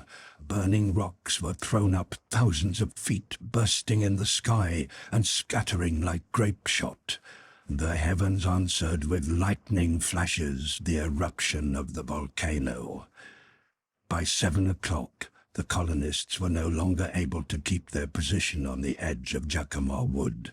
Not only did the projectiles begin to fall about them, but the lavas overflowing the bed of Red Creek threatened to cut off the road from the corral.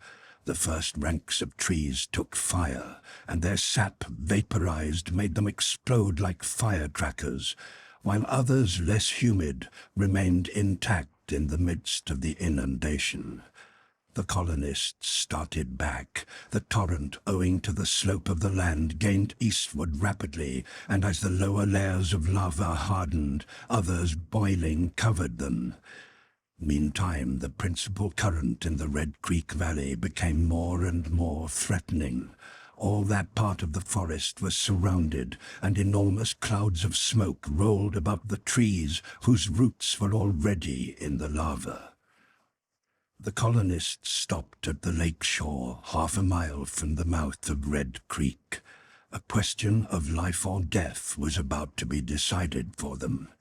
Smith, accustomed to think and reason in the presence of danger, and aware that he was speaking to men who could face the truth whatever it might be, said to them, "Either the lake will arrest this current, and a part of the island will be preserved from complete devastation, or the current will invade the forests of the far west, and not a tree, not a plant will be left upon the face of the ground.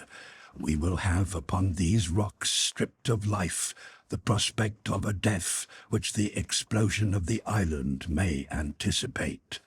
"Then," cried Pencroff, crossing his arms and stamping his foot on the ground, "it is useless to work on the ship, isn't that so?"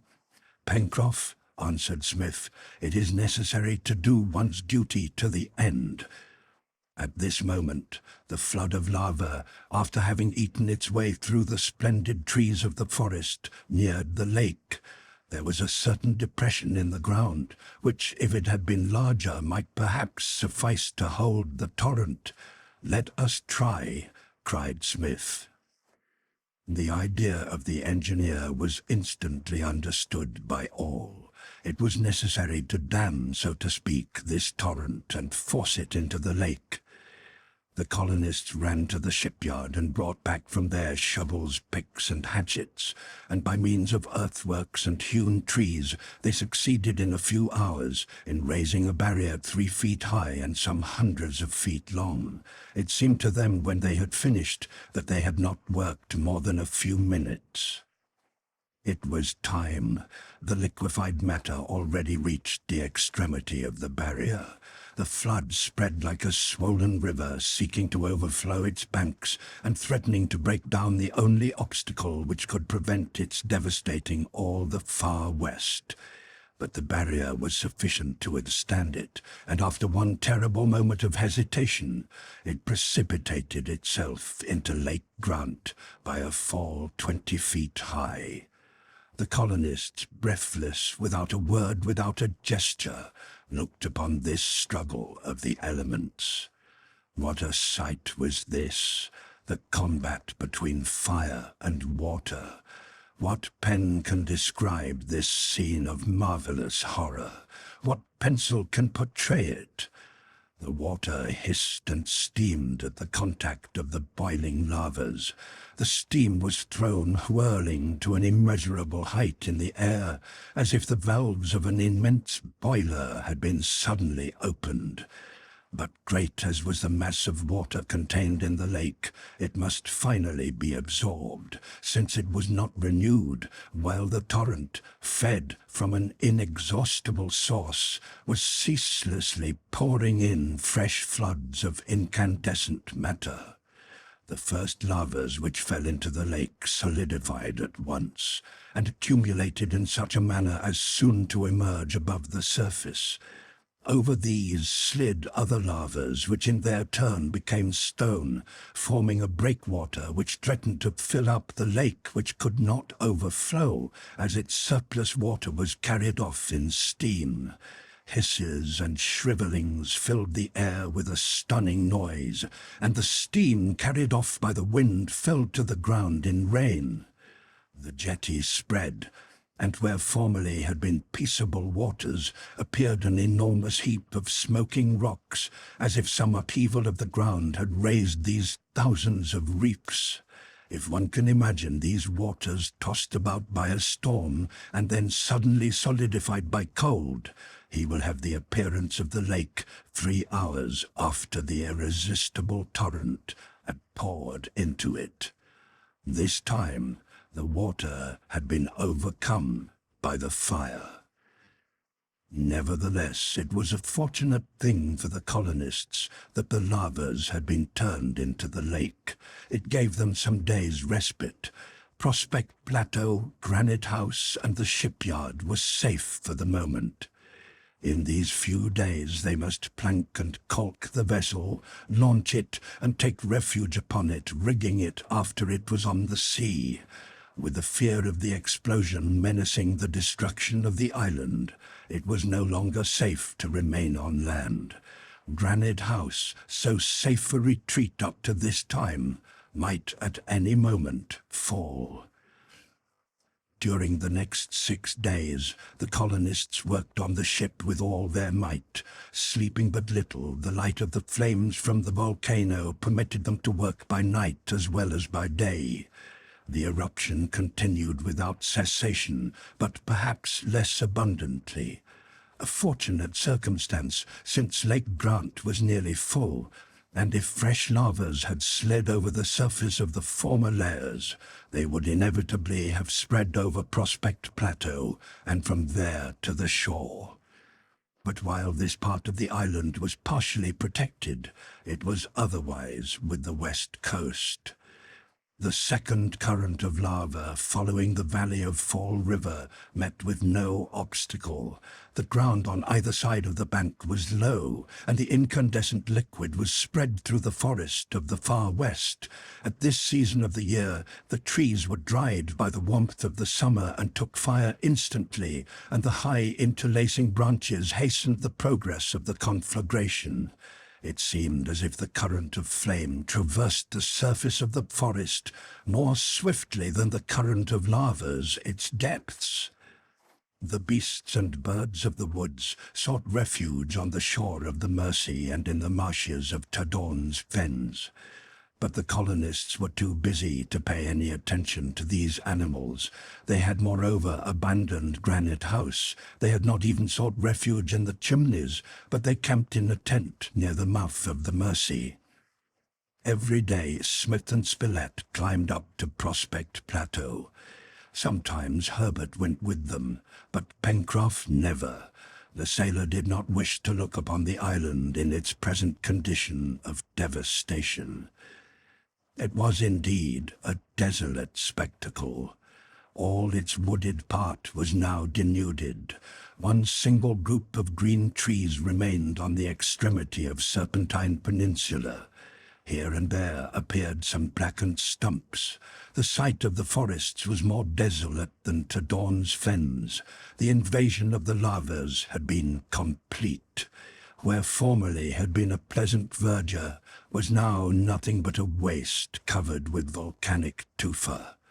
The valleys of Fall River and Red Creek contained no water, and if Lake Grant had been completely filled up, the colonists would have had no means to slake their thirst. But fortunately its southern extremity had been spared, and formed a sort of pool which held all the fresh water remaining on the island. To the northwest, the spurs of the mountain in jagged outline looked like a gigantic claw grasping the ground. What a doleful spectacle! What a frightful aspect! How grievous for the colonists, who, from a domain fertile, wooded, traversed by watercourses, enriched by harvests, found themselves in an instant reduced to a devastated rock, upon which without their stores they would not have had the means of living. "It is heart-breaking," said the reporter. "Yes, Spilett," answered the engineer, "and pray heaven that we are given time to finish the ship, which is now our sole refuge." "Does it not seem to you, Cyrus, that the volcano is subsiding? It still vomits lava, but I think less freely." "It matters little," answered Smith. "The fire is still fierce in the bowels of the mountain, and the sea may rush in there at any moment. We are like people on a ship devoured by a fire which they cannot control, who know that sooner or later the flames will reach the powder magazine. Come, Spilett, come, we have not an hour to lose." For 8 days longer, that is to say until the 8th of February, the lavas continued to flow. But the eruption confined itself to the limits described. Smith feared more than anything else an overflow of the lavas onto the beach, in which case the shipyard would be destroyed. But about this time the colonists felt vibrations in the ground which gave them the greatest uneasiness. The 20th of February arrived. A month longer was necessary to fit the ship for sea. Would the island last that long? It was Smith's intention to launch her as soon as her hull should be sufficiently caulked. The deck lining, arranging the interior, and the rigging could be done afterwards, but the important thing was to secure a refuge off the island. Perhaps it would be better to take the vessel round to Balloon Harbour, the point farthest from the eruptive centre, as at the mouth of the Mersey, between the islet and the granite wall, she ran the risk of being crushed in case of a breaking up of the island. Therefore all the efforts of the workmen were directed to completing the hull. On the 3rd of March, they were able to calculate that the ship could be launched in 12 days. Hope returned to the hearts of these colonists, who had been so sorely tried during this 4th year of their sojourn on Lincoln Island. Even Pencroff was roused from the taciturnity into which he had been plunged by the ruin and devastation of his domain. He thought of nothing else but the ship, on which he concentrated all his hopes. "We will finish her," he said to the engineer. "We will finish her, Mr. Smith, and it is high time, for you see how advanced the season is, and it will soon be the equinox. Well, if it is necessary, we will winter at Tabor Island. But Tabor Island after Lincoln Island? Alas, how unlucky I am to think that I should live to see such a thing as this." "Let us make haste," was the invariable answer of the engineer, and everyone worked unceasingly. "Master," asked Neb some days later, "if Captain Nemo had been alive, do you think this would have happened?" "Yes, Neb," answered the engineer. "I don't think so," whispered Pencroff to the negro. "Nor I," replied Neb. During the first week in March, Mount Franklin became again threatening. Thousands of threads of glass made by the fluid lavas fell like rain to the ground. The crater gave forth fresh torrents of lava that flowed down every side of the volcano. These torrents flowed over the surface of hardened lava and destroyed the last vestiges of the trees which had survived the first eruption. The current, this time following the southwest shore of Lake Grant, flowed along Glycerine Creek and invaded Prospect Plateau. This last calamity was a terrible blow to the colonists. Of the mill, the poultry yard, the stables, nothing remained. The frightened inhabitants of these places fled in every direction. Top and Jup gave signs of the utmost terror, and their instinct warned them of an impending disaster. A large number of animals had perished in the first eruption, and those which survived had found their only refuge in Tadorn's fens and on Prospect Plateau. But this last retreat was now closed from them, and the torrent of lava, having reached the edge of the granite wall, began to fall over onto the shore in cataracts of fire. The sublime horror of this spectacle passes all description. At night it looked like a Niagara of molten matter, with its incandescent spray rising on high and its boiling masses below. The colonists were driven to their last refuge, and although the upper seams were uncaulked, they resolved to launch their ship into the sea. Pencroff and Ayrton made the preparations for this event, which was to take place on the morning of the next day, the 9th of March. But during that night, an enormous column of steam escaped from the crater, rising in the midst of terrific detonations to a height of more than 3,000 feet. The wall of Crypt Dakar had given way under the pressure of the gas, and the sea, pouring through the central chimney into the burning gulf, was turned into steam. The crater was not a sufficient vent for this vapor. An explosion which could have been heard 100 miles away shook the very heavens. Fragments of the mountain fell into the Pacific, and in a few minutes the ocean covered the place where Lincoln Island had been. Chapter 62. An isolated rock in the Pacific, the last refuge of the colonists. the prospect of death, unexpected succor, how and why it came, the last good action, an island on terra firma, the tomb of Captain Nemo. An isolated rock, 30 feet long, 15 feet wide, rising 10 feet above the surface of the water. This was the sole solid point which had not vanished beneath the waves of the Pacific. It was all that remained of Granite House. The wall had been thrown over, then broken to pieces, and some of the rocks of the great hall had been so heaped together as to form this culminating point. All else had disappeared in the surrounding abyss. The lower cone of Mount Franklin torn to pieces by the explosion. The lava jaws of Shark Gulf, Prospect Plateau, Safety Islet, the granite of Balloon Harbor, the basalt of Crypt Dakar, Serpentine Peninsula, had been precipitated into the eruptive center. All that remained of Lincoln Island was this rock, the refuge of the 6 colonists and their dog, Top. All the animals had perished in the catastrophe.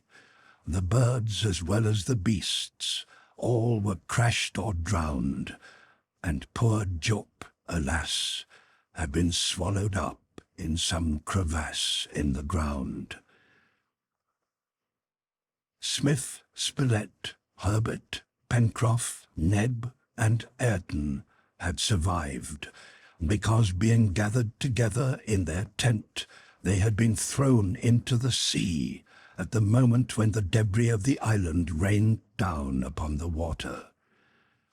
When they came again to the surface, they saw nothing but this rock half a cable length away, to which they swam.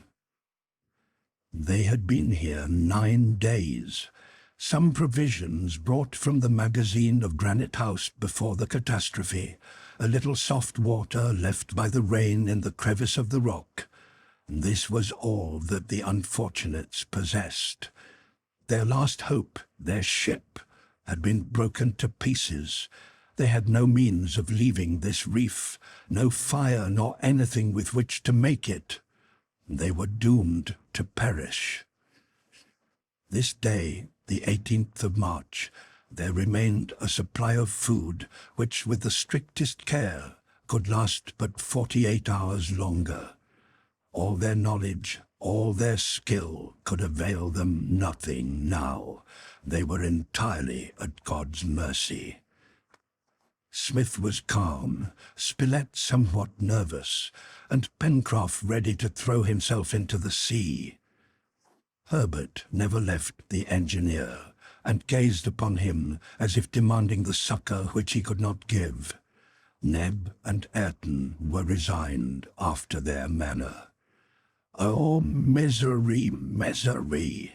repeated Pencroff. "If we had but a walnut shell to take us to Tabor Island, but nothing, not a thing."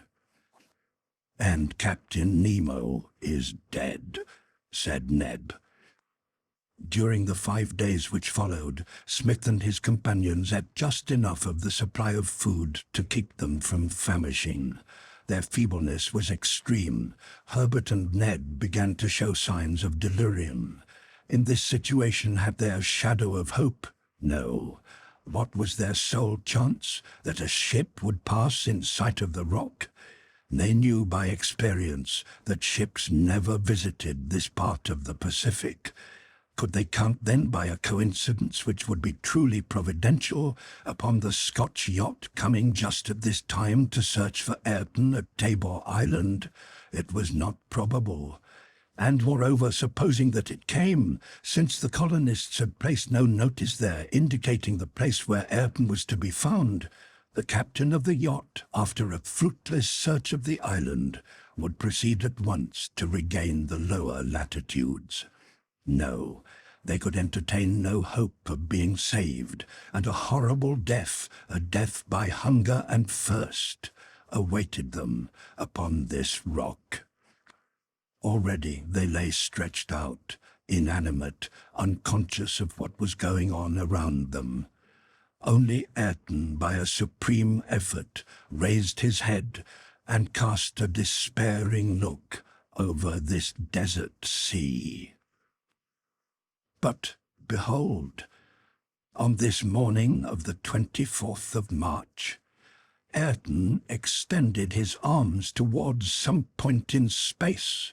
He rose up, first to his knees, then stood upright. He waved his hand. A ship was in sight of the island. This ship did not sail these seas at haphazard. The reef was the point towards which she directed her course, crowding on all steam, and the unfortunates would have seen her many hours before, had they had the strength to scan the horizon. "The Duncan," murmured Ayrton, and then he fell senseless upon the rock. When Smith and his companions regained consciousness, thanks to the care lavished upon them, they found themselves in the cabin of a steamer, unaware of the manner in which they had escaped death. A word from Ayrton was sufficient to enlighten them. "It is the Duncan," he murmured. "The Duncan," answered Smith, and then raising his arms to heaven, he exclaimed, "O all-powerful Providence, now hast wished that we should be saved." It was indeed the Duncan, Lord Glenarvan's yacht, at this time commanded by Robert, the son of Captain Grant, who had been sent to Tabor Island to search for Ayrton and bring him home after 12 years of expatriation. The colonists were saved. They were already on the homeward route. "Captain Robert," asked Smith, "what suggested to you the idea, after leaving Tabor Island, where you were unable to find Ayrton, to come in this direction?" "It was to search not only for Ayrton, Mr. Smith, but for you and your companions." "My companions and myself?" "Doubtless on Lincoln Island." "Lincoln Island?" cried the others, greatly astonished. "How did you know of Lincoln Island?" asked Smith. "It is not on the maps." "I knew of it by the notice which you left on Tabor Island," answered Grant. "The notice?" cried Spilett. "Certainly, and here it is," replied the other, handing him a paper indicating the exact position of the Lincoln Island, the actual residence of Ayrton and of 5 American colonists.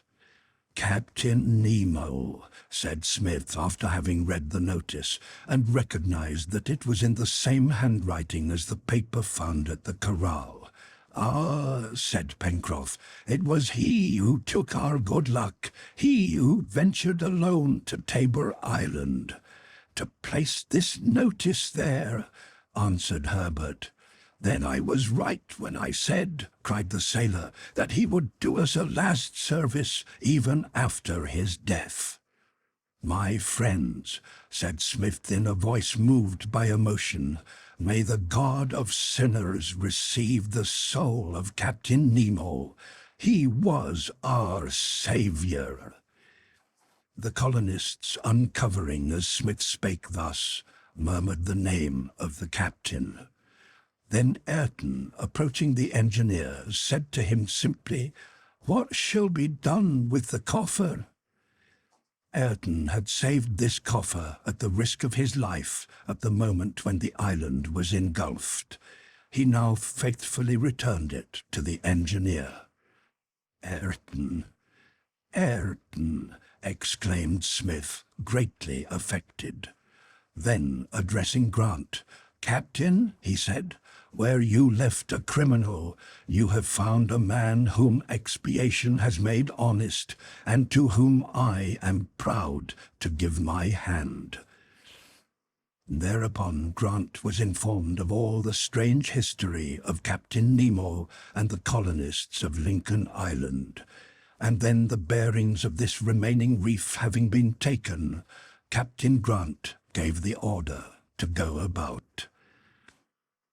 15 days later, the colonists landed in America, which they found at peace after the terrible war which had ended in the triumph of justice and right. Of the wealth contained in the coffer, the greater part was employed in the purchase of a vast tract of land in Iowa. One single pearl, the most beautiful of all, was taken from the treasure and sent to Lady Glenarvan in the name of the castaways who had been rescued by the Duncan. To this domain the colonists invited to labor, that is, to fortune and to happiness, all those whom they had counted on receiving at Lincoln Island. Here they founded a great colony, to which they gave the name of the island which had disappeared in the depths of the Pacific. They found here a river which they called the Mercy, a mountain to which they gave the name of Franklin, a little lake which they called Lake Grant, and forests from which became the forests of the far west. It was like an island on terra firma.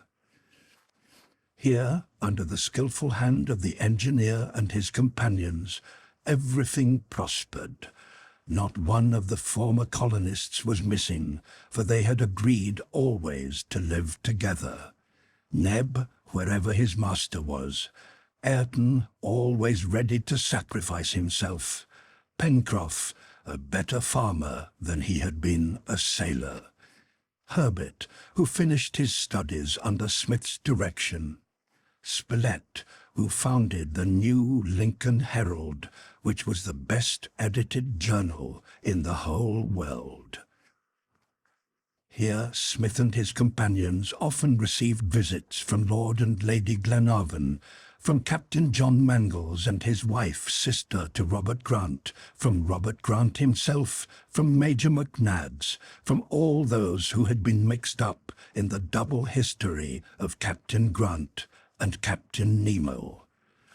Here, finally, all were happy, united in the present as they had been in the past.